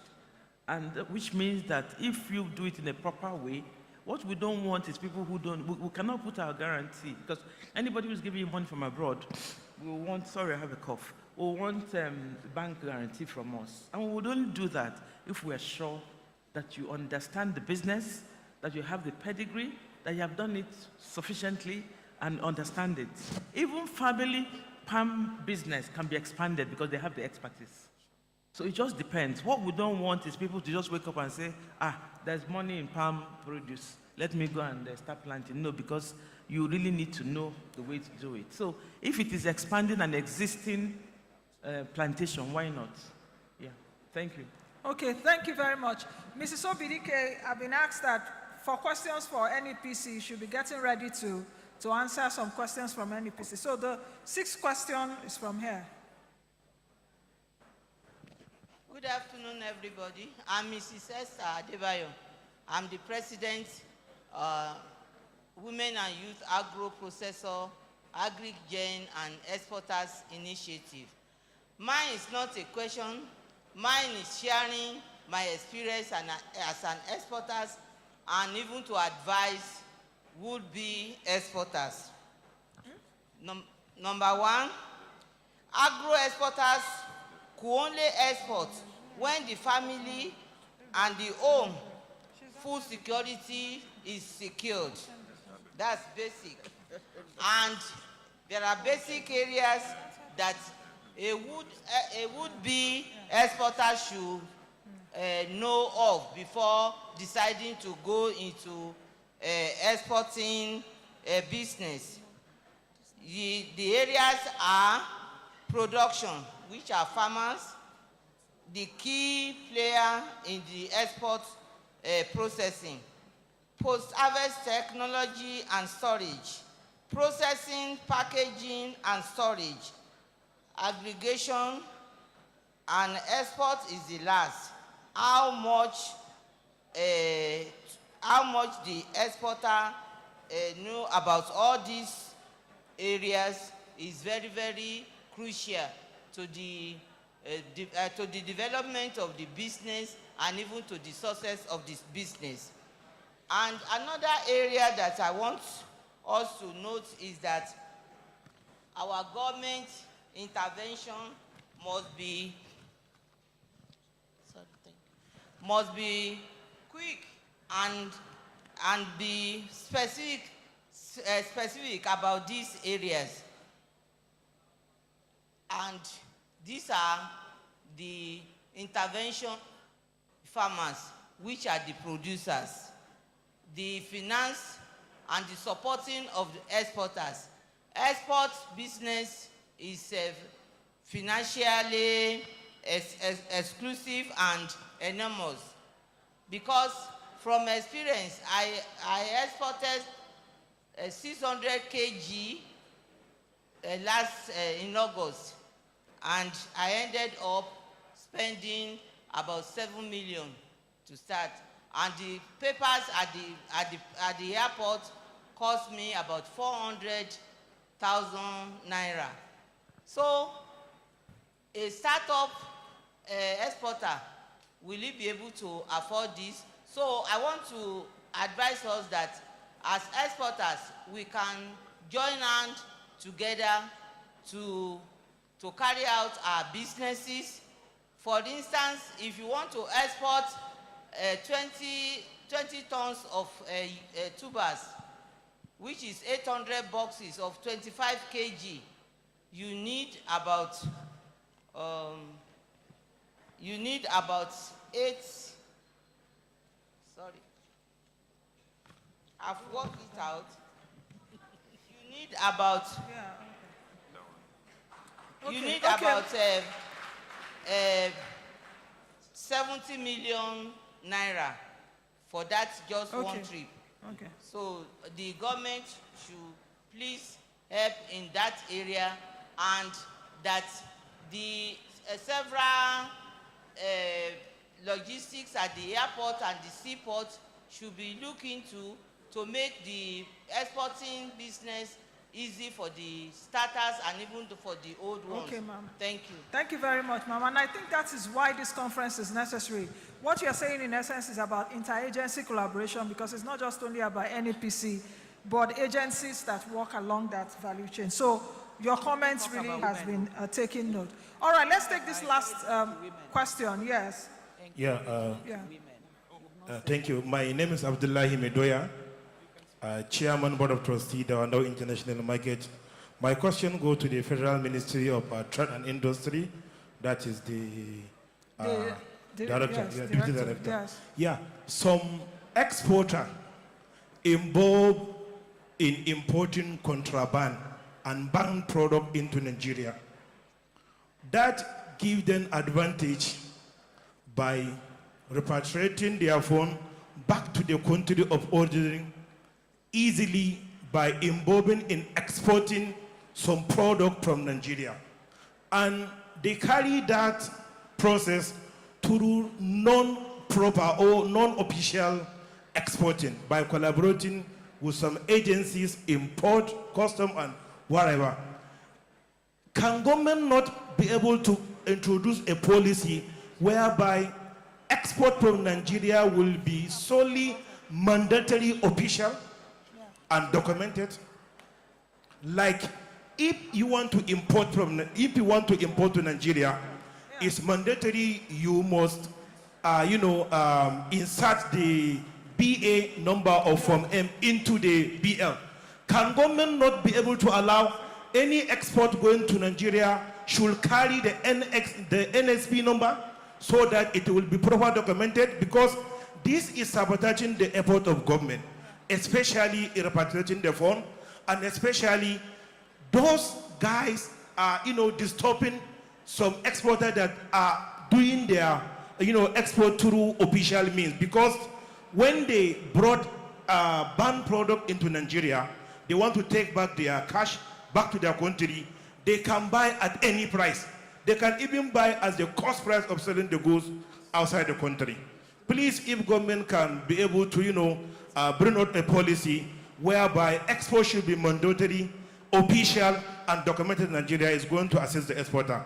And I would like to commend the effort for Fidelity Bank, especially in supporting the government effort and the supporting exporters. But I would like to call that you should not limit your maybe criteria on the security of Nexim Bank guarantee. You should also expand by assessing the real exporters and those that have the large turnover, because you can also make gain by charging maybe 1 per mil or account maintenance fees if the exporter have a trustable record. Thank you. Thank you very much. Okay, Prince, the question is to you so that you can answer. Yes. Yes. To him. Yes, the question. Ministry of Trade and Investment, yes. I thought I can do something. No. Yes. Yeah. Exporting from Nigeria, we have laid down rules and regulations that guide exports. But we all know that some of our exporters, because of paying little fees, they prefer to cut corners and make use of unofficial routes. Like currently, we know what is happening in the food sector: beans, corn, and all that. Most of our people, they export to neighboring countries. How do they do this? It is through the land borders. Well, we have Trade Facilitation Committee drawn from relevant government institutions, the customs, the immigration, the police, and all that. These are the people working in our borders. With their support and cooperation, we can put an end to this. But between you and I, while this thing has continued, it is not as if it is normal. It is not. but because of selfish interests of our people. But what I will say is that let us continue to work and see how we can put an end to smuggling. But for government to come up with regulations, but some people are fond of short-changing government just because of paying little fees. It's not going to help us. Thank you. Okay. Thank you very much. MC, I think let me, bring some perspective to these issues. And I understand precisely what the question is as an exporter myself. I think first, what he's trying to bring is, there are two issues there. The first one is importers who bring in goods to Nigeria. And they want to repatriate their funds. And they cannot get funds through the official channels because either those imports they have brought in does not pass through the right channel. So the easiest way for them to take out their money is to go and buy commodities. That brings about a distortion in the market. They are not in that business of export for profit. So for example, as an exporter, if you have done your costing and what you can buy a ton of sesame seed, for example, is 1,000 naira, they are willing to pay 1,200 or 1,300 naira. So they bring a distortion. Why? They just want to use that money, use that product to repatriate their money. So if they have imported banned items or even items that are acceptable, they have made 100% profit from the imports. So to take out their money, they can lose 30, even 40%. So that brings about a distortion. That's one. Two, what helps this? The issue of documentation. The issue of ease of exporting goods from the ports. And I tell you today, and this is Nigeria, we have to be honest with ourselves. If today you want to do documented export, it's more difficult than doing undocumented exports. And that's a fact, whether we want to accept it or not. So, if somebody comes in with 20 containers, before he does all the documentation, and somebody comes and says, oh, I don't want documented export, that goods will pass through quickly, and then there will be no repatriation. So these are some of the things. There are challenges until the custom and other agencies sit down together, make those processes better. They are improving now, I must say. I wish the custom controller general was here. He was here yesterday. They are trying, but more needs to be done. You cannot eliminate those things if you don't make the process seamless for the genuine exporters. For those who are doing it legitimately, there definitely has to be a way to stop this. So I think it's not only just about evading the export levy or export cost. That is not the main reason. It could be part of it, but the major reasons are those that I've just mentioned. Thank you. I just thought I'll add to that. Okay, just a quick one too, because the chairman Dawano Commodities Market asked the director at Industry and Trade. He has answered that. The second question directed to GMD of Fidelity Bank with Nexim, and the Nexim man is also here, so they could also respond. Before we take Mrs. Obidike. Yes. GMD, over to you. The question that was asked, you asked as an expanding the collaboration with Nexim. That was the second question. Okay. Okay, I think we should give a mic to Nexim. Or do you need the chairman to re-ask the question? Because there was a question to Nexim too. Yes, I heard him. Actually. Okay, okay. Well, I want to state this first. Commercial banks are actually, the DFIs, Nexim is a DFI. DFI, yeah. And the commercial banks are not our competitors, but they are partners in, we are working with them. And we work with them for so many reasons, because I had so many complaints. And they are coming to us because for most businesses, it's not feasible, especially at this time, at the rates at the commercial banks, you know, it's not profitable for businesses to go there. But for us, we are given at single-digit interest rate. And we have to collaborate with the commercial banks in most cases because we are not a deposit financing, accepting banks. The commercial banks, you know, deal with those customers. They can see their operations, they can monitor them much better than we can do because we don't accept deposits. We don't easily see those actions. And to add to that, because I've heard a lot on it, Nexim Bank operates as a bank, though we are government-owned.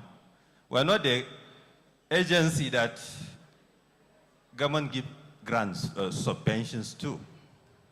We operate on those meager, you know, interests and sustain it. We had so many experience before now, of which I have to give kudos to this management of the Nexim Bank, which came and turned around a lot of things. As I said yesterday, at any given point in time, given the situations on ground, the risk appetite of the bank actually adjusts at a particular point in time. At some times, when you are this thing is so toxic, of course you have to tighten so that take care of that risk. But I'm assuring him and so many others, just as I said yesterday, we are aware of most of those complaints, and we are in position now to review these things and maybe to even accept more risks. Thank you. Thank you very much. All right, I think at this time, let's call in Mrs. Obidike to respond to some of the questions from for the NEPC.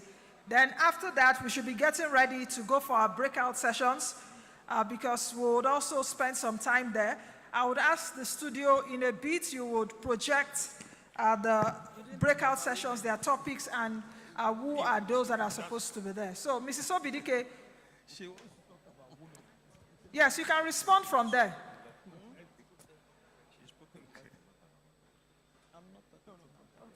Thank you, Nancy, my sister. Basically, what I want to talk about is to tell the audience here about 3 strategic programs that NEPC is pushing forward, because there's been a lot of questions about market access and what NEPC is doing. I want to start with the Inter-African Trade Fair 2025, and it's going to take place in Algiers, September particularly. So in 2023, Nigeria Pavilion was the best.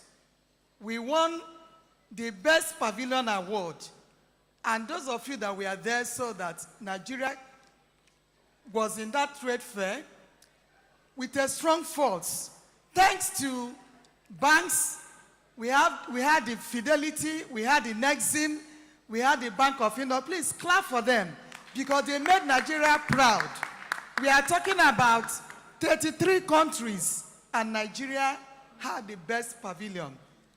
There is an opportunity, a very tremendous opportunity coming up again, which is the 4th. The first one took place in Cairo, Egypt. The second session took place in South Africa. The third one in Cairo. Now it's moving to Algiers. So this, you have enough time now, between now and September, to get ready. Let us come out. This is an opportunity to showcase what Nigeria has. All sectors, as far as it is non-oil export, and NEPC is a brand ambassador. We have been made the ambassadors, and we are ready to collaborate with even more banks, more trade associations, product associations, and we have offices across the 36 states. Please hurry up if you are ready, if you want to go with us, because you will be exposed to the whole world. Come out. It's a very big opportunity. And it will interest you to know that within that 7-day event, there is a specific event for women, and there's going to be a specific event for people in textiles and apparel, the CANEX. So if you're in that sector, hurry up and get to any of the NEPC offices, and you want to be one of the sponsors, one of the partners, one of the strategic collaborations, meet us. Secondly, I want to talk about the AFCTA, African Continental Free Trade. Please, let's clap for Nigeria, because the first shipment under the AFCTA has taken place. So now Nigeria is on the map. Is your product AFCTA registered? Do you have the number? Are you ready? We are talking about competition. Trade is very, very competitive, the whole Africa. And your product hasn't been registered, and your product is not there. Please hurry up. We have the executive, the coordinator of AFCTA, our former CEO, Chief Olusegun Awolowo. He spoke here yesterday about AFCTA. You can, if you don't know how to start, please come to us, we will tell you. What we want to tell is that majority of the products have opportunity. And that is where the NEPC is playing a very significant role, export readiness. From product development, looking at the packaging and labeling, and it will interest you to know that your products have to be bilingual. If you are just labeling your product in English, then you are not targeting the market. Your product should be translated, should have French translation, Spanish translation. If you are looking to exporting to AGOA, under AGOA, Spanish, even Portuguese, why not? So get ready. That's in NEPC, we have a packaging unit. We have gone around, we have seen tremendous opportunities and effort, but come and let us do the finishing for you. Very important. AFCTA is a reality. They have commenced. But if you have not, if you are still lagging behind and you don't know what to do, please come to any of the NEPC offices. I want to round up. When I round up with opportunity under African Growth and Opportunity Act, this is where Nigerians have another opportunity. Very big window.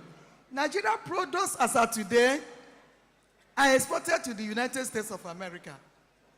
And that is a market, very big global market with tremendous opportunity. But it is sad to note that these products are not going under duty-free, quota-free. Why? The opportunity is there. Good product. Talking about hibiscus, talking about cashew kernels, talking about cocoa, talking about whatever, spices. These are eligible products under the African Growth and Opportunity Act. Just last October in Lagos, NEPC, in collaboration with the US AID, we had a session. Only very few people came. Why? Check our website. You will see those announcements. So now, if you are into textile and apparel, folklore, anything that is ethnic, please, it's a tremendous opportunity. And also food. The advantage under AGOA is that it is duty-free, quota-free, vis-a-vis a competitor that is exporting from China. If they import from China, they will pay up to maybe 20 or 30% duty. But if they import from Nigeria, from you, if you are AGOA registered, it will be free. And NEPC is doing what? Export readiness, certification. We are doing it. Branding, packaging, labeling, domestic export warehouse, and other things. Thank you very much. Thank you very much, Ms. Obidike. Just before we round up, of course, there were a lot of questions also around the Bank of Industry. So we'll just take for another 2 minutes an intervention from the Bank of Industry. Mr. Barrow Marvel Osa, Divisional Head, Business Development, MD CEO Office of the Bank of Industry, should give us that intervention for just 2 minutes. Okay, thanks for this unique opportunity. I wanted to respond to Emmanuel of ECN Global, who complained that he approached Bank of Industry and Nexim Bank because he wanted to export and he couldn't get the desired support. I've engaged him privately to look at the issues, the concerns he expressed, and we've agreed on a resolution to going forward. But I think that I need to make this public because as an institution, we have a process and we follow our processes. However, if you are not satisfied with our services, you have a right to escalate to the next authority. And so we do not accept poor customer services, and we have a strict credit guideline that we follow strictly in attending to our customers. So I've discussed with him, and I think that we're going to resolve the issues and see how we can continue to support our businesses going forward. Thank you. Thank you very much. So please, a round of applause for the wonderful panel. This panel has really been a deep and insightful one, but just before they leave the stage, please, can I kindly invite the ED CEO for a photo session with the panelists here. Oh, thank you. Please, a round of applause for them.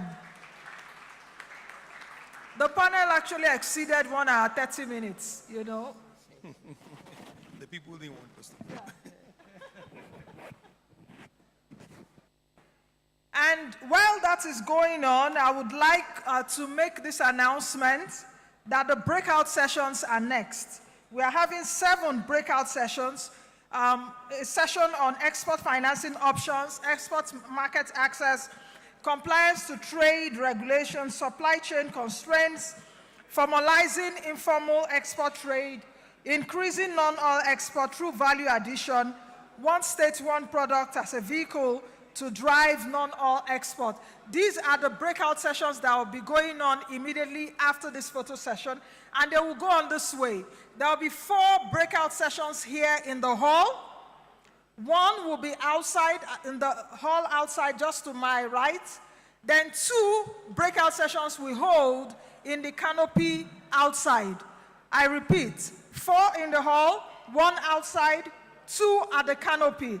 Please, I need the studio to put on the studio. Please, can you put it on the screen so that each breakout session will have who and who will be in that breakout session. Okay, that's it. I hope, can we all see it? Okay, let me see if I can quickly read it. The export financing options, the group name is Sharp Money, Nexim, AfriExim, NISL, commercial banks. That's the breakout session 1.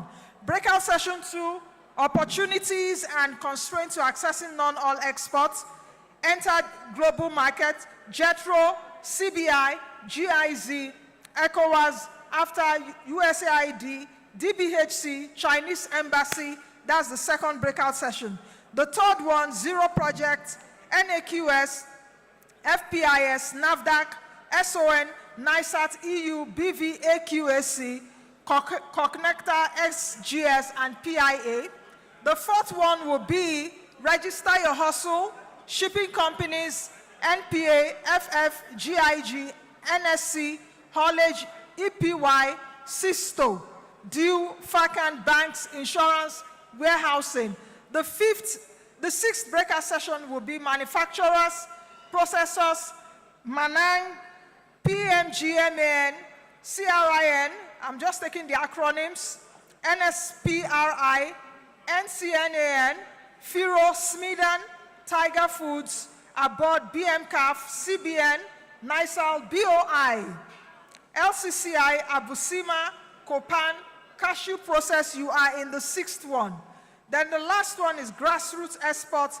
The state commissioners here present should be in the 7th breakout session. So please, I repeat, 4 in the hall, 1 outside, 2 breakout sessions at the canopy. So please, let's begin to organize ourselves. And we have 1 hour. 1 hour, after 1 hour, we'll come into the hall, and the anchors of the sessions will just in a few minutes tell us their deliberations. Then we'll take the communique, the vote of thanks, and it's time for lunch, and there we go home. So please, let's begin to organize ourselves for the breakout sessions. Thank you.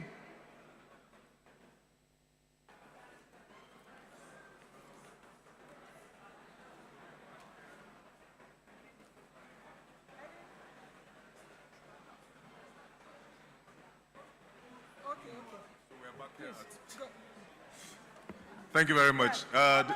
Distinguished ladies and gentlemen, please, once again, the groupings for the breakout session is displayed on the screen. You can now decide which of the groups you want to belong to, you want to join. There are 4 groups inside this hall. Export financing, group 1, export financing options. Export financing options. Your group nickname is Sharp Money. Proposed participant, Nexim, Afrexim, Ministerial, commercial banks, and those in the financial sector. You are meeting at my extreme left. At my extreme left, if you want to belong to the export financing group, sir? Yeah, let me, one after the other. If you want to belong to the export, so if you know you are sitting at the extreme and this is not your group, please make your way out of there. Export financing, you are interested in export financing, banking, support organizations to the left. Group 2, opportunities and constraints to accessing non-oil export markets. Export market access. JETRO, CBI, GIZ, ECOWAS, development, finance, multinationals, foreign embassies, and all of that. You are in the middle here. That is group 2, opportunities and constraints to accessing non-oil export markets. Please, you are in the middle here to my left. Group 3 is compliance. Compliance to trade regulations. Expected to be there are government trade support agencies, NAFDAC, SON, EU, COTECNA, pre-inspection, all of these people, pre-inspection agents. You are on the left to the right here, or rather, in the middle to my right. This is where you are. Group 4, dealing with supply chain constraints. Supply chain constraints, export roadblocks. Onion Association, FACAN, WATCAF, Bureau of Statistics, Customs, CBN, all of these associations of, foodstuff, you are in group 4. To my extreme right, please. If you don't belong to these groups and you are seated there, make way for them, please, so that they can sit there. Group 5 is formalizing export trade. Formalizing export trade. Group 5, you are in the breakout room by the corridor here. You are outside of this hall. And these people expected to be there are shipping companies, NPA, FF, GIG, NSC, haulage companies, FACAN, banks, insurances, warehousing. In one of the breakout rooms in the corridor there, that's where you are. Group 6, enhancing value addition in primary produce, increasing non-oil export through value addition. Manufacturers Association, MANEG, CRIN, NSPRI, NCAN, FIRO, SMIDAN, all the other food processing companies, Bank of Industry, Cashew Processing, Copan. You are where we had tea this morning. That's where your own group is. Then finally, group 7, driving OSDP to advance sustainable non-oil exports. The state commissioners for trade and investment, state commissioners for agriculture, permanent secretaries, all of you are in the same group, and you are also meeting where we had tea break this morning. Please, like has been agreed, all the groups are supposed to have a rapporteur who will present their report. We are coming back here in exactly 1 hour. It is 2:30 p.m. now. We're expected back by 3:30 p.m. so that we can take our presentations. Of course, each group will assign one person to make their presentation for them, after which we will now proceed for our lunch. Please, your time starts now. You have 1 hour and your time starts now. Thank you.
Distinguished delegates, once again, the location for the groupings, export financing to the left. I see people are already there. Well done. You know, anybody that has an interest in export financing, please, to my left extreme, that is group 1, and that's where you are supposed to be. Group 2, opportunities and constraints to accessing non-oil export markets. The middle here, to my left, the middle to my left is where your own group is. So please, anybody that is interested in those topics, you go to the middle there and you would be able to join up with the rest of the people with you. Remember to appoint a moderator amongst yourself if that has not been done. Group 3, compliance.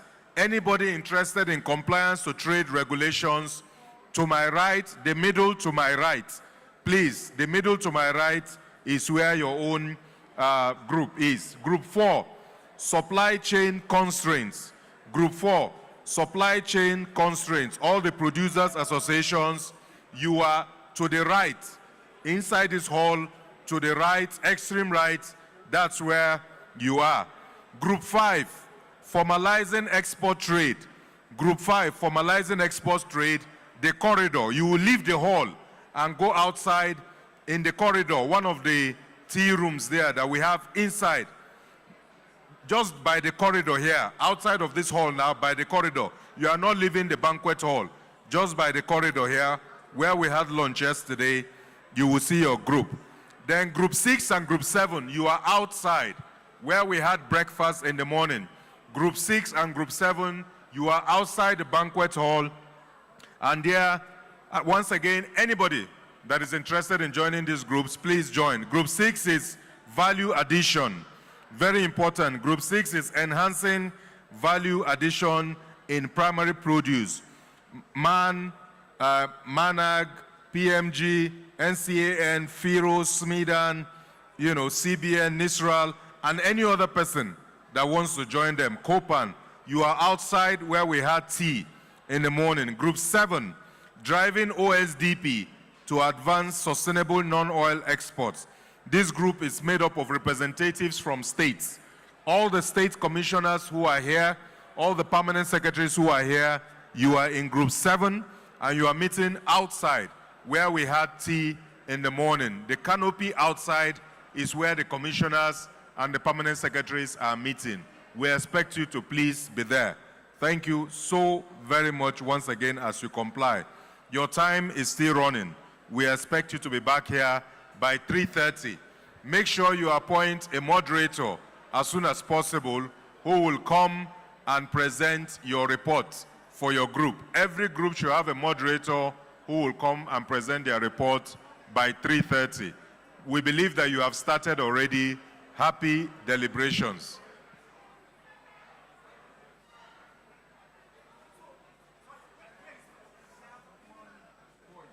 Please, can we settle down to the sessions? Can we settle down to the breakout sessions?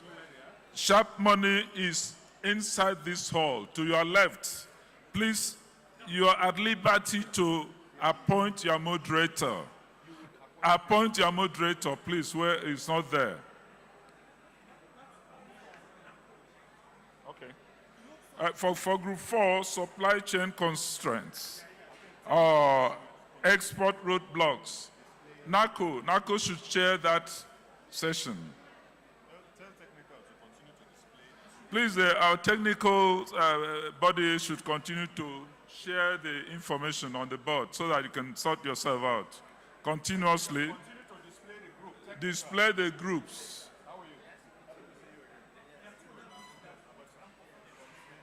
Okay. Bring the anchor now.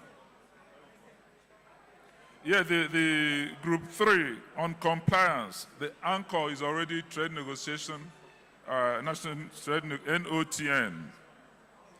For group 5, the anchor is Kasima, Mohammed Abdul Salam. Please note where you are. Okay, please continue.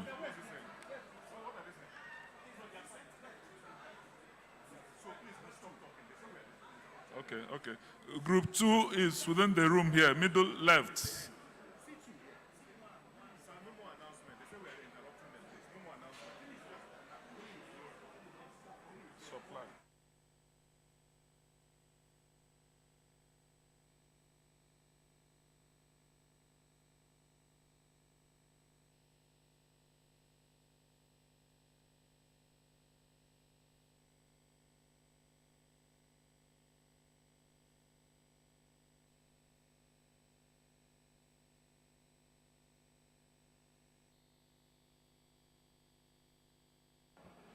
Sorry, final announcement. Technical, please leave the groupings on the screen. Technical, leave the groupings on the screen. Some people are just walking in now.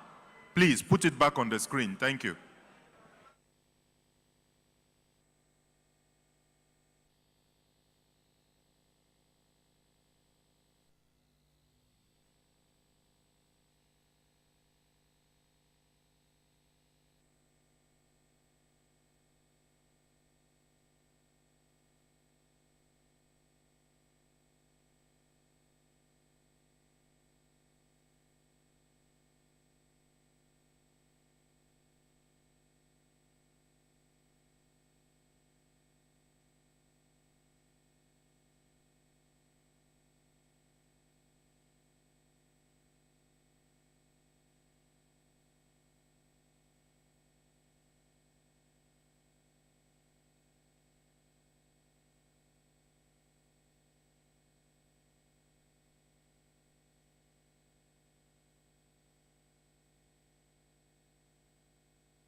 There's 3 warehouses actually in US.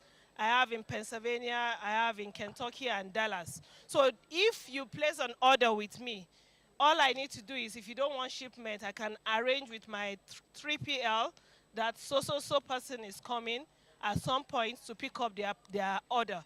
So usually the first orders are the difficult ones, and once they pick up and then they find out, okay, this brand is legit, is a smooth sale from that point. So my point here is to be able to effectively leverage on the international market. Yes, certification is important, but you need to have some kind of presence.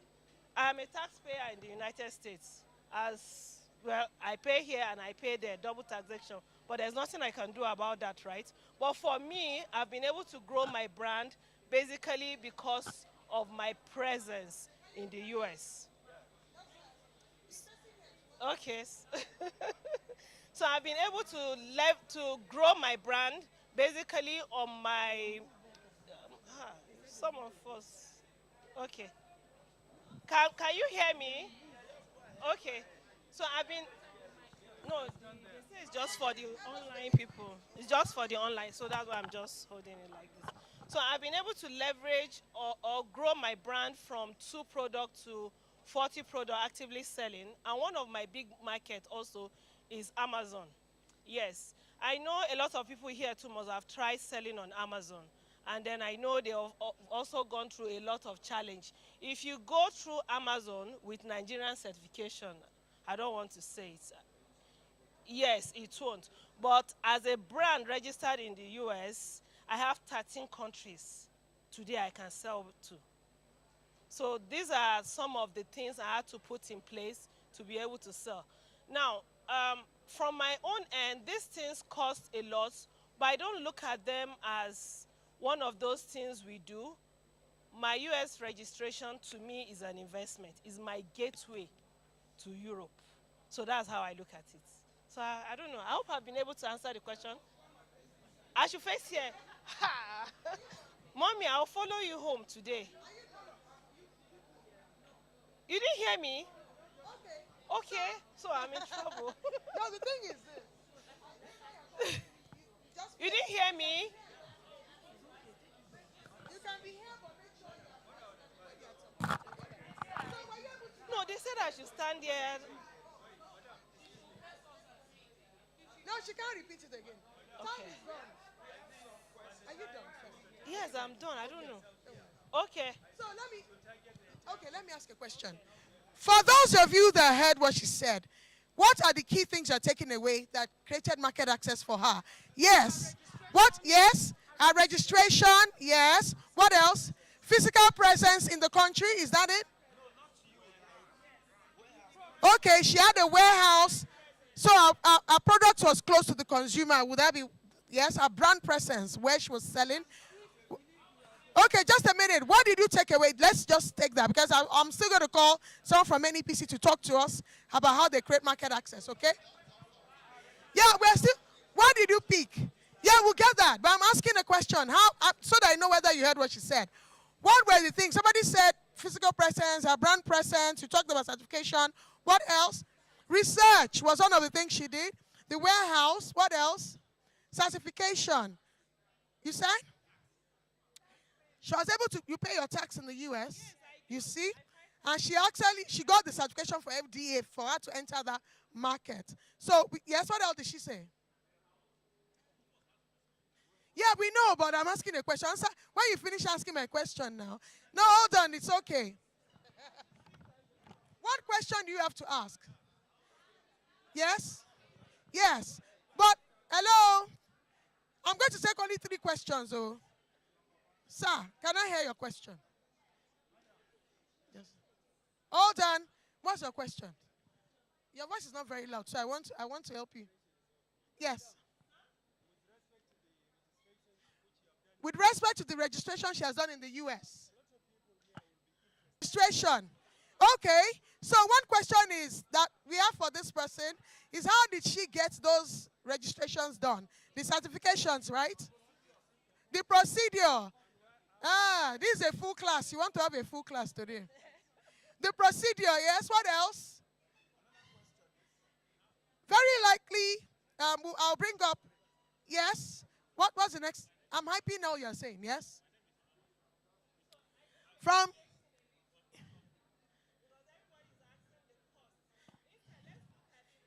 the process, yes.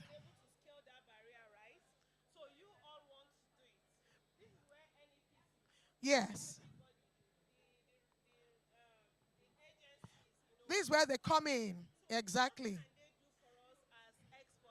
For registration, for certification, what support? Yes, and the cost. Okay, yes. You want to tell us the cost? You have the cost. You want to tell us? You said? Okay, let's hold on first. We want to cover as many things as possible, but let's hold on. Ella, I'll ask you. The conversations, if we stay on one thing, we will not finish what we need to discuss, okay? Now, we've ascertained the fact that certification is very important. Most of you are asking the question about the process she took, right? And the cost. So hold on to that. Because the cost of what she did several years ago may not be discussed today. That's the truth. But at least you have an idea that certification is important. Do your research for the rest.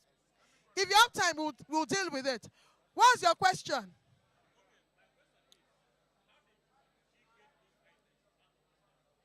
Okay, the question is, how did she get the items she's exporting out of Nigeria? Okay, hold on. Because I will still call NEPC to give you something a bit more holistic. Because there are different avenues where people get to discover you, okay? There are different avenues where you sell, where your products can reach the intended buyers, and we're going to talk about it. So, is there any other question? I know she will, hold on. Yes, you have a question. You can't hear me, huh? Okay. Okay. So, should you just talk about the process before you come up? Okay, so, Mama, just tell us in like 2 minutes, what's the process that you took for, especially maybe the FDA, which is the certification you got for the US market. And then how did you, she's asking maybe the logistics, how did you get your products out of the country to destination? Did you use third parties? Whatever it is, share your experience very quickly.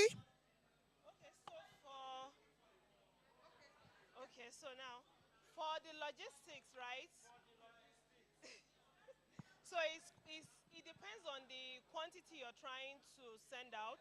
So at first I started informally, and then after a while I started, well, I would say quoted and unquoted. I still do mostly informally. Yes, so let me be clear.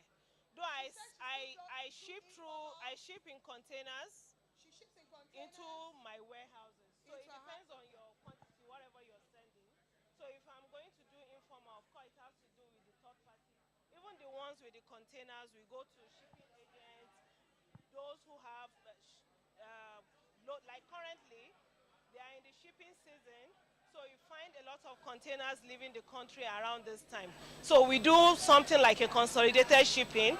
If you can't fill a whole ship, you consolidate with other shippers and then you send. Yes. Yeah, groupage. Yes, groupage. Okay, so for the registration I'll say it's quite straightforward. Basically what you need is your international passports. You need, ma'am? You're saying something? Okay, so all you need basically is your international passport. So that is what they will use to create everything you need. Yeah. The company, yes, it's a company in the US that helps me. It's a law firm in the US who handles the whole thing. And then they also still handles all of my filings, my annual returns, my tax, every year they do. No, ma, it's not a PIN. They created an account. Yes, okay, so the way it works, right? They are going the same way we have CAC. They are also going to register your business. So there are different ones, the same way we have business name. So for me, I did LLC because I have partners in my business. So LLC is almost like limited liability company, LLC. So I did LLC for my own brand. So with that now, I think just passport, I'm trying to remember because it's been a while, about 4 years now that I did this. But I remember very well, one of the most important things is your passport. Yeah, DUNS number comes also handy because it's almost like a guarantee. DUNS and Bradstreet, I think you need that to get your FDA. So they will use that to now generate what they call EIN. So EIN is almost like your social security number that your so that's what they will now use to now probably file you with the IRS, and that's also what you will be using to get your what am I saying now? I'm not used to this. So that's what you use to do your annual returns and all of that. So access to EIN and ITIN, there's something they call ITIN, will give you open a gateway for you to be able to open your bank account. You can have a bank account in the United States. Your DOM account, yes, in dollars. Yes, you have DOM account. So all of your proceeds will go there. But for me now, if you ask me what is the challenge I'm facing after going through all of this hurdle, is getting that money in my US account into Nigeria. That's where the challenge is, because you're not able to link those bank accounts with Nigerian accounts. It's almost like they don't accept it or they don't recognize it. So now to get that done, sir? Yes, so to now get that done, it means you now have to start creating third-party accounts like Payoneer, you know. So it means from your US account, you move to Payoneer or to Stripe or to PayPal, you're losing money, and then from there to Nigerian account. Even sometimes with the Payoneer, you have money bouncing back. So that's, for me, I think I would have loved to talk to the Fidelity woman. How can the banking system have that works very well with the European countries? They don't accept our banking system. Okay, so I need a... No. Yes, please. Hold on, don't worry. You can meet after. No, because... Hello, listen. You know why? Hello? The essence, hold on. The essence of the experience sharing is not to take all the time. Okay, it's not to take all the time. We also have someone from NEPC that will be talking to us on how market access can be created. And you can figure, and so that you can see what aspects you can begin to work on now. So the experience sharing is just to put a face to someone that is exporting. We can have those conversations later. The timer is there. It's counting us down. And I don't want us to finish and then we say we have not. But hold on. Just hold on. I want, what's your name? Yeah. I think you should. Okay, my name is... Okay, my name is Mustafa. I'm from Market Access Department. This is a market access. We are here from the market access. Everybody have the product to penetrate international market, right? So that is the key area. So what are the products? How do you penetrate in the international market? Do you understand? By going an international trade fair and a solo exhibition, right? So that is how you can appoint an agent to see how your product can be in the international market. This section is the market access. How your product can be international trade in that market, that is the strategy. And maybe there are some requirements that you need. Each market have different markets. Whether in the Asia, they have a certification, either halal, right? FDA by US, right? And China by JCC. All these things are the product that, okay, if you are ready to penetrate that market, plan what's the requirement that will be penetrate in this international market. That is the area, right? So that is the area we look at it. Maybe if I'm targeting, maybe I'm to do business with Dubai or Saudi Arabia, right? Definitely my product must be halal product, right? Even the US, definitely to have FDA. In China, they are JCC. So this is the area requirement that you need to have in your certification, your product. And now, what area that you be to penetrate international market, right? You must be, there's an exhibition globally. When you go to an exhibition, that is where you can have assets, the off-takers that can sign MOU with you, right? And then the second issue, you can appoint agent to see how you can appoint your agent to penetrate international market, right? And the export promotion, we have a lot of strategy to see how we can for going for an international trade fair, solo exhibition, trade mission. These are areas that exporters need to see your product have visibility on the international market. I think, this is the area we are talking. Let's discuss about the international market. That's the area you can see how you're penetrating. The mode of payment is different. Do you understand? Definitely, you cannot go in a country. For example, I want to ship my goods for that country. Definitely, you must understand your buyer, how to pay you. The mode of payment is a different issue. Definitely, and must have your export account as your dormant account at any commercial bank, right? I think so maybe you can open an NSP so that repatriation can come in. So the mode of payment, how the payment come in. The agent, your buyer will tell you, okay, this is my mode of the payment. Either 30% advance payment, 70% cash and get document, or a letter of credit. All this is the mode of the payment you understand to enable you to penetrate international market. When we are talking about maybe the certificate law, it's very important. The size, you need to ask question. Oh, my buyer needs something. If you buy ginger, how do I package it? You need to ask this question, leveling. The person, because you don't know the role of that country. Maybe they don't need a color or particular color. Or do it for 2 kg, 1 kg. The specification of the particular product you need to ask. Do you understand? The mode of payment you need to ask. The shipping method you need to ask. All these things to see how your product can be enable you to penetration market. Thank you very much.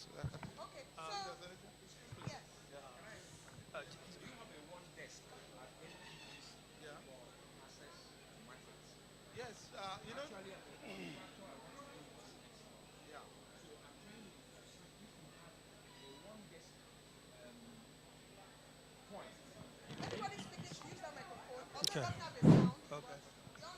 For identity, I understand. What I'm saying, I've almost summarized. What I'm saying is, if you have a one desk point at any EPC, where somebody who has some level of financing can come and get all these informations and details, and even be educated or informed on various processes. Okay. Now we have the unit? Yes, we have the unit. Like in the market access, we have Asia, we have Middle East, we have Africa, we have America, we have Europe in the section in one department. Each department has head of the unit, right? To maybe enlighten you how to export to the down market, to simplify for you. For example, if you are going to the US market, okay, these are the area criteria, right? We communicate with you. Any information you need in the area of to penetrate definitely is easy. The best method, because we are talking about the scammers in Nigeria. People to meet your product online is very difficult nowadays. How? It's only if you are planning, like export promotion, we organize trade mission, export trade fairs that will bring you, going with the exporter. Physical fees, somebody will touch your product and see, sign an MOU directly. It will mitigate issue of the fraud.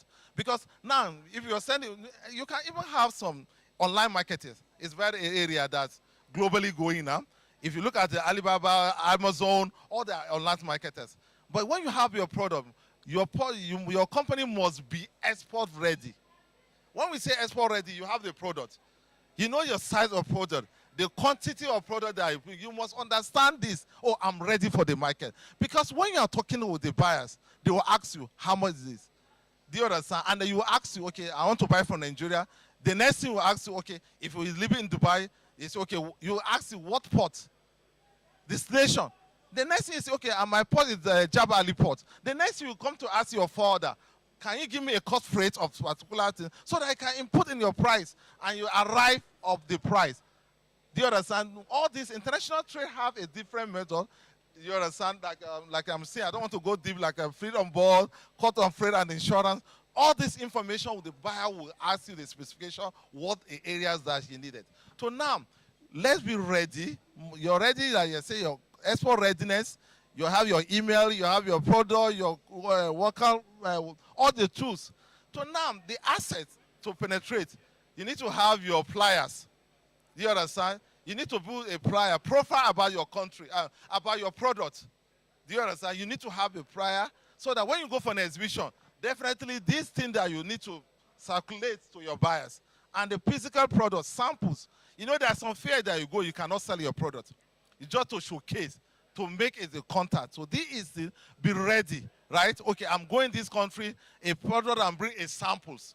And then in the turn of the movement, if you have some certification, maybe requirement, plan current, you can get your certificate. If the solid mineral, register the solid mineral, how do you sort the mineral, so that you can enable you to move your product easily for that market. And if you want to send sample, all these things you need to ask questions for your product. If you are specialized in that product, you know that the quality, the sanity, whatever other particular, so that you can see how you can penetrate it. Don't forget our packaging, mode of payment, and certification. That are the key area. And how do you get this market? We are telling you, we can do online, yeah? How to register trade line. There's a maybe good website. There may be Amazon, Alibaba, AliExpress. If you are registered with them, even in Nigeria, maybe you have Konga Jumia that can even marketing your product. This is how you penetrate international market. So this thing on the market assets, you see how to market your asset is something you need to understand the country profile. Oh, this country, is it proper to bring this? The tariff is very important. There's a country, for example, if you bring, oh, the tariff is very high. You don't understand the tariff, mode of the payment, how the operation, even the packaging, regulation. You need to ask all these questions. Even a buyer, but sometimes if you are doing door-to-door, that is very difficult. But when you are saying, okay, a buyer needs from you, let him send a specification for you. Oh, I have a ginger, or I have my shea butter, whatever I do. Let's give you a specification and come back. Ask him. And there's a country you cannot even export without a permit. A buyer will send you an export permit to you. In your BL, you cut the export permit because you're ready. Like in Egypt now, they have what we call cargo express, what they call it? Cargo defense, what they call sorry, I forgot. Like maybe they send a buyer will sell you with a what called asset number. And that asset number is something that they're generating from the custom. All this information is something to help you to mitigate loss. Do you understand? But market asset is something that, oh, I want to penetrate this market. If I'm going down market, how do I do? You plan B2B, business to business, maybe, do you understand? Or business to government, okay, I'm coming here, maybe I'm coming to Niger with my particular country, do you understand? And then how do you do? If you want to appoint, you need to appoint an agent. Agent, okay, help me marketing this my product. Maybe you can give you commission. All these are the strategies that you see how you can capture international market, right? So that is good. Thank you, sir. Ladies and gentlemen, Madam, my name is Mohammed Umar, and I represent the President Miners Association of Nigeria. I am special assistant. Now, already we saw in the group, USAID and China Embassy. Where are they? Because some of the questions that I want to ask for the benefit of all here will be directly channeled to them. We need to know.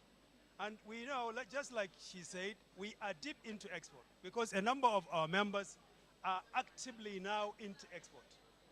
Everything they are compliant. But there are certain challenges that are coming up, which so many people in the country, especially in this mineral, are confused. There are cases where companies export goods, but payment became a challenge. You have to involve the embassy, you have to involve all the legal things. So from what Madam is saying in the US, how to penetrate into the market, you need to identify a legal firm who is knowledgeable in accessing all the requisites for you to go into the US. So many of us here that are involved in different kind of products need to know. We know there are trade secrets, which somebody may not likely want to disclose here, but Nigeria Export Promotion Council aim of putting up this gathering annually is to promote trade, to secure trades. You understand? So all these development activities are things that all of us are here. So we need to get elaborative information that are geared toward, strengthening. Okay, like now, if you look at, sorry. Okay, no problem. Okay.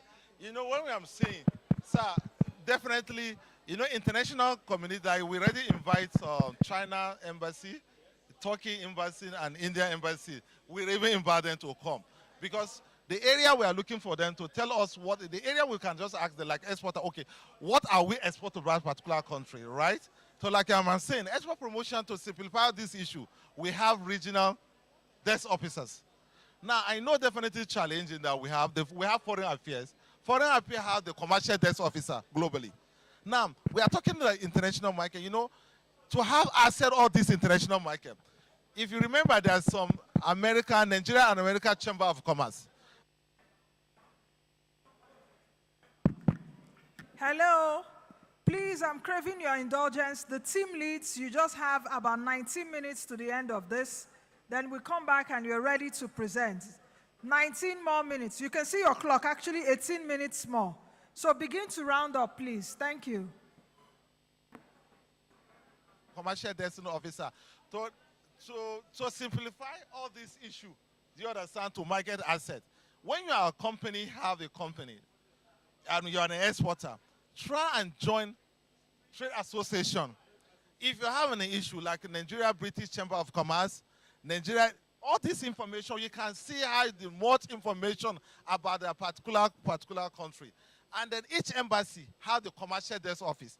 If you are ready, how do you do? Your company profile, the product that you have, you can walk to the embassy. Oh, I want to have the access to the commercial desk officer. The commercial officer, okay, what are the criteria? The tariff of the particular country. And there are some tools you can even do online. ITC tools, do you understand? When you open the ITC tool, you see the country profile about a particular country. You can even register on ITC, International Trade Center. Do you understand? This is access. No, what I'm saying, you know, we are talking about the win-win games. The market is a critical stage. You have the product. What you do, you want to sell your product. Export promotion, the way we are coming in, because we are going for an exhibition every year. What we do, we carry you, we facilitate your visa to the market. We provide an exhibition stand for you. If you're a country that you need an interpreter, we get an interpreter to you. On logistics, all this area, there is a responsibility at the weight of promotion to promote you. Now, when you go to the market area, how do we get the market? We even stand to say, okay, we can appoint agent. Like agent, it's not something that 100%. It's not easy to know the rule of that particular country. For example, if it's easy to, okay, I have an agent, but a buyer can come to you, sign an MOU about the product. The other side is different. Though it's different of you, I want to do a product door to door. That is not door to, you need to clear it and do whatever requirement. But for me, I will transfer responsibility to the third party. Buy my product, go and regulation. For example, if you are importing something from NEPC, a juice, maybe you see some canned juice from outside the country. You are a distributor in this country. What you collect, oh, I have somebody, the product of a particular country. You register with NAFDAC, right? The NAFDAC collect the requirement. So it's better to penetrate a host country to help you. Because when you are doing door to door, it's a different issue. But when we are talking about how to simplify it so that you cannot put into trouble. But sometimes it will be more easier. Ask question, okay, what is my role? The mode of payment, how do you pay me? Do you understand? The export promotion, as long as you already registered the export promotion, the next thing, you must have an export account. The buyer will say, okay, let me export to you. How do I pay you? So this is the mode of the payment. But we are not going deep into the financial aspect. What we are talking about, the market asset. Market asset, what I'm saying is very critical. It's a simple thing that we do, but we work together with you so that we can see how we can help you to penetrate international market. Thank you. All right, thank you very much. I just want to make an observation, and I'm sure there will be I want to make an observation and also ask a question, and I'm sure that there will be a report on this, most definitely. So I will start by making an observation, which is the fact that, I'm talking from experience, most markets want the raw materials. I'm talking specifically for cassava because that is where I'm in, basically. Most of the markets out there, business to business, they want the cassava in that chips form, which will be detrimental to us as Nigerians. So my observation is the products gotten from cassava, they don't have, how do I put it now? Okay, take Gari for instance. Our largest competitors of Gari is China. Do you get it? So now when we now export our Gari, we produce Gari, when we now export our Gari, the cost is always higher than that. So my observation is for this export houses that are established that we could leverage on to send our products over there, it should not end there. It should not end there because it will just be sitting down there. We need people that would push it out from there. Unfortunately, no person from my family don't travel go US. So I'm not getting anybody who I go call for there who go do the marketing for me. That's my observation. Then, sorry. The second observation I want to make, and I pray it gets into the report, is the fact that for finished products that are not known, I give you an example, amala and tiwo, those ones that are not known, that are new to other ethnics. I take, for example, Egypt that you've been talking about now. Rounding it up is, when we go for exhibitions, they should allow these products that are not known to be able to market it in terms of having samples. Sorry, in terms of having samples to give to those tribes that don't know about it at all. Let me just explain to you. The Export Trade House, Nigeria Export Promotion have export. Okay, Nigeria Export Promotion have Export Trade House global. Do you understand? Some region we have in South Africa, we have in Egypt, we have we have in Egypt. The aim is to see how we can penetrate the international market. You are talking about your product line. You know, if you go for an exhibition, it's only in Nigeria that you are selling this your abacha, right? This is your brand. If you go to the global international market, people cook. Somebody tests. Like this, we are going for an exhibition. You know, that people will test the product. Oh, if I'm ready to do it. It's your strategy. A company needs to adopt its strategy how to penetrate this market. Right? You can ask question, okay, if I'm coming this, I can make a soup, maybe short video account your activities. People have tests. To a company, export-ready company, it's you that will plan. Do you understand? To do, how do I sell this my product? To tell. You are talking about the tuwo, you are talking about the amala. That all the product we are talking about is a niche market. Who are buying this in Nigeria diaspora? Until maybe if we have Nigeria cuisine, like in Nigeria, Nigeria we have Chinese restaurant. It's a strategy that Nigeria can adopt first-class restaurant, not that anything. First-class, even a woman can walk and eat. Oh, Nigeria recipe. Do you understand? A meal to understand these are the content in Nigeria. See now, Dominant Pizza is not our brand for Italy, and we have it here. So it's a strategy. How do you adopt it? You are talking about the market strategy. You see how the franchising is a matter of the strategy. Maybe if you are a brand, you can do a franchising. Do you understand? In the global, in the market, so that it can wear off you on the trouble on the international market. The international market is a complex, but it's on that, when you understand it, you make it. What we are saying now, like you are saying, you test the product you are going in. There's a market there, you know, like a trade fair, and a lot of people come and sell. The other trade fair, this is not for sale. After this, they say, okay, promotion. They will give the promotion material. They aim to identify a buyer, sign MOU, have an agent, maybe that is, and after that now, you need to have a follow-up. Thank you for coming to my stand and send your profile of that particular information about your company. So all these things you need to be prepared. How do you do? Oh, a pallet, a carton, this is also price, and this. And then what incentive are you giving your client? Do you understand? All this is you have to motivate him to take. You know, market is a very critical state that you do. Because when you go, it's not only Nigeria. We meet in players for other countries. What do you offer the players is different of you. A strategy that you adopted. Right? So now, when we are taking export trade, the export trade house that with Nigeria put it, it's easy to make Nigeria to see the product was be accessibility in the international market. That's what they do in Egypt. They are covering North Africa, in South Africa, East Africa, in Middle East community, so that this agent, the people that have in that agency, they are their responsibility to push your product. Do you understand? To the international market. But the export promotion signed MOU with them. Oh, you are this. Before, export promotion have the desk officer outside the global. But who are there now? It's Embassy of Foreign Affairs. There is some challenge. But now, if you want to order the country, as long as somebody to feed information about it. So in this communique, all of you can come, okay, what the government is supposed to do. Do you understand? To see trade are coming for. Without a president, it's not that John Boris, somebody come and say, They must marketing. How do you do? Register with the chamber of a particular country. Have a B2B, C2C, consumer to business, C2C. This is something that we need to see how the trade promotion activity can play. Thank you. I'm set up. Thank you. We only have 9 minutes. What's that?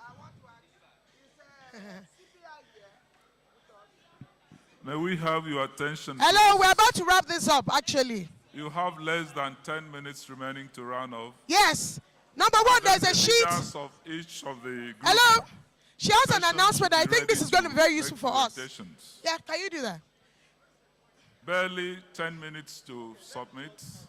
Let me and get put back more to your seats, please. something that is very critical that you can understand. Put in your mind. If you have any of your product, please, and any trade fair, there are some globally trade fair or globally. Export promotion can help you. Do you understand? Introduction letter to you, whatever you want to go. For example, maybe if I'm thinking going to the US market, I have a product, right? Maybe if you look at ingredient exhibition, there's a good fair in the world that if you go, you cannot even miss. You can meet a buyer, serious off-takers. That is the criteria.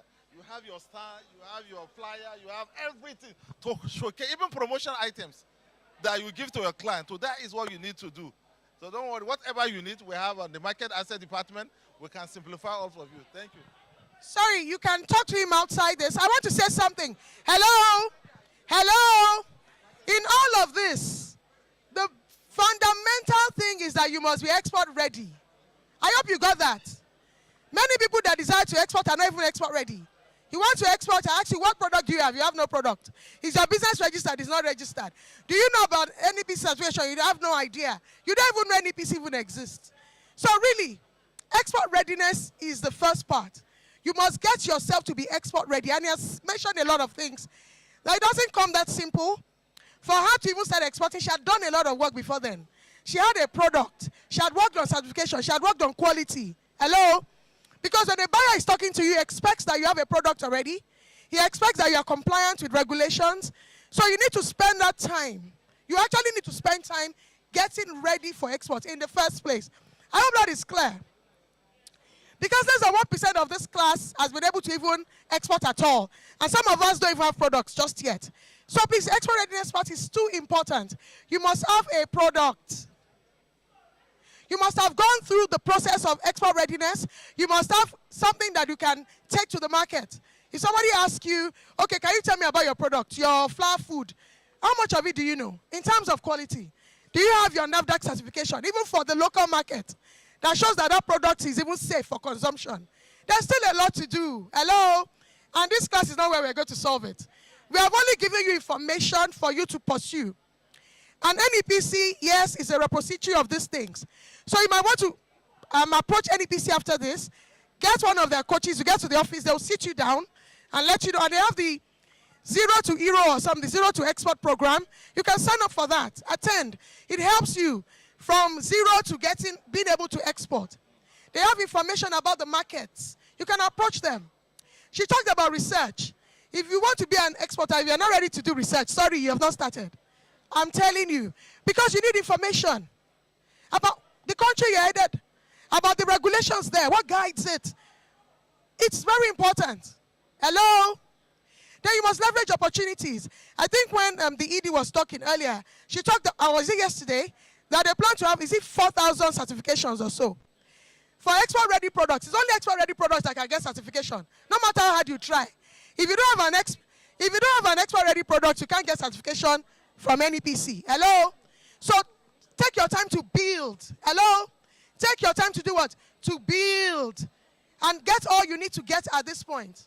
So that when the opportunity comes, or when you can go for a trade fair because you have a product. You can go on ITC and you see the trade map and you can key into it and say, okay, oh yeah, they need my product in Mozambique. And without even thinking twice, you approach their chamber there because you have something. And please, always find time to expose what you do. That's the essence of the trade fairs. You can't be in your cocoon and expect people to know you exist. When you are ready,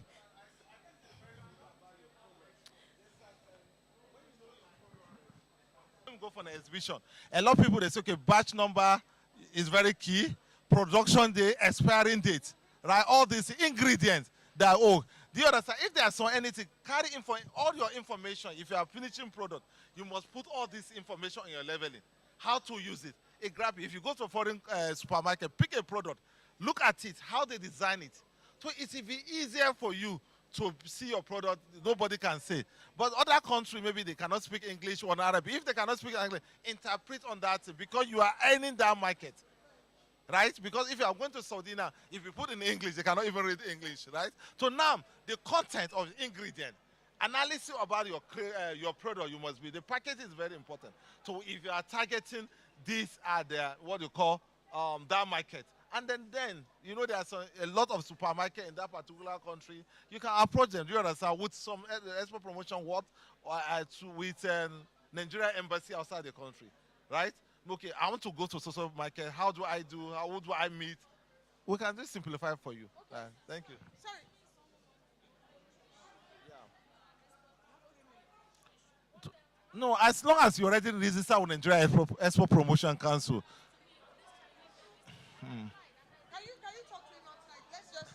Hello, we have an announcement though. Let me quickly say that when the person that shared her story, she told you that she used third parties initially. It wasn't like direct marketing. So, but the fact is you must have a product. I hope you know, it starts from there. He talked about packaging. When you go to the store, even in Nigeria, you look at the package before you buy it, right? So you need to know the requirements of the international market. Like I told you, we can't do too much. We can't finish it here. But she said there was an international organization that was here yesterday, and they want to onboard potential exporters. So she wants to give us the information. Hello? Hello? Can you do this in 1 minute?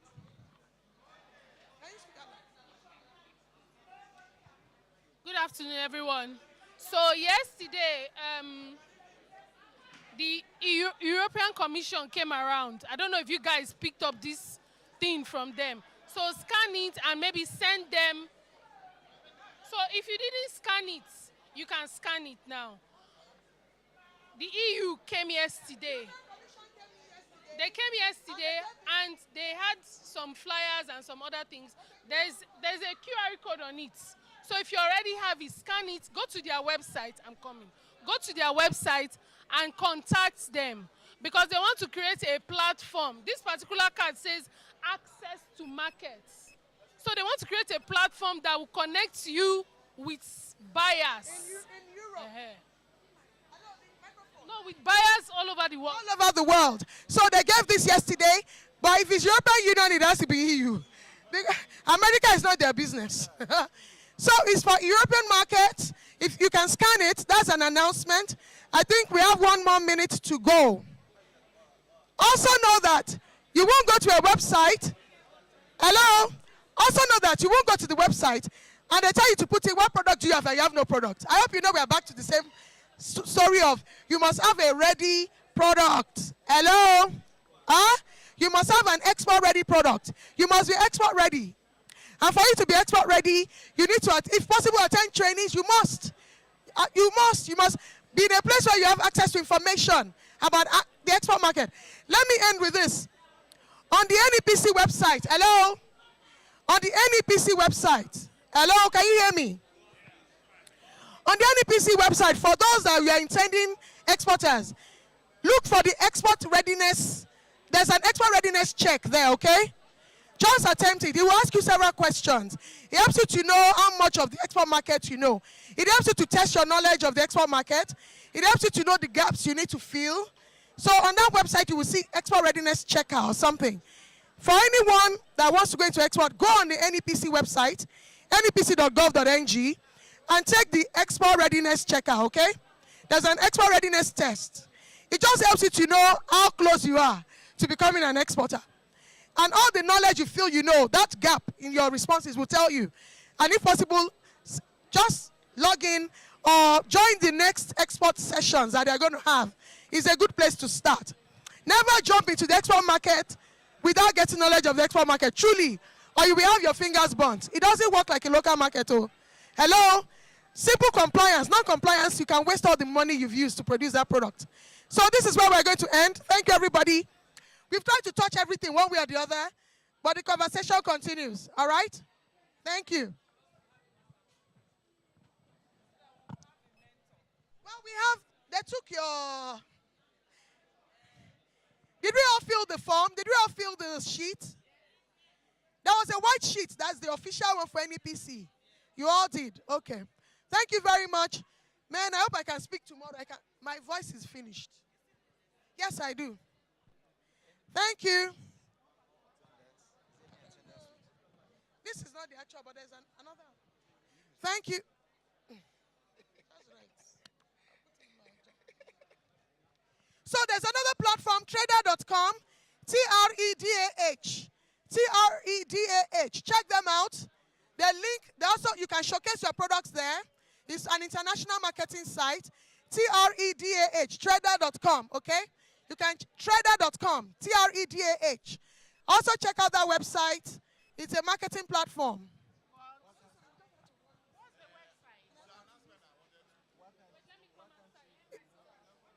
T-R-E-D-A-H. You can also visit trader.com. Okay? There's no better time to familiar yourself, to get familiar with NEPC than now. D-A-H. Like trader.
Please, for your kind attention, this announcement, please, can we all settle down?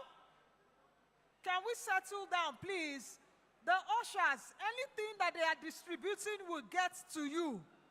Please, can we all settle down?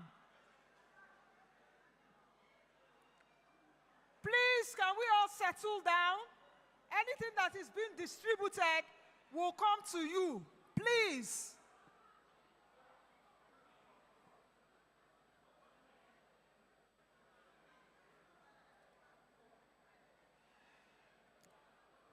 Please, I am announcing again, can we all settle down?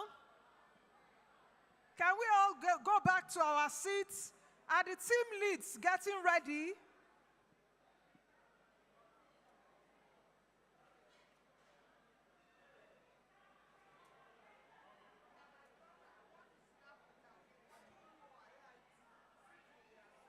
since I was small. I was not small, though. Really? Yeah. And I still did there. Hey. Okay, hey. You know, I work at a so.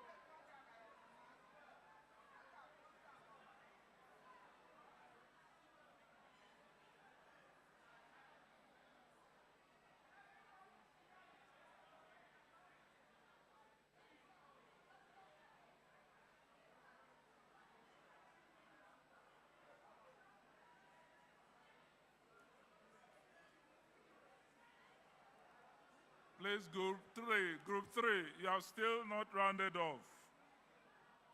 Group 3, compliance to trade regulations. You have not rounded off yet. Try and do that immediately.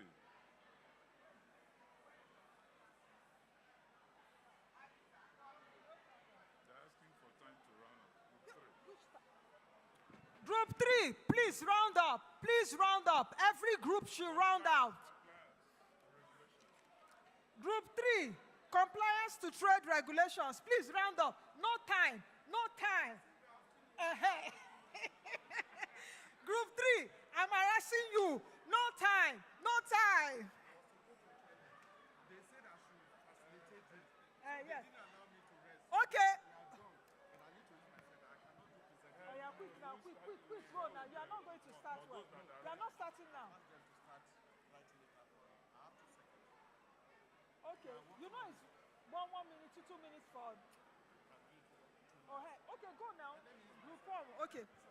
Please, can the group leads come forward? Let's have your names quickly. Who are those representing your breakout sessions? Please, I need to see you.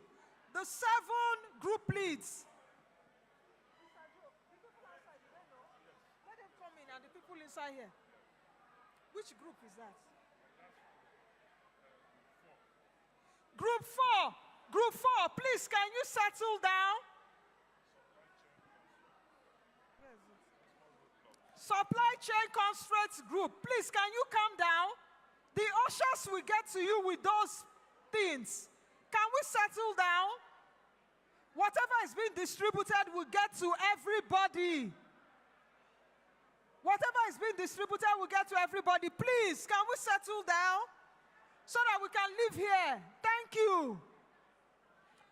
Please, for your kind attention again, the 7 group leads, can you come forward? I need to see all of you. Who is representing export financing options? Group 1. Group 2, line up, please. Group 2. Group 2, that's export access. TC, market access. Financing option, group.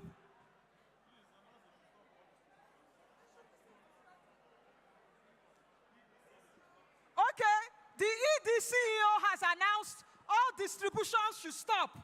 Please, let's stop them. Ushers, no distributions. Group 4, I will come there now. Oh. Please stop all distributions till we are done.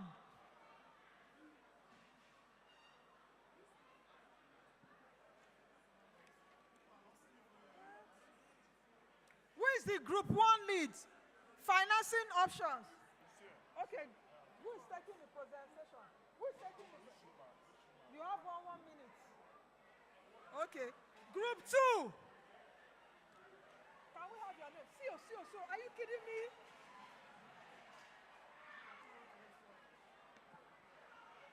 Can we all,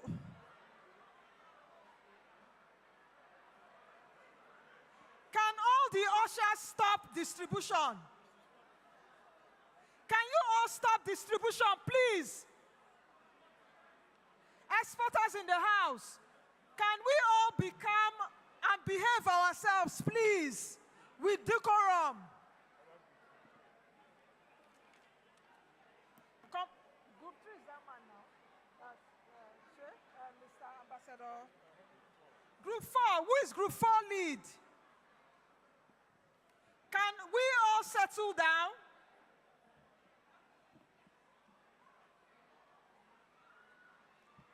Please, can we all settle down and suspend all distributions? What exactly is happening there? Is it they are fighting? Oh? Please, can you go there? Group 4. Please, can we all stop the chaos in the house? We've had a fantastic 2 days already.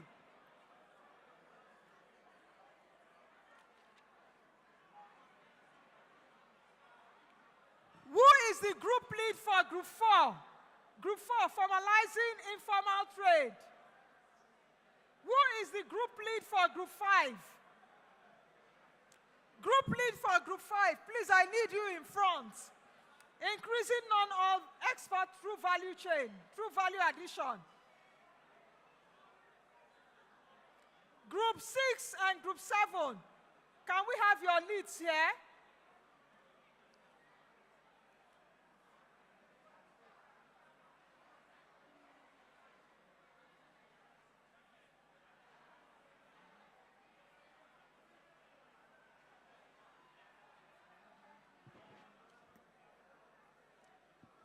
Please.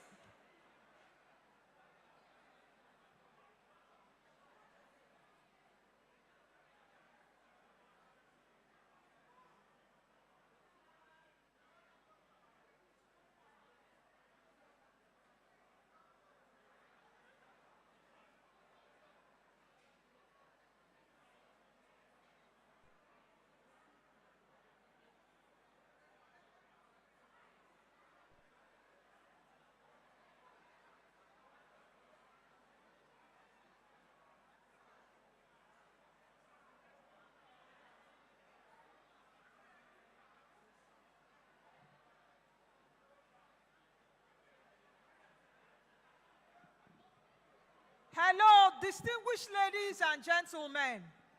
I think this is the last announcement I will make concerning the decorum in this room. Security guys are coming to bundle out anyone that will cause chaos. Please, can we all be seated for an event that we have done successfully? And we just have a few hours to end this program. Can we all sit down, please? The security people are coming into the room to take out anybody that will be a cause of a nuisance. Please. I mentioned earlier that anything being distributed will get to everybody. Please, can we all be organized?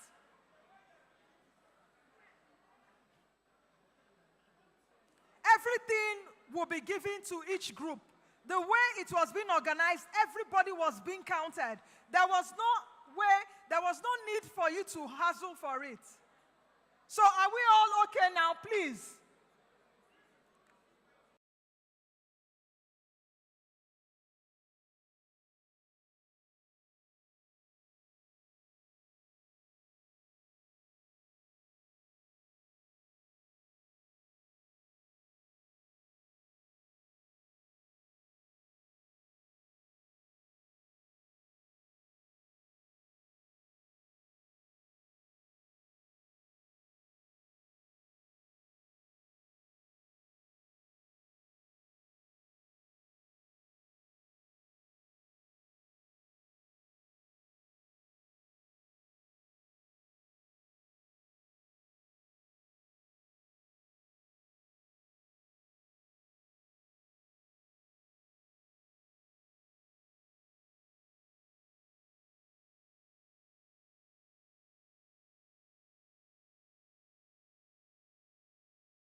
Challenges around accessing fundings and opening of accounts, domiciliary accounts by exporters, funding them with hard currency, but when proceeds come, the banks now only pay exporters in naira. So what is the essence of having the domiciliary accounts in the first place?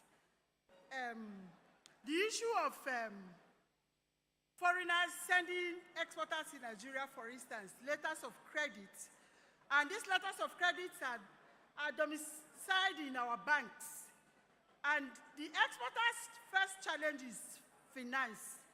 And the banks that these letters of credit come to, in spite of them having hold of the letters of credit, they still resist giving loans to exporters to meet up their demands. We want the banks and especially Nexim to look into those issues. And the issues of collateral, I'm summarizing them so that my partner will speak more on it. The issues of collateral. The collateral that the banks are asking exporters to provide before they access funds are even much, if any exporter had those kind of collaterals, they won't even go to the banks in the first place.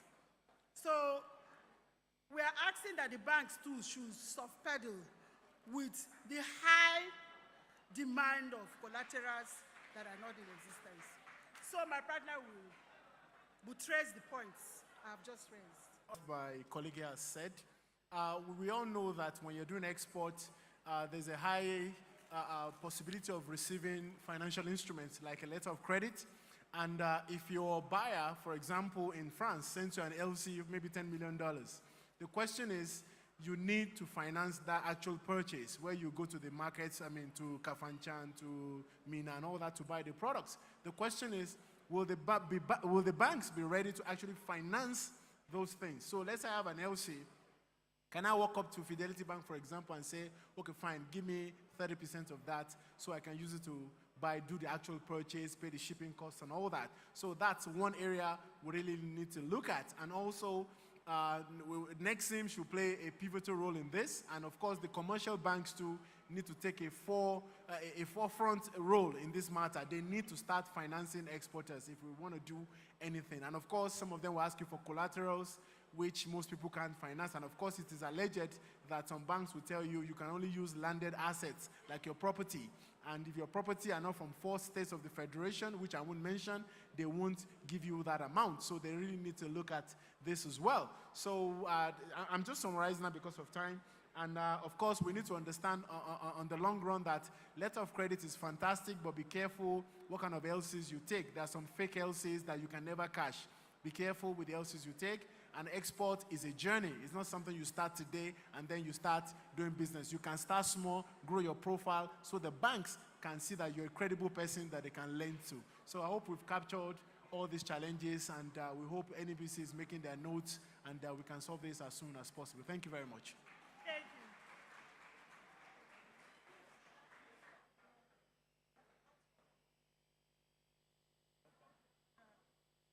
Please, can we give a round of applause to Group 1?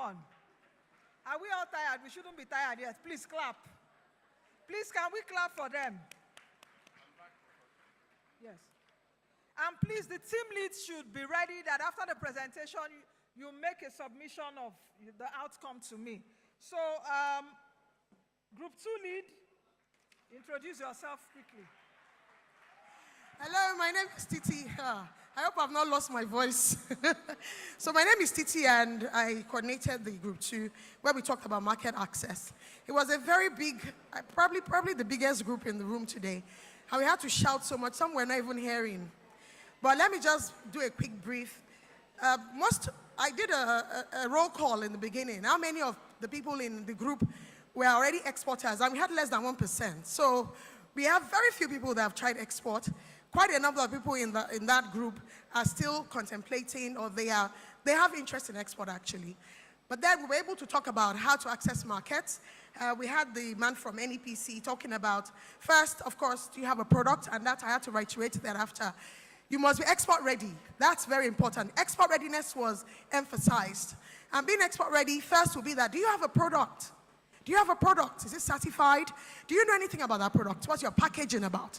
So much information you need to gather first and get ready so that if a buyer even pops up and a buyer meets you and says, okay, I need this particular product, do you have it? So that was the enlightenment part of our conversation. And of course, we also linked members to tools. We mentioned the ITC tools. So you need to go online, ITC trade map. You can get to know market potential. Generally, globally, so you know what markets are looking for what, and that can prepare you. Then the challenges that were raised, there were challenges. Part of it, we did experience sharing. So we had those that exported before. One of them was able to give us a lowdown of how she's been able to do that. And there were questions around what she presented. And the challenges were, number one, logistics was part of it. Members of the group talked about logistics. How do we even move our products from here to the destination countries? And of course, these are where the challenges are, even in the real scenario of things. Then, of course, issue of payments. She talked about payments, that she had an issue with payment. Receiving her payment was another one. So, NEPC, we are calling your attention to some of these things. Intervening in the area of logistics, payments. Then, of course, certification. Many of our SMEs need certification. And because they're small, they're starting up, there's need to support that. As yesterday, I know that the EDA talked about certification. And I think it's important that everyone in this room, or anybody that's interested, that have export-ready product should be carried along, so they know when the intervention is going to happen, they can apply for it. That's very key. Now, one of the interventions, somebody had requested in the group, that can NEPC have desks in our embassies? Because really, I've even tried this before. I went to an embassy to get market information, and they could not help me. I know so. It's what I've tried. So when we keep saying embassies, do the embassies even have the information? Can NEPC be physically, can you have a desk there, and someone can intervene when some of our members go to the embassies for information? Somebody also mentioned the issue of the domestic export warehouse. How effective is our due? How effective? NEPC, we need you to work on that. How can we get our products to the market through not even the export warehouses that we have in different countries? I know that NEPC has not covered quite a number of countries, but for the sake that many people are interested in export now, this is a good way maybe to have a strategy around that. That's very important. In all, there are many people that want to go into export. That's the truth. This 2-day conference, if we did not pick the interest of people, they would have failed, right? Many people want to go into export. SMEs want to go into export. NEPC, you have a serious role to play here in carrying these ones along. I suggested to them also that for those that want to export, they need information about export. And NEPC has the Zero to Export program. So if you really need information, if you need knowledge about export, you should apply for that too. And then work with NEPC as much as possible. I think one last thing I also asked the group to do is to go to NEPC website and undertake the export readiness test, the export readiness checker. Try that. If you're interested in export, go to NEPC, do the export readiness checker. It helps you to know where you are and the kind of effort you need to put into yourself and your product to get to export eventually. Thank you, everybody. Can you give a round of applause to Titi? In fact, when I was looking through the hall, market access had the highest number of people. Shay? It was market access, then finance. Of course, when it comes to money, you will see a lot of people there. So please, another round of applause for Group 2. EDCO, perhaps we will give a prize to the best group lead or the best group after this. All right, just before we go ahead, I want to quickly acknowledge the chairman of National Salaries, Incomes and Wages Commission. He sent a rep. Mr. Ekmonta, he sent a rep, and he is Mr. Olugbenga Ojo. He's the Director, Special Duties. He's been with us here since yesterday. So, Mr. Ojo, we acknowledge you. Thank you very much for coming. All right, our next group lead that we'll be listening to is the lead for Group 3. I've been told that you have. So please, your timer is at 2 minutes. Thank you. Our protocol. Sorry, please, all the groups that have made their presentations, can we have the outcomes of our presentation, submit them to me, please? Just a written document. Thank you. Yes, whether in terms of number, I cannot speak to that, but in terms of quality of the deliberation, I'll speak to that. This is a very dynamic group. We are 34. Group 3, can you stand up for recognition? The importance of trade regulations.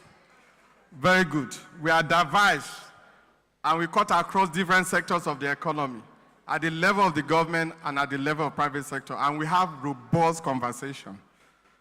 For me to let you know that we run an inclusive process, very soon I'll hand over to our rapporteur, Ms. Miriam Danabo, a shipping lawyer, who will give us our key points challenges and the focus of our deliberation.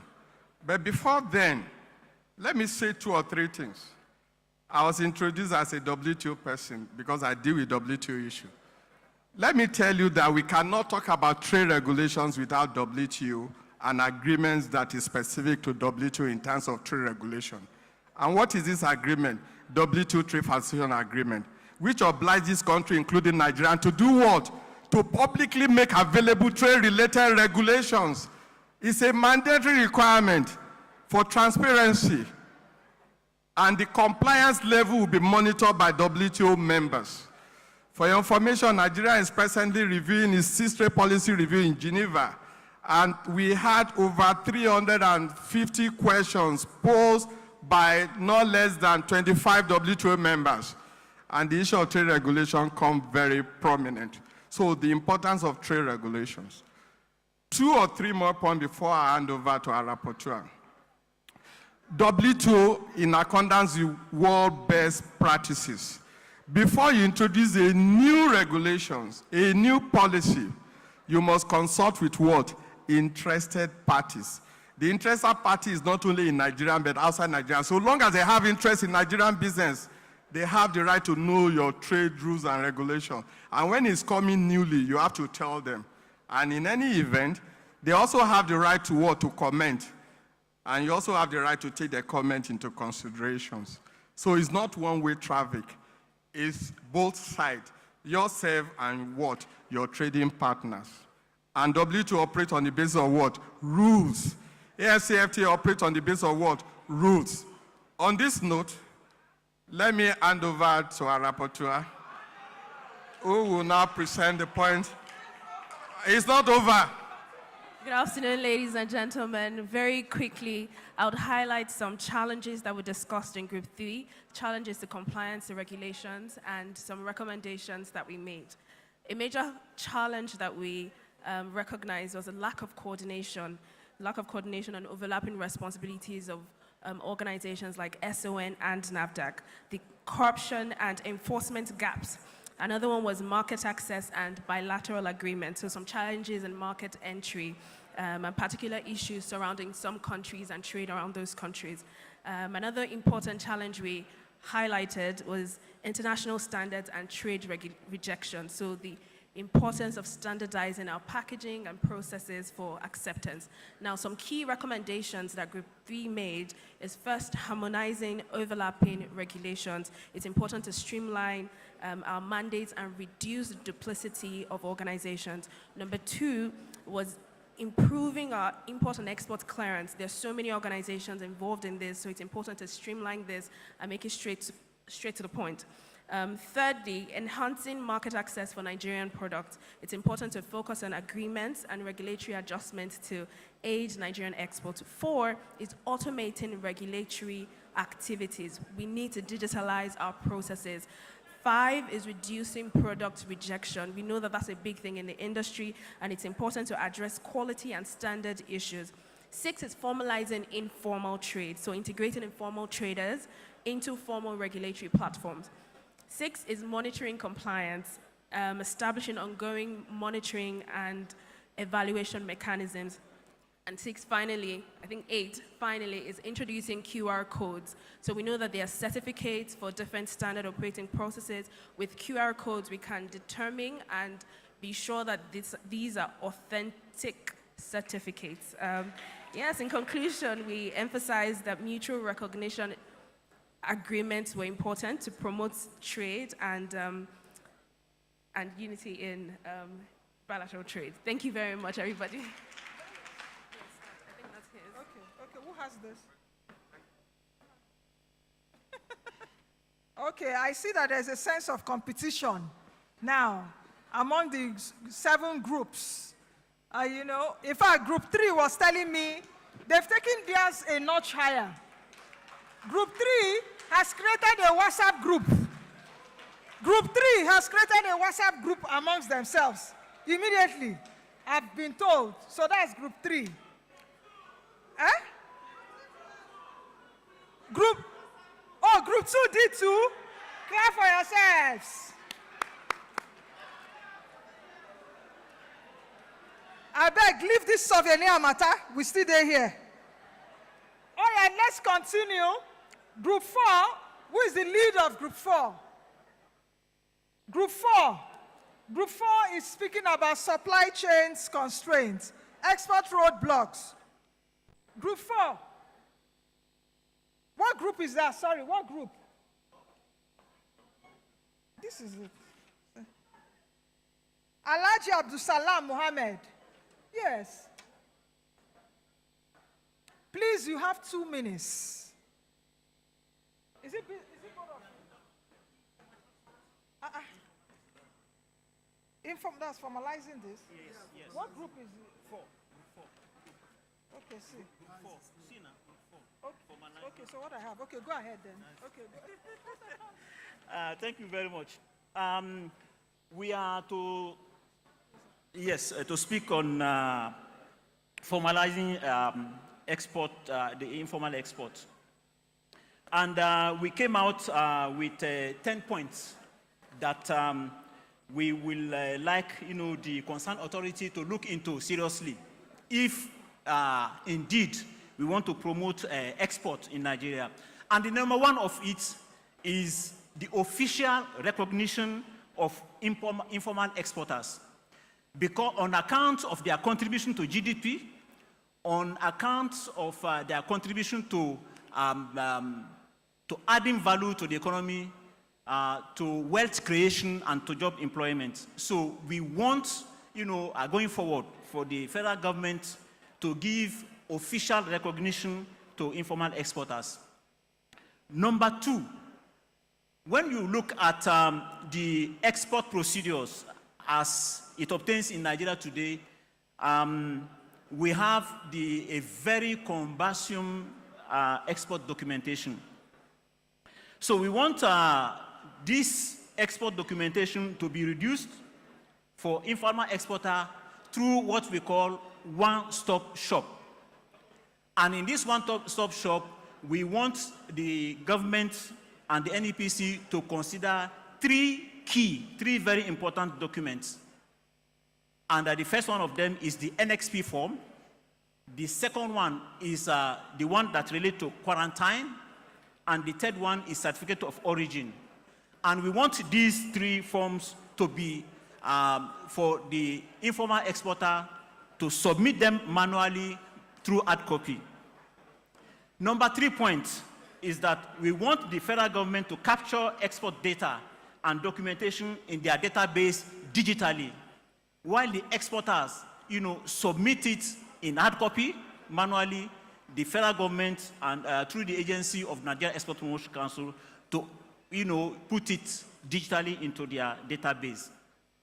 Number 4, we want the repatriation of export proceed, non-oil export proceed, to be done using the currency of the importing country. That is it. Not for the exporter to convert it to another currency before repatriating it into Nigeria. Number 5, we want the Nigeria Export Promotion Council, jointly with the Central Bank of Nigeria, to embark on aggressive sensitization on the inclusion of safer francs into the export trade. Number 6, we want that the informal export should be allowed to use the border post, any border post in Nigeria, provided that the export cargoes are supported by valid export documents. Number 7, we want the federal government to revive for immediate implementation one very important ECOWAS instrument of trade facilitation called the ECOWAS Interstate Road Transit Scheme, whereby when you go through this scheme, your cargoes, all the export containers from Nigeria up to destination, once it is satisfied and closed here, it is sealed, and nobody can open them until it reaches the final destination within ECOWAS sub-region. Number 8, we want the Export Development Fund templates, to be funded, to be seriously funded by the federal government and in a regular way, so as to support the exporters on pre-shipment operations. That will ease their task. Number 9, we want the ECOWAS Commission to prevail on the ECOWAS member states to reduce some of the transit levies currently being charged on former export from Nigeria, because we believe that that is the essence of coming together as ECOWAS member states. Number 10, we want the Nigeria Export Promotion Council to obtain all the information needed to be complied with by Nigerian exporters and to post this information on their website and to update them regularly so that our exporters will not run foul of any export protocol within the ECOWAS sub-region. So, and we want to continue this conversation. And because of that, all the members of this trade group unanimously agreed, to launch today as we speak. We have already launched a platform that we call Export Promotion Initiative 2024 as our own contribution, to the ongoing conversation. So, and thank you. Lastly, my call is to the #1 exporter in Nigeria. Do you know who is the #1 exporter in Nigeria? Mrs. Noye Ayeni. I'm calling on you to please, you have succeeded in making CBN to include the CFA in the trade portal. But I feel an NSP with UBA. UBA refused to approve the NSP using CFA because they don't know how to settle transaction. I report back to Mrs. AGK in CBN. So there is a need for sensitization workshop for all the export desks of commercial bank so that they can implement this great initiative. Thank you. In informal trade. All right, please, Group 1, Group 2, Group 3, please can you bring forward your deliberations and hand it over to Dr. Joe Ita. The communicatable needs it right now. Group 1, Group 2, Group 3. Group 4 has just handed over theirs to us. So please, Group 1, Group 2, Group 3, can you hand over your deliberations to Dr. Joe Ita now, please? Thank you. All right, as we move along, let's call on the group lead of Group 5. Hey, good. Okay, let it be louder now to encourage your group head. The group head, Prince Said Lasisi of NACO, Nigerian Aviation Handling Company. I guess you'll be talking about supply chains constraints. Okay, so your 2 minutes starts now. Good afternoon, everyone. Good afternoon. Yeah, in order not to waste our time anymore, what we had in our group is just how to, hello? Yeah, it's how to improve on the logistics constraints. We say supply chain, but most of what we have from some of the exporters is the hard time we are having, in trying to access the ports. When I say the port, I'm talking about both airport and seaport. And I think a lot of people now, maybe due to proximity of Nigeria to some West African country, they try to use the road logistics. So they don't actually know how to go about both the air and sea freight. So during our group, some constraints were identified. And unfortunately, Madam, so I think at this meeting here now, we are recognizing as the government agency. So most of the constraints they are talking about are to do with obstacles from government agencies. So I won't mention plenty names, but we know those government agencies that are at the seaport and at the airport. These exporters are facing a lot of frustrations. So that was the key one that was identified. On our own, because I had representative from Nigerian Shippers Council, also from the exporters, you also need to change the way you do things. We have a lot of issue of improper documentation. You can imagine somebody is shipping yam and you are not taking it as a personal effect as clothing. So in some countries, they don't joke with that kind of issue. That is going to be seized and destroyed. So we also need to do business with integrity.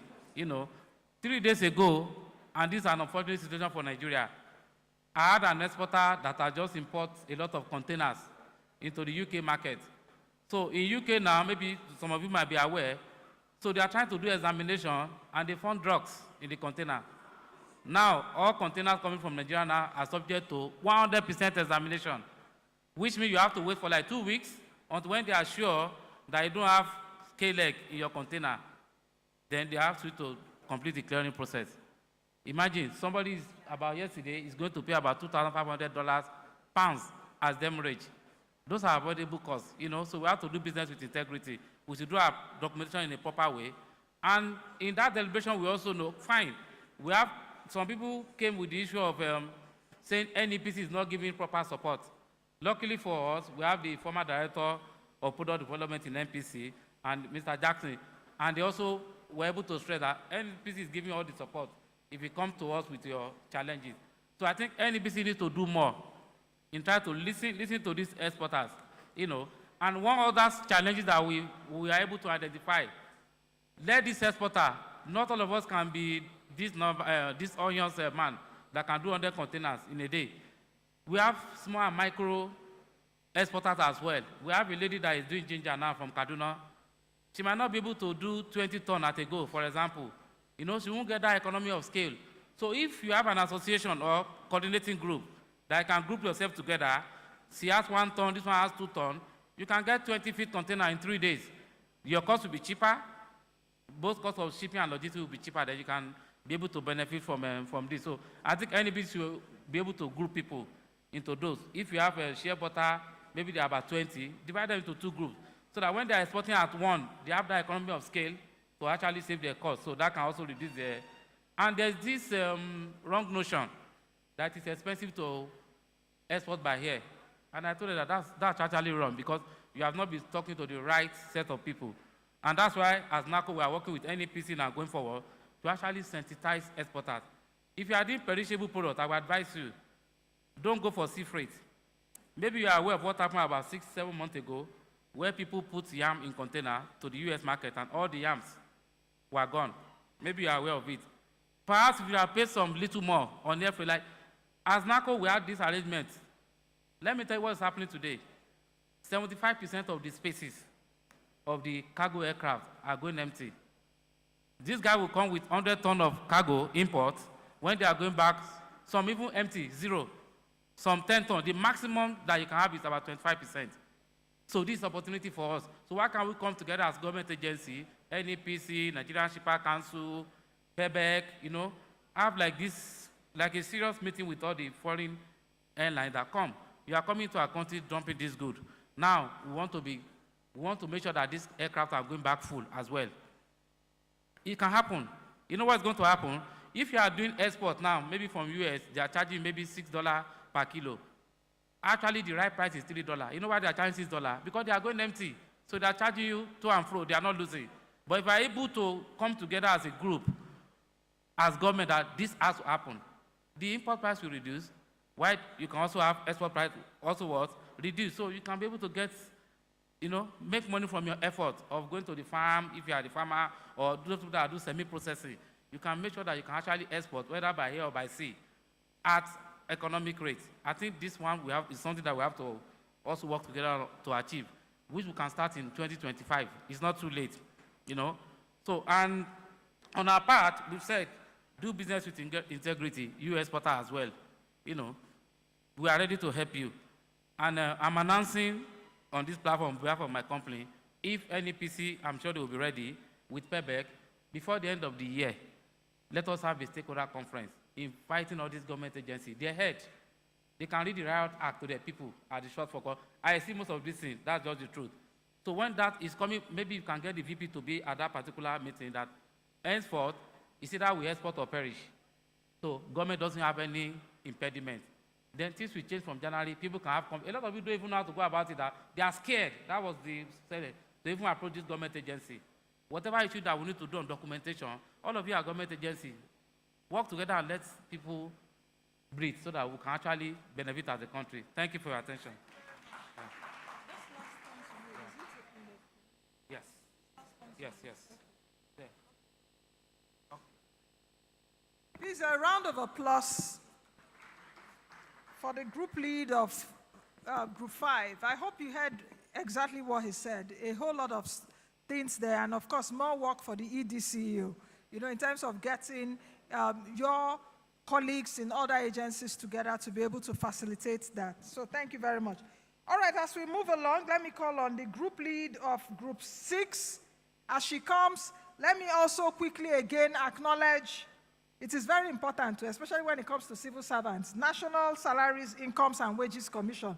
That is a very important agency. If not, they won't see their salary. The chairman, Ekponta, is here represented by Mr. Olubenga Ojo, the Director of Special Duties. I'm acknowledging you again. Thank you very much, sir. So the group lead of Group 6, Ms. Ijoma Izenwa, please can you approach the podium? Please, Group 1 and Group 2, we haven't seen your outcomes, have we? Okay, we have. Okay, thank you. Please, can you encourage her, please, with a clap?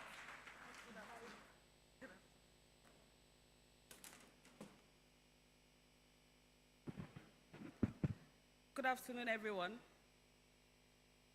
Processors, traders, people engaged in value addition, manufacturers, it's good to have you here.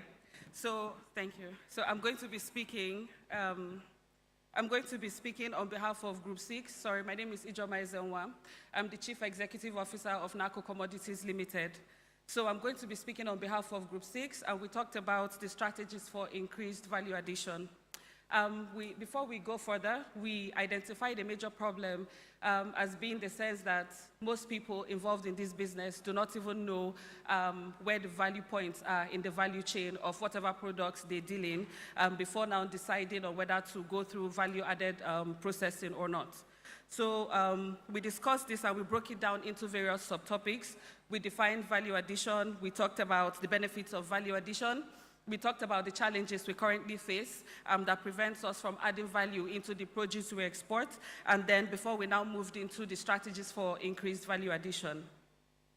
So we define value addition as the process of increasing the economic value of a product by improving its quality, design, or functionality.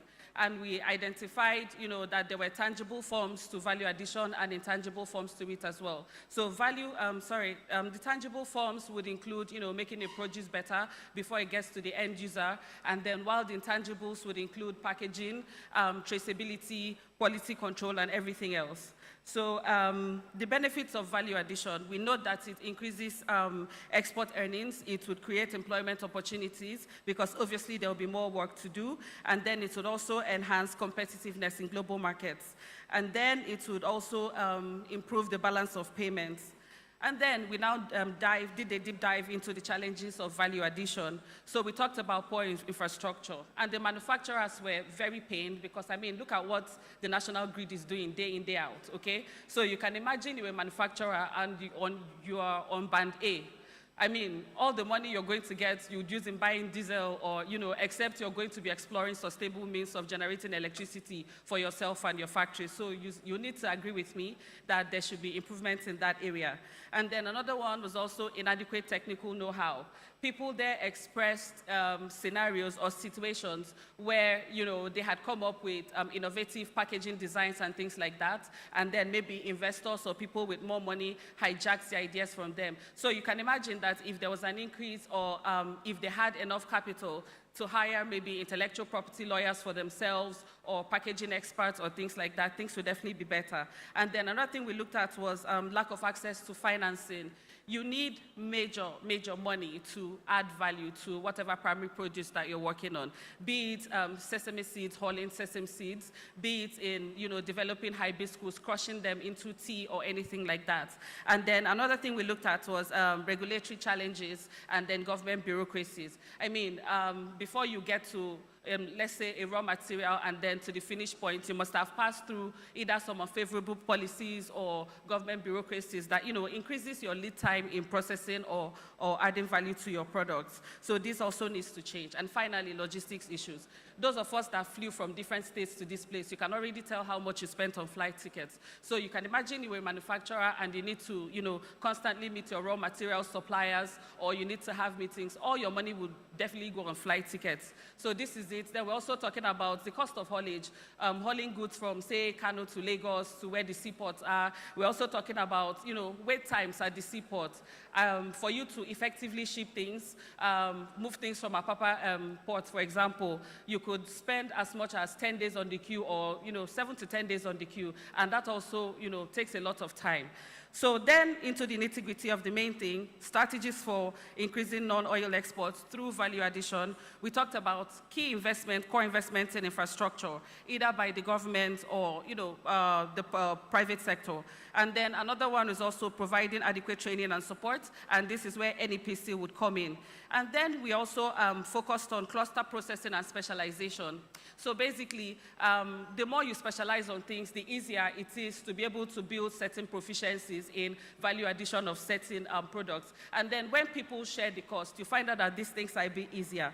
And then this promotes innovation and would also encourage research and development, especially where specialization is being worked on. And then finally, improve policies. So we're hoping that NEPC, apart from this conference, the Nigerian Chamber of Commerce and other key government stakeholders would, increase efforts, policy advocacy efforts, where you hold town hall meetings, stakeholder meetings and engagement, so that people can actually come up and say where the shoe bites them, because they're the ones wearing it, just so that when these policies are made, we're being considered, and so it's favorable for everyone. And so we're looking forward to a future where, we provide value add to the produce we export, and then so that the Nigerian economy is better for it in the long run. Thank you so much.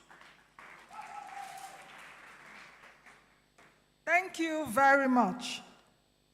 Please, your deliberations, can you please hand it over to Dr. Joe Ita? Yes. All right, we've come, of course, to the last but not the least, Group 7. Group 7, of course, is one state, one product as a vehicle to drive non-oil export. Grassroots exports is their nickname. Please, who is representing Group 7? Group 7, do we have any rep in the room? Okay.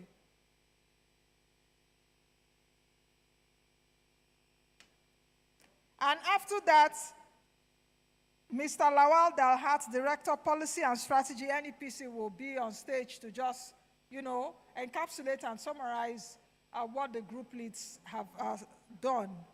Please, can you encourage him with a round of applause as he comes? Our last group head.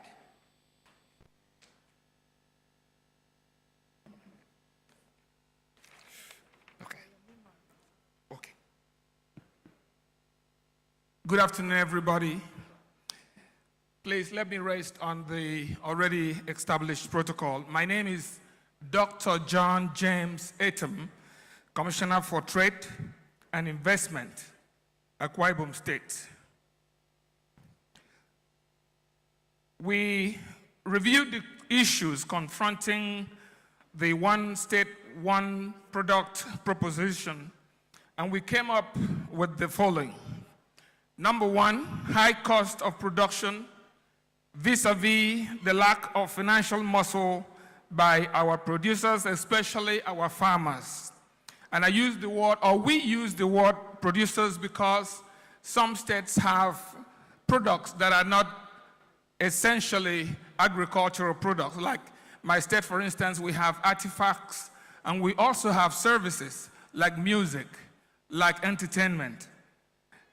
Lack of access to finance was another one. Inadequate level of collaboration between the levels of government, federal, state, and local government. The need to control and monitor the movement of goods and products via our interstate and international boundaries.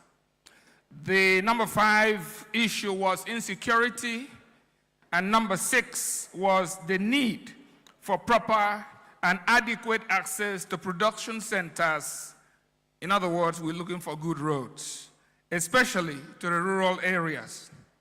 As solutions, we looked at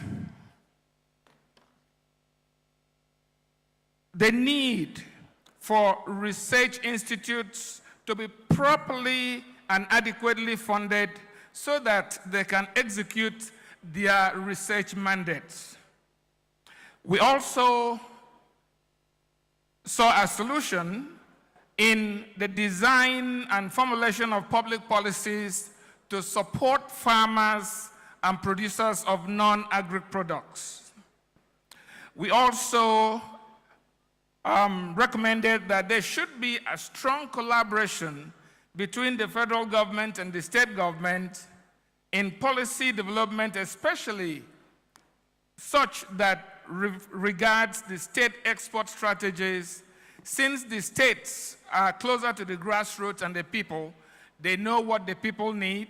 And also the federal government should all take time to design security policies because they have that mandate to make sure that the insecurity issues that are confronting our people, especially in the north, should be addressed by adequate and well-focused policies.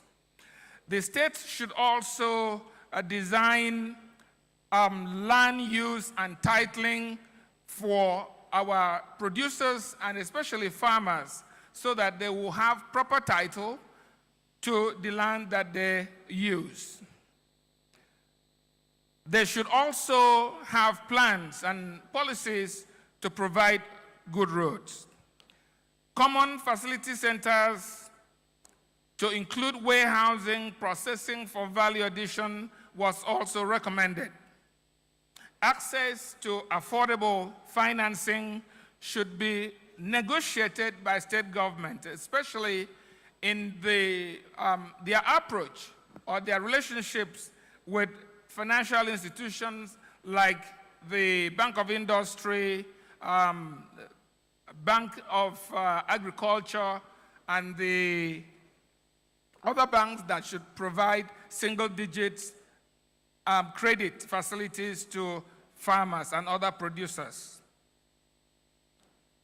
There should be monitoring and evaluation of the relevant agencies for the State Committee on Export Promotion Activities and other periodic review of SCAPE activities and their achievement to see areas that they should focus on and areas that they are not doing enough.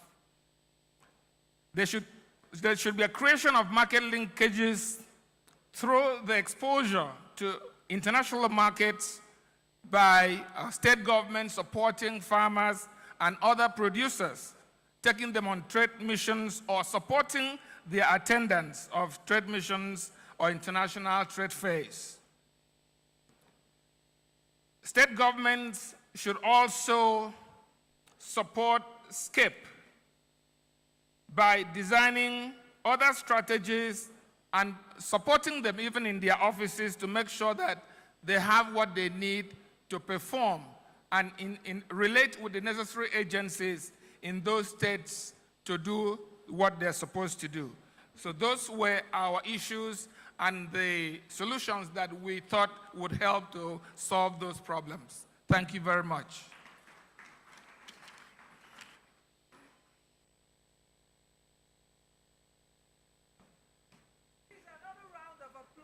For the Commissioner of Trade and Investment of Akwa Ibom State, Uyo.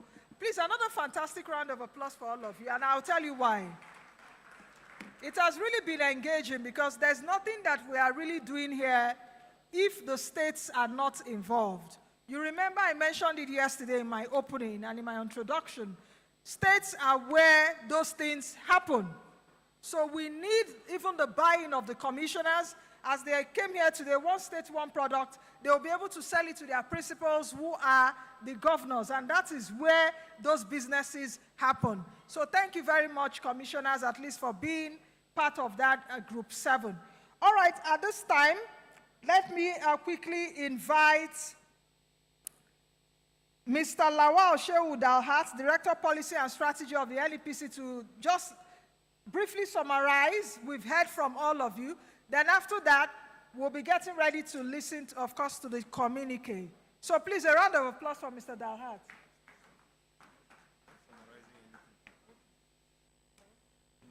Thank you very much. Before the hat comes on stream, we have a special announcement for all the groups that made presentation. In fact, we have a special session with them after now because the conversation must continue. And as we are here, I've seen that everybody is sitting tight, just in line with what Winston Churchill said, that one does not leave a convivial party before time. It means this has been a very conducive and friendly atmosphere, but the conversation must continue. All the group heads should bring their names and contacts so that we go on. Thank you.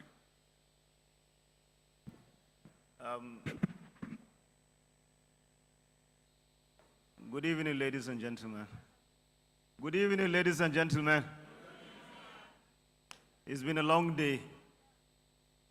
It's been a long day, honestly. And, well, I'm not here to give a vote of thanks, but I want to take this opportunity to actually thank all of you that are here. Honestly, we're all impressed by the fact that we still have this large crowd inside this hall after, for the past 2 days. It's really very impressive, and I think we should give a round of applause for ourselves, please. Well, we haven't had lunch. Maybe that's why it's not very loud.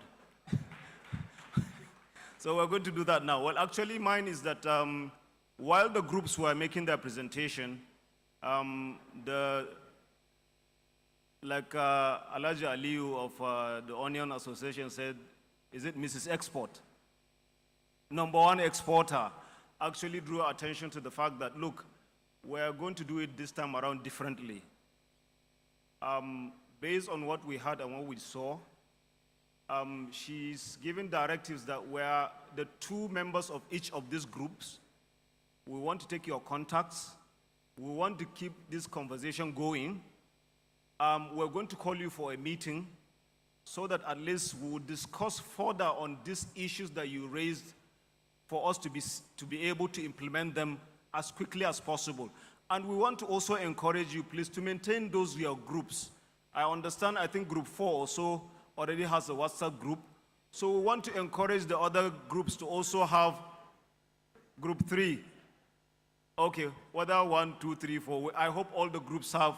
We want to encourage you all to have a WhatsApp group so that this conversation will continue. We don't want it to die here. We're giving you our commitment as the Nigerian Export Promotion Council that it's our intention to make sure that we implement whatever it is that is within our own mandate. And where it's beyond us, we'll escalate it further to see that at least we're able to solve this problem. Please leave your contacts with the Secretariat by the right over there. That is for the presenter, the 2 people that came on stage and made the presentation. Please, we would like to have your contacts so that within the next 1 week, we'll call you for a meeting, and then from there, we'll forge ahead. Thank you very much, ladies and gentlemen.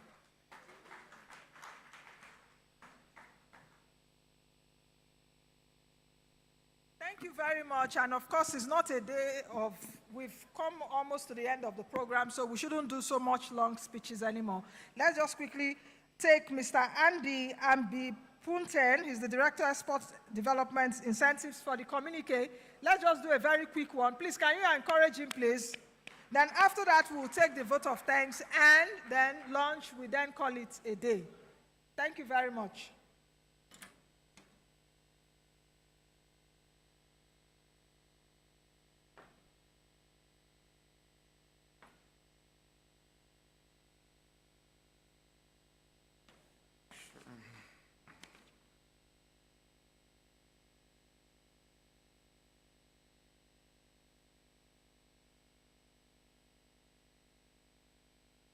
Good evening, very distinguished participants, ladies and gentlemen. It is a great honor and privilege for me to stand here on behalf of the Executive Director, the management, and the entire staff of Nigerian Export Promotion Council to present here the key resolutions and recommendations of the third National Conference on Non-Oil Exports this year, 2024. The communique I'm going to present here now is just a draft, and it is subject to your input, to your contribution. It is subject to amendment and correction. It is not a final copy. It is a draft copy. Distinguished ladies and gentlemen, please permit me to present the 16-point communique. The heading is titled as a draft communique issued at the end of a two-day third National Conference on Non-Oil Export, organized by the Nigerian Export Promotion Council at the State House Banquet Hall on the 12th and 13th November 2024. Introduction. The Nigerian Export Promotion Council organized the third edition of the National Conference on Non-Oil Export with the theme, Promoting Non-Oil Export for Rapid National Economic Growth. The event was an assemblage of stakeholders from the non-oil export sector to discuss a pathway for the nation's economic development.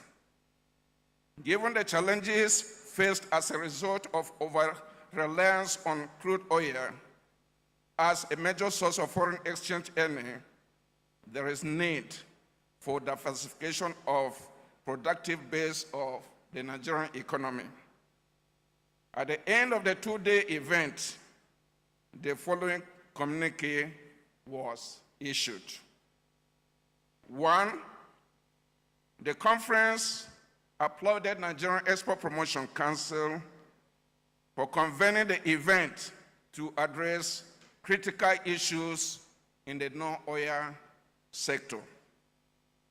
2, that value addition is critical to promoting sustainable export through public-private partnership in establishing common facility centers and industrial zones for export. Point number 3, that there should be renewed effort to optimize and harness the potentials in the export of services through collaboration with NITDA and the fintechs. Point number 4, that the Council, as a matter of urgency, advocate for special intervention fund to implement the Export Development Fund to stimulate and grow non-oil export sector. Point number 5, that the Council should advocate for regular and prompt payment of Export Expansion Grant, EEG, to encourage exporters and mitigate challenges in the export sector. Point number 6, that the Council should advocate for a policy framework that seeks to de-risk the entire export value chain geared at easing access to funding for exporters.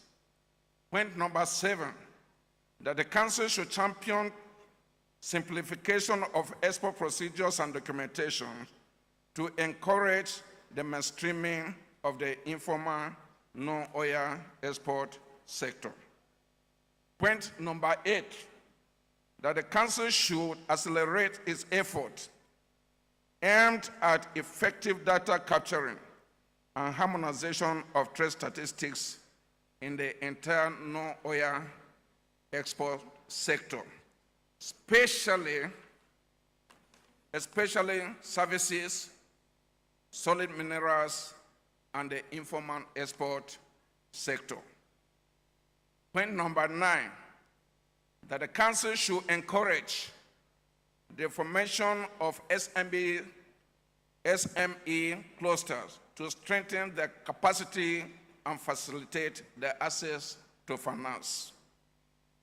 Point number 10, that the Council, in partnership with Ministry of Foreign Affairs, should leverage on trade and economic diplomacy to ease technical and non-technical barriers to trade.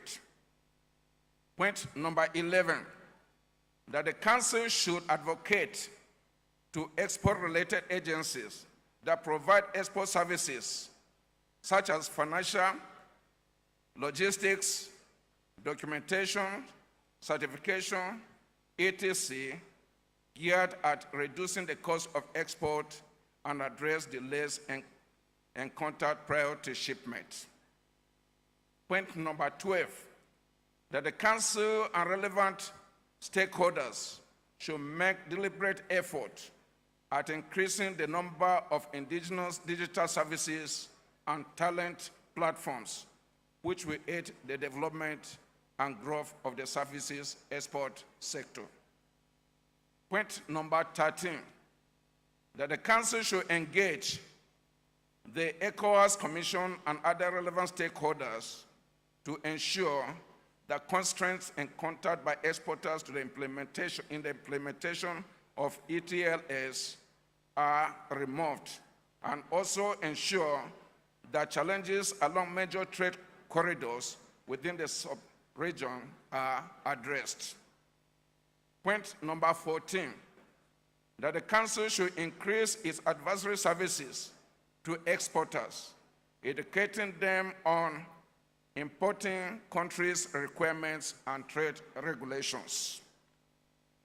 Point number 15, that the Council should advocate for deliberate effort at enhancing processing of solid minerals, value addition through provision of laboratory certifications to optimize export earnings from the sector. And finally, point number 16, that the Council should sensitize the states and other stakeholders the importance of research and development, R&D, and affiliation with accredited laboratories in the development of products under the One State, One Product Export Initiative. Thank you very much. These are the 16-point agenda, 16-point communique issued at the end of this conference. It is opened for your correction, for amendment, for input, and for contribution, if you have any.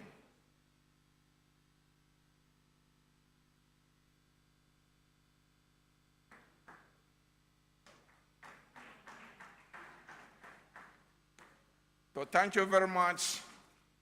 I believe the 16 points communique have been adopted by all the participants. Thank you very much.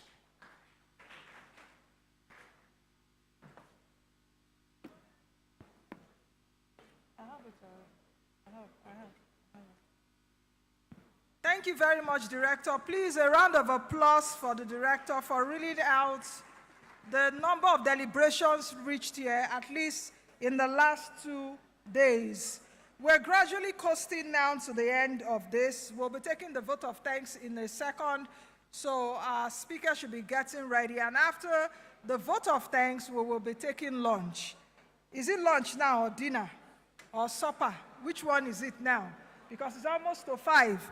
You know, it's only a Nigerian that will tell you that I'm on a diet, so you know I'm watching my weight. But it's still that same person. If you offer the person jollof rice, or the person will pack rice, plantain, beans, and everything, and say, I'm still managing myself. You know, it's only in Nigeria that you get to see that person. It's only in Nigeria that you will see somebody will eat lunch and is asking you what's next for dinner. Meanwhile, the lunch never digests, you know, inside Bele. Or the person will be, he or she will have 2 rounds, as it were, of food and still tell you, I've not really eaten, you know. That one, I just manage myself. Is there anything stronger? You know, so we'll be going for lunch or supper. What's the time? To 5? I don't even know now. Or brunch, you know. We'll be doing that in a bit. So,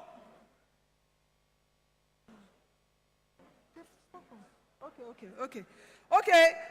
The last group, one state, one product. Please, Commissioner, please, we need your paper so that we can take note of that. Okay. It's been given to us. Thank you very much. All right, let me quickly call on Ms. Mercy Ogori. She's the Chief Executive Officer of Kokomi Africa to give the vote of thanks. It's been an absolute pleasure doing this with all of you for the last 2 days. I am Nancy Naji signing out on behalf of my fellow anchors. I will see you all again next time. So please, let's give a fantastic round of applause for Ms. Ogori as she takes the vote of thanks. Thank you. Greetings to the... Please, can we all calm down a bit? Can we all just be seated? The lunch is still going to be served. I will tell you where we will take the lunch. Please allow Ms. Ogori to finish the vote of thanks, then we can all go out. Then the souvenirs, arrangements have been made to give to those that have not collected. Thank you. Thank you. Greetings to the ED CEO, NEPC, management and staff of NEPC, distinguished participants. On behalf of the entire participants at the 3rd National Conference on Non-Oil Exports, I wish to thank the ED CEO, NEPC, the entire management of NEPC for organizing this conference.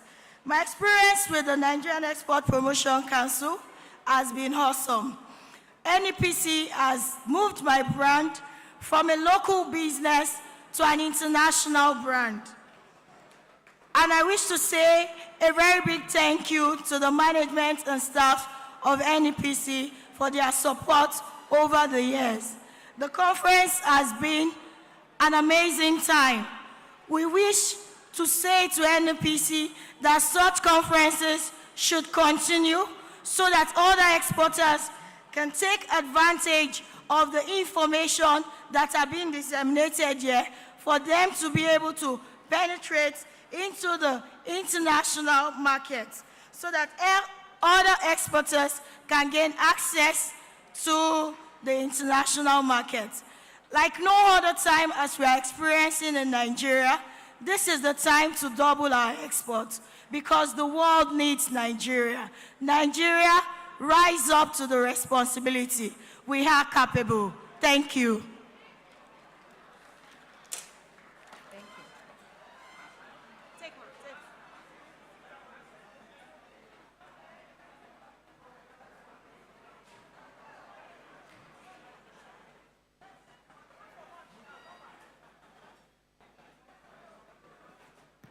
All right, it's time for lunch or supper.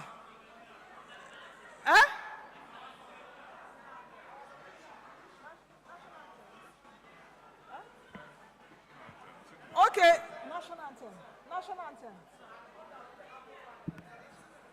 Please, studio, are we ready for the national anthem?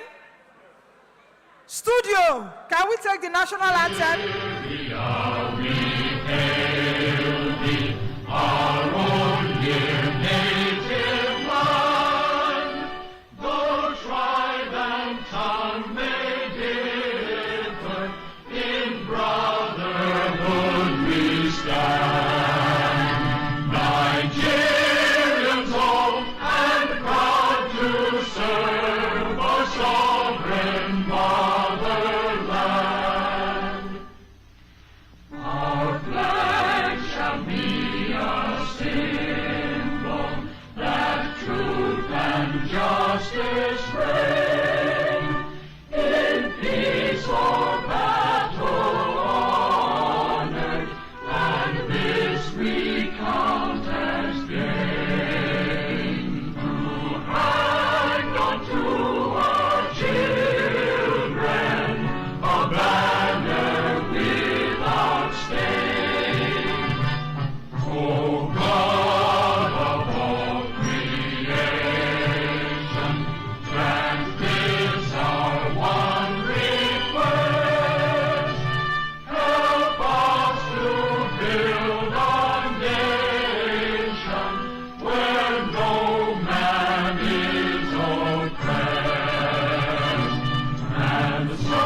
Nigeria may declare.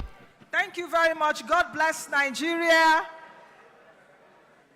Our lunch we hold as it's held yesterday, the General Hall over there for the lunch. Thank you very much. The souvenirs will be shared accordingly. So thank you very much. Thank you all for being a fantastic audience.